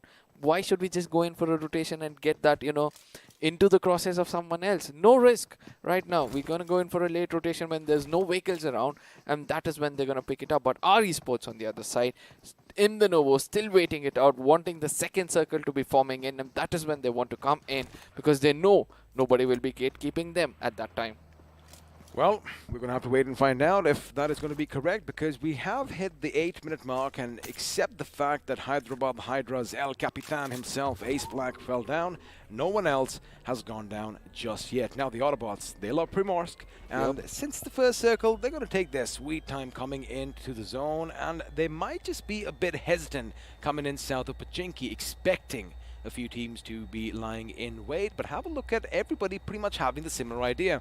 They are going to go for that western rotation. In fact, have a look at Team Solve, just east of the Georgia Ball containers, which means normally, buddy, we don't see a lot of teams to the north. This time, I can count 1, 2, 3, and now 4. Now, everybody have understood this, right? You're going to be coming in towards the side of Stolber, and there's a huge area from which you can rotate down. But that is what they were not choosing to do in other times, because there were waterways which is going to be restricted them. But coming back, Team Soul still have to watch out for their back, because it's Hyderabad Hydras right behind them in the path of redemption. In case they get to know it's Team Soul in front of them, they're going to make sure they pour all that lead on them and get those finishes as quickly as possible, as the circle is going to be shrinking in favoring the side of Yasnaya and the Opal Fields next to Mansion. This is where hard compounds is going to be prioritized for most of the teams. Now, if you have a look, Hyderabad Hydras decided to move just a bit up north as far as Jasnaya is concerned, but they realize, hey, wait a second, the city is still ours. We know every single nook and cranny. We know it best. Excuse me, I beg your pardon. They're going to be coming back down. And the reason why I laughed was, have a look at the kaleidoscope of colors. Exactly. Right in the middle. And the thing is, this place is littered with all these compounds, but these compounds are going to be contested soon enough. And, well, I love saying this soon. The bullets are going to be flying. And, well, we know we don't want to let the bodies hit the floor, but some of them are going to go down. Now, Autobotz on the other side, a different rotation coming in from their side, right? From pre-mosque, rather than going in towards the side of Jojo, they're going to be coming into the ferry, making it into Puchinki, and then coming towards the side of school. Something different. I think that's going to work out for them. It is indeed, because again, you know, we did kind of bring this up, that the majority of the teams were expecting a little bit of a northern shift as far as the circle is concerned. And, you know, places like Savani have been taken up.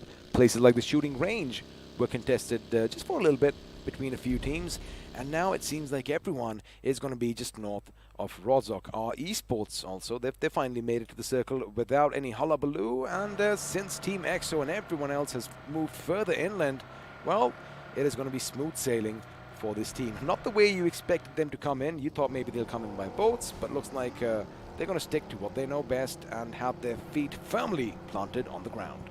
Now 3 minutes is left out, ladies and gentlemen, for you to share it among your friends, because eventually we know that by the time we hit 14 minutes in the timer, that is where all the action is going to come out.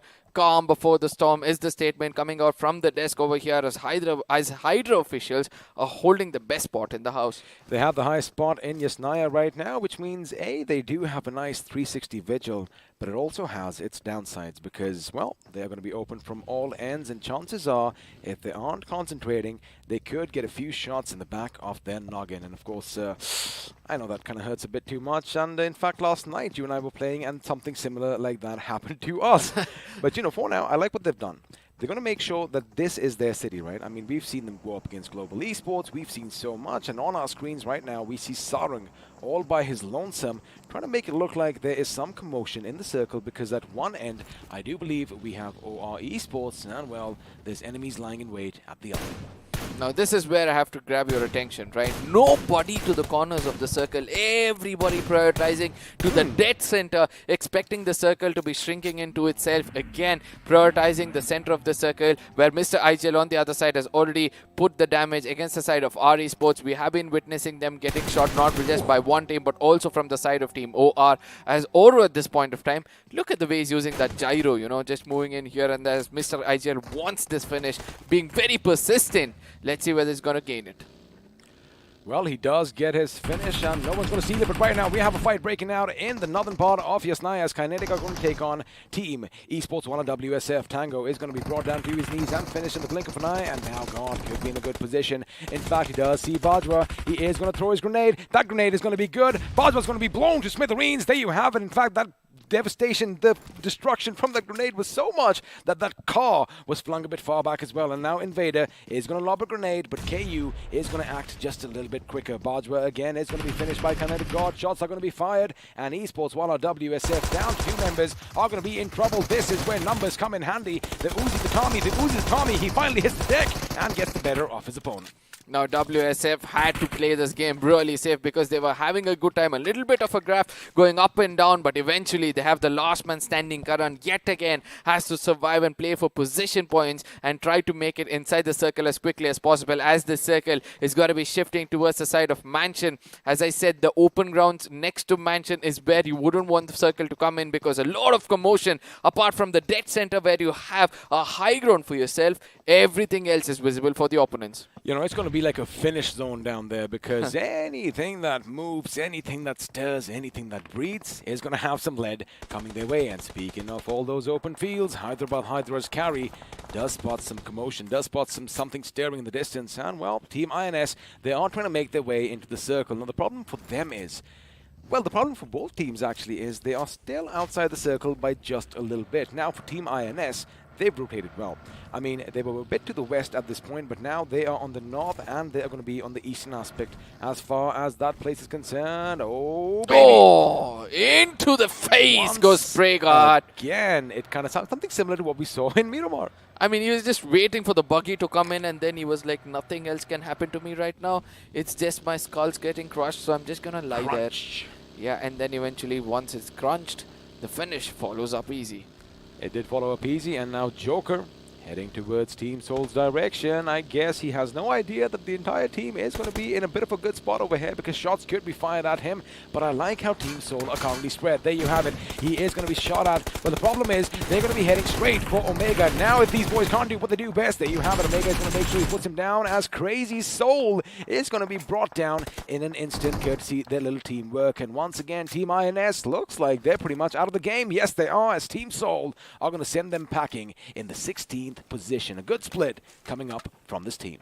I mean, I did not expect such a split coming in with 53 people inside the circle. I was like, there is no question of fear coming in the hearts of Team Soul as they're on the top of the table. They've decided before going back home today, we're going to make sure we have another winner chicken dinner, or at least have 20 finishes for ourselves to make sure that we build that gap between the first and the second position. And in the gameplay, pretty much visible. But the next team, which is pretty much close to them, is going to be WSF. I like what Hydra officials have done. Oh my goodness, that is going to be a drastic shift down south. And this is where the boys from Autobotz can get some finishes for themselves. This is where Team XO can finally showcase what they are made of. But I was going to say one thing. Have a look at Hydra officials' position. Even though Yesnaya was still in the circle, they were anticipating it to head further down south. And it looks like I'm going to have to hold on to my point because Autobotz Hell is laying down hell in GE's position. And Manya, again, we know he loves staying a bit far away from his teammates. And this time, the gamble did not pay off.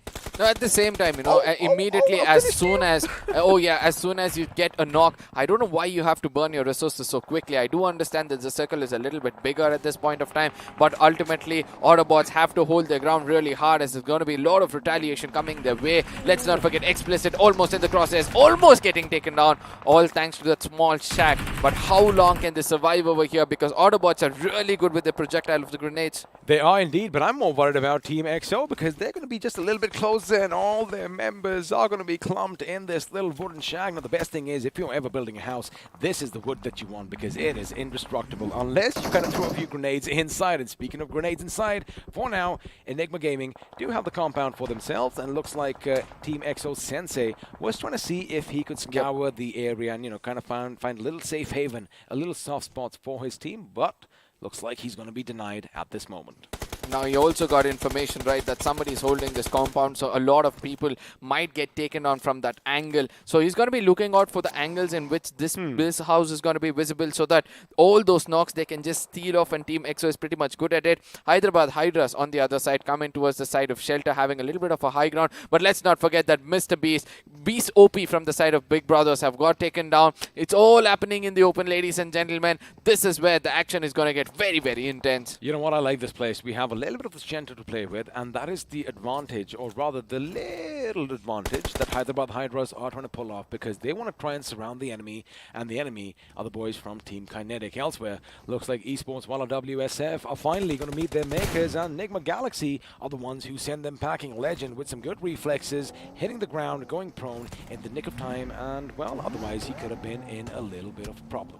Now Team Soul on the other side, very, very close to the side of Hydra. Enigma Galaxy also pretty much close to them is where we have to head on to, as Hyderabad Hydras have taken down the side of KO.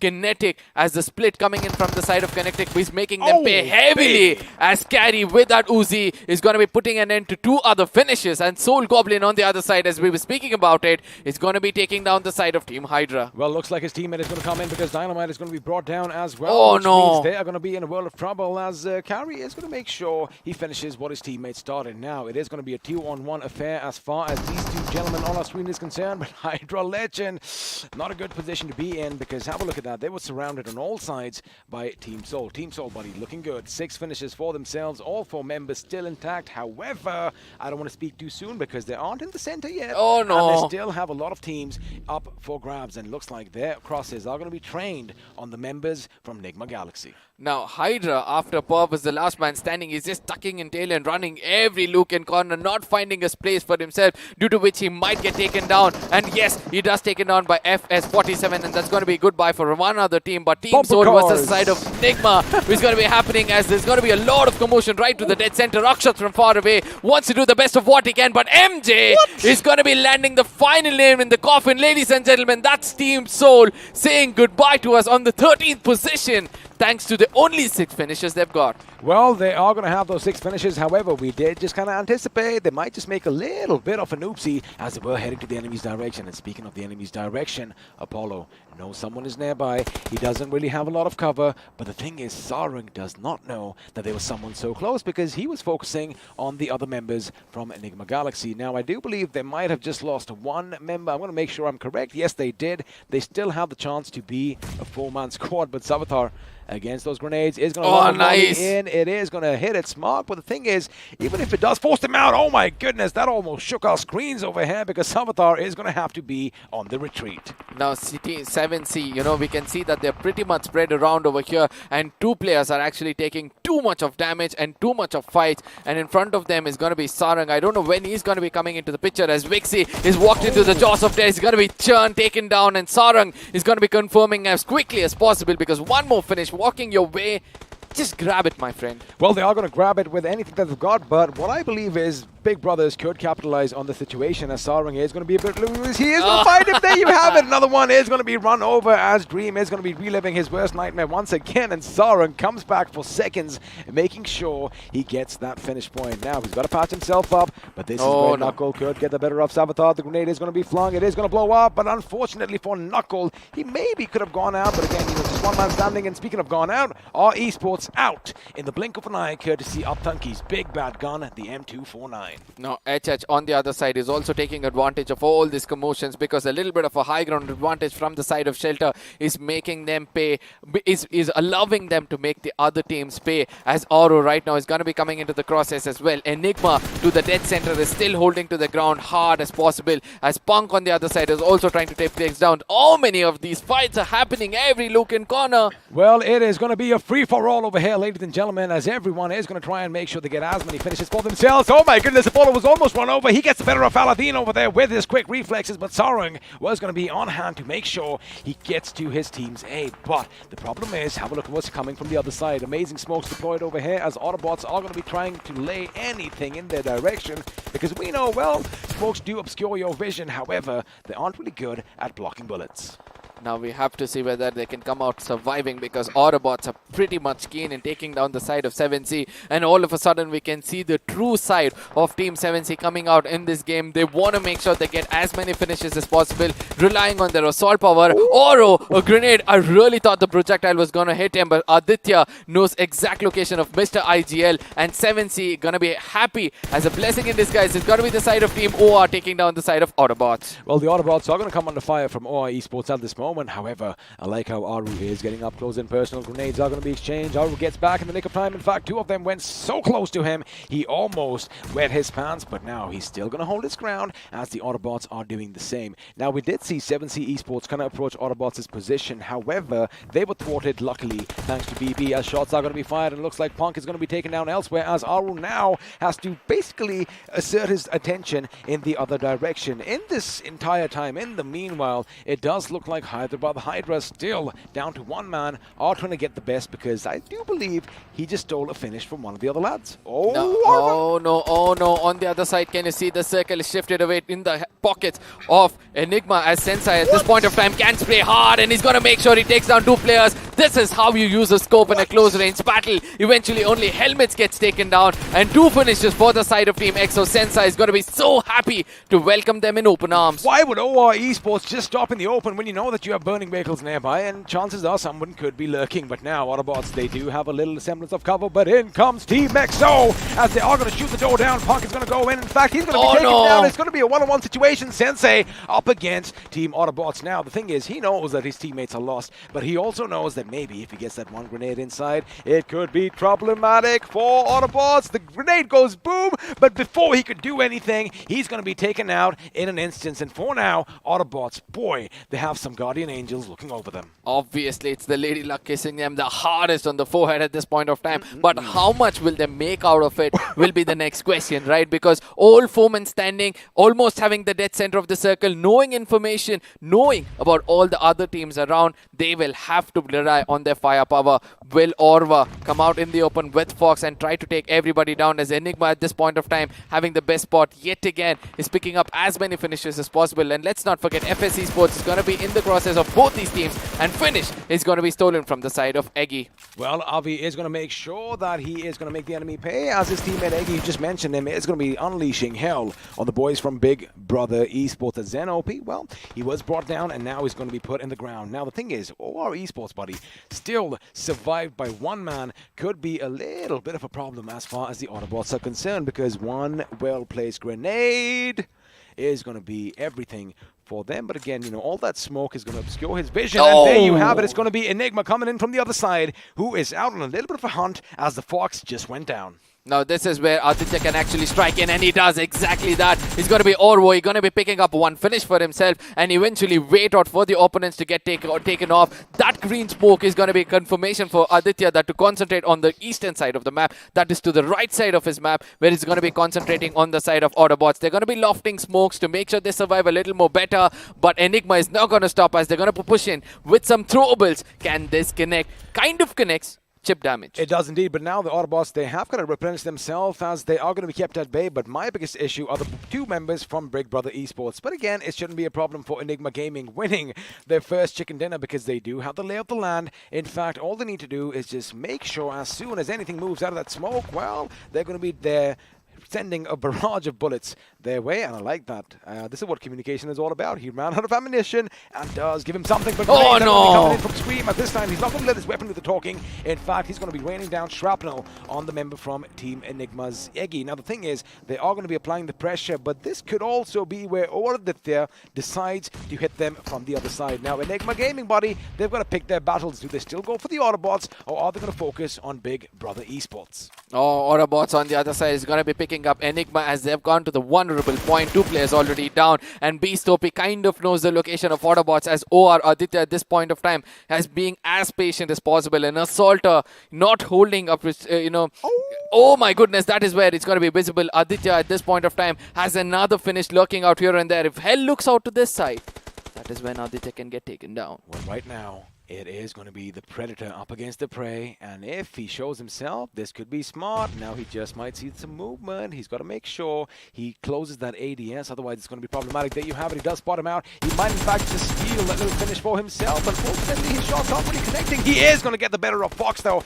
and as expected, it was OR Esports there who was a bit of a thorn in the side. Oh, and now nice. He's not done yet. He's not done yet. He's going to focus his attention to BB Scream, as he is going to bring them down. Oh my goodness, this guy is literally the wild card in this game, and in fact, if BB do go down, which it does most likely seem like it, he might just get his team a few extra position points. I strongly feel he's pretty much capable of doing that, and I won't be shocked if he gets a 1v4 against the side of Enigma.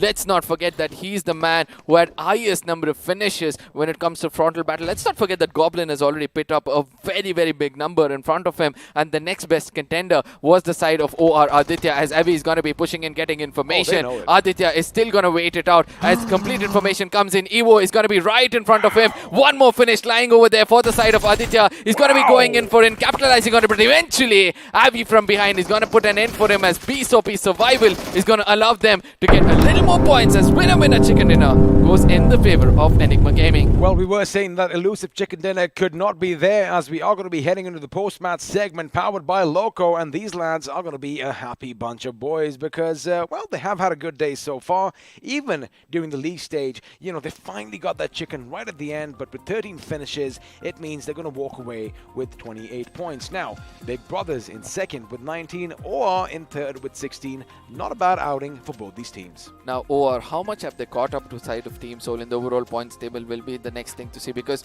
2 matches we have seen Team Soul getting down with just around 5 to 6 points for themselves, right? So, but on the other side, it's good to see that until the 12th position, somebody has lived up to get at least 2 points for themselves, but INS, Hydra and Esports Walla WSF, nothing. And now what I'm excited about is we saw someone with some amazing sniping action last game around. I wonder if he's going to be the MVP. Yes, he is. It is going to be Eggy from Enigma Gaming, who's going to be crowned the iQOO MVP. 6 finishes, buddy. 1,157 points of damage. Ay, ay, ay.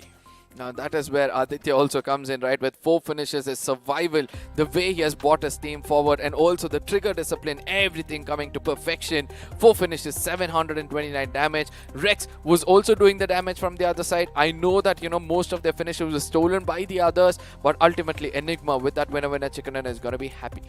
He is going to be happy indeed, and even the boys from BB are going to be happy because they did end the game with 7 finishes to themselves, and of course we did have a look at the point standings. It meant they walked away with 19. That is going to be something that they want to capitalize on the next 3 days. Now, we're going to have a look at the match summary, a few more facts, a few more figures, and I'll tell you one thing, we are going to have some regular manslaughter over there because, well, 1 vehicle finish is not what I was expecting because we at least saw 3 different people get run over. Yeah, but only 1 got finished, right, with the vehicle itself. It's the vehicle finish, not the knock, which might get considered. So, yeah, that is how it is. But, you know, I had a little bit of a confusion regarding this, that every time there's a knock and that finish comes in from somewhere else, it's going to be counted over here. But it's not the case. I don't mind it because, again, I'm lucky that we did see it, and that's a bit more juicy, right? But now we're going to have a look at the FD graph, and, well, if you are going to be winning the game, if you do have the maximum number of finishes, chances are you're going to have a hell of a lot of more damage compared to everyone else, and that's what Enigma Gaming have done with 2,740 points for themselves. INS, nothing. Forget about INS. You know which team I'm feeling bad for is Autobotz. You know, 1,767 damage for just 3 finishes. All the hard work is gone off. Well, speaking of hard work, let's have a look and see what's going to happen because the overall standings are going to pop up on our screen. And, well, there is still a 10-point deficit as far as OR Esports is concerned. Team Soul still numero uno after day 1 with 81 to their name. Now 6 matches already done. I just can't believe this has happened so fast. We are left out with another 16 matches left out for all these teams. Let's see how well they're going to strategize on that. Enigma Gaming, yet again, with just 1 good winner chicken dinner, are looking strong at the 3rd position. OR on the other side has started to live the ways of Enigma Gaming. And, you know, without winner chicken dinner on the 2nd spot.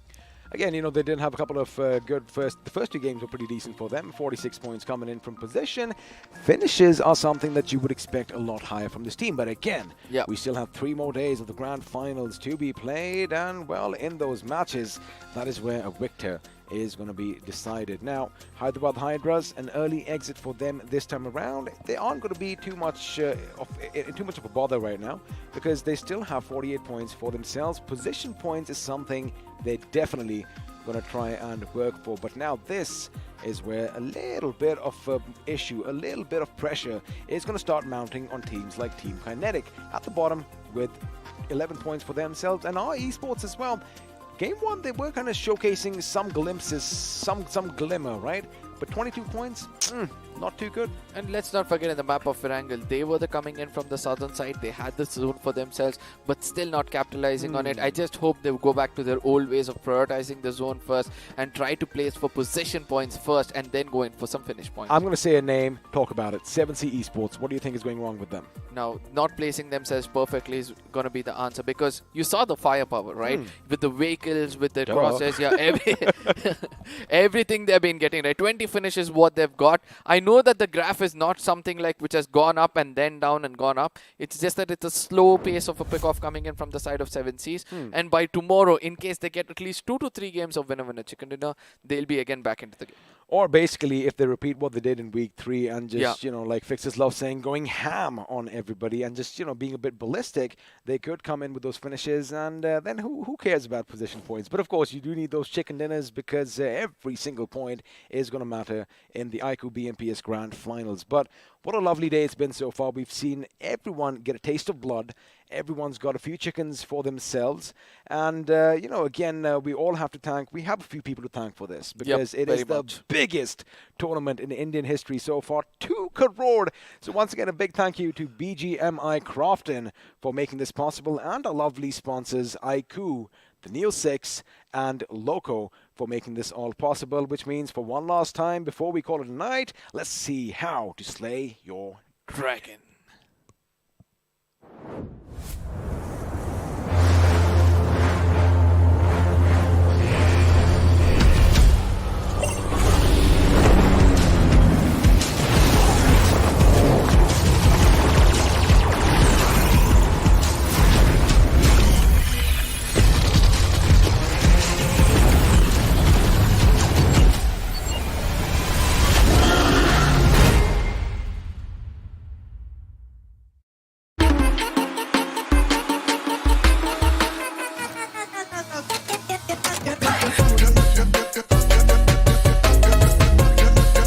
Watch it, earn it.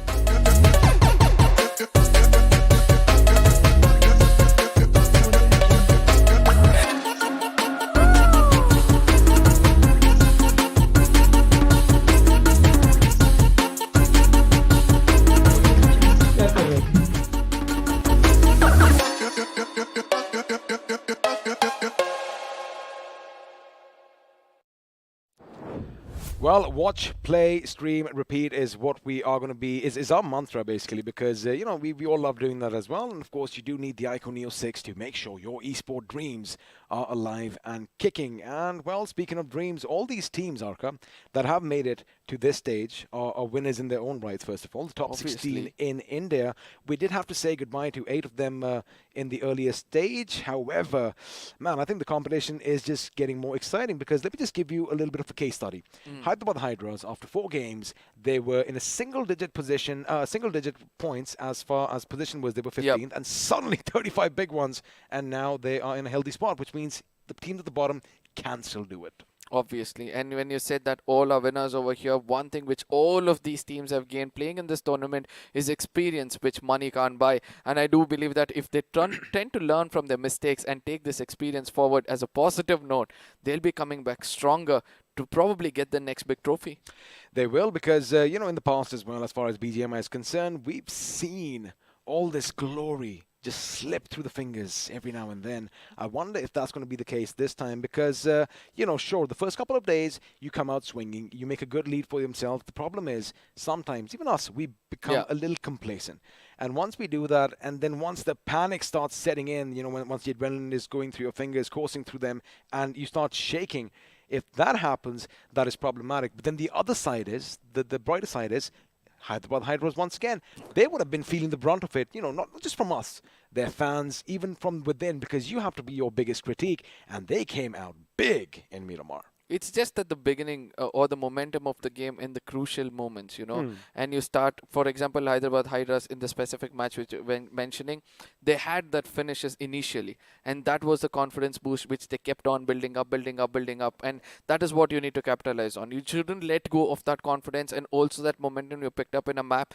7Cs have been failing that every single time. They build a momentum, it's just that it drops in between. Just in case they also start to build that momentum properly, I think they're going to be on the top. Like Fixer said, that we did kind of agree because in both the Miramars that we did witness on this day, they were being a little reluctant, a little hesitant in going forward because we've seen the moment they know that the enemy is isolated, they always come up and cut their flanks off. They love doing that. Spray God's going to be at one end, Sarung's going to be at the other, and Aladdin and the boys are going to be doing their little magic in the middle. But again, this time around, they were being just a little too wary, and it did kind of not work out for them. Let's see if they go over, because the best thing is, although we have 4 days of the grand finals plays, the thing is you don't have any breaks in between, so all your homework needs to be done in this night. No, I do believe they're going to pick it up, and the reason for 7 Seas failure is also where all the teams are prioritizing the zone, right? So everybody wants to stay so close to one another that, you know, if there is any kind of kerfuffle here and there happening, there's going to be third party immediately coming in, and 7 Seas, because of them staying away from one another so much, that has been affecting them a little.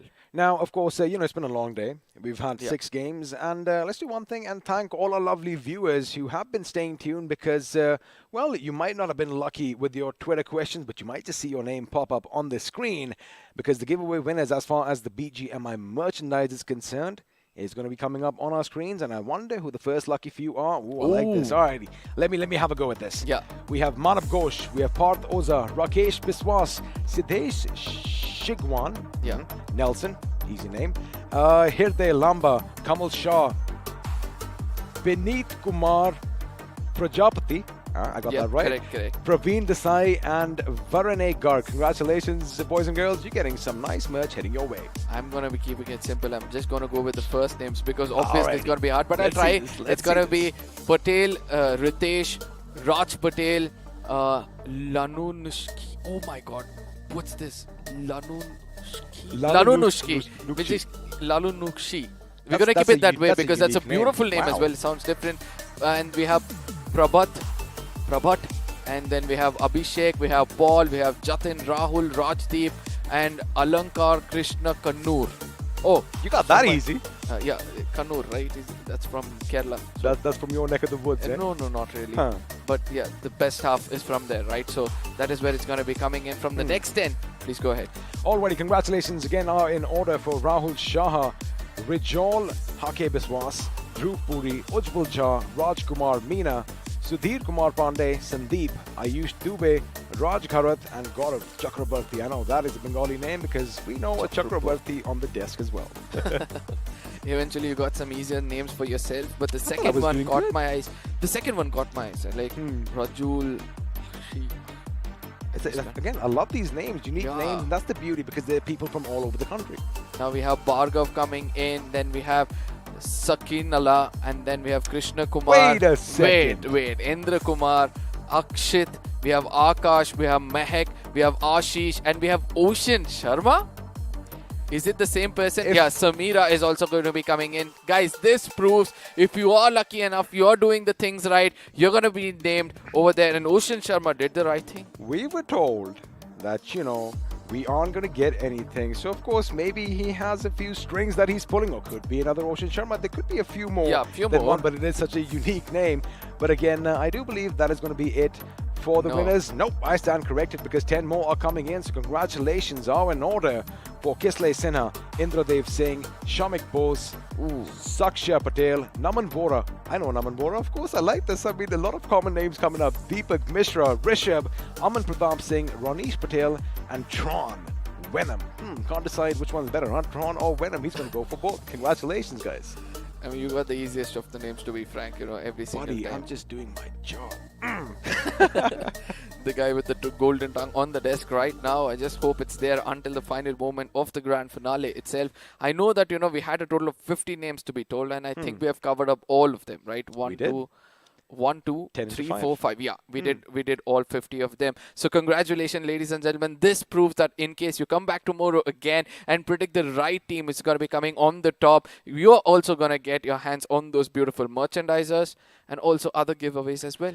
The best thing is, now that we go out in the city, we all, you know, want to have a good time once this is done and over with. Chances of, you know, walking into people with those amazing BGMI t-shirts is going to be a lot higher because, you know, I love that we come from all walks of life and we are scattered over this beautiful country. And we might just see someone at the mall after this thing is done. So, you know, of course, if you do get all of this your way, well, you better rep it in public with pride. Obviously, click some selfies and make sure your tag is all in that, you know, we'll know that it has reached the right place, and that proves that every time we give to the community, we give it big. And at the same time, the day has been amazing, right? You know, Sanhok and Vikendi both together was something which we witnessed for the first time, and everything was a game changer. It was indeed, and you know, we did see plenty of action, plenty of ups, plenty of downs. Team Soul still off to a good start. The question is, can they do the same on day 2? Because, well, if week 2 is to go by anything, chances are they might have a little bit of a dip. However, Arca, it's been a wonderful time. I love the fact that you and I almost had a little fisticuffs and all that, but you know, it's all part and parcel of the game. So once again, from Arca, from Fixes, from me, from BGMI Crofton, we are going to bid you a good night, but keep one thing in mind, be back tomorrow because the action is going to continue, and boy, oh boy, is it going to be nail-biting. Good night.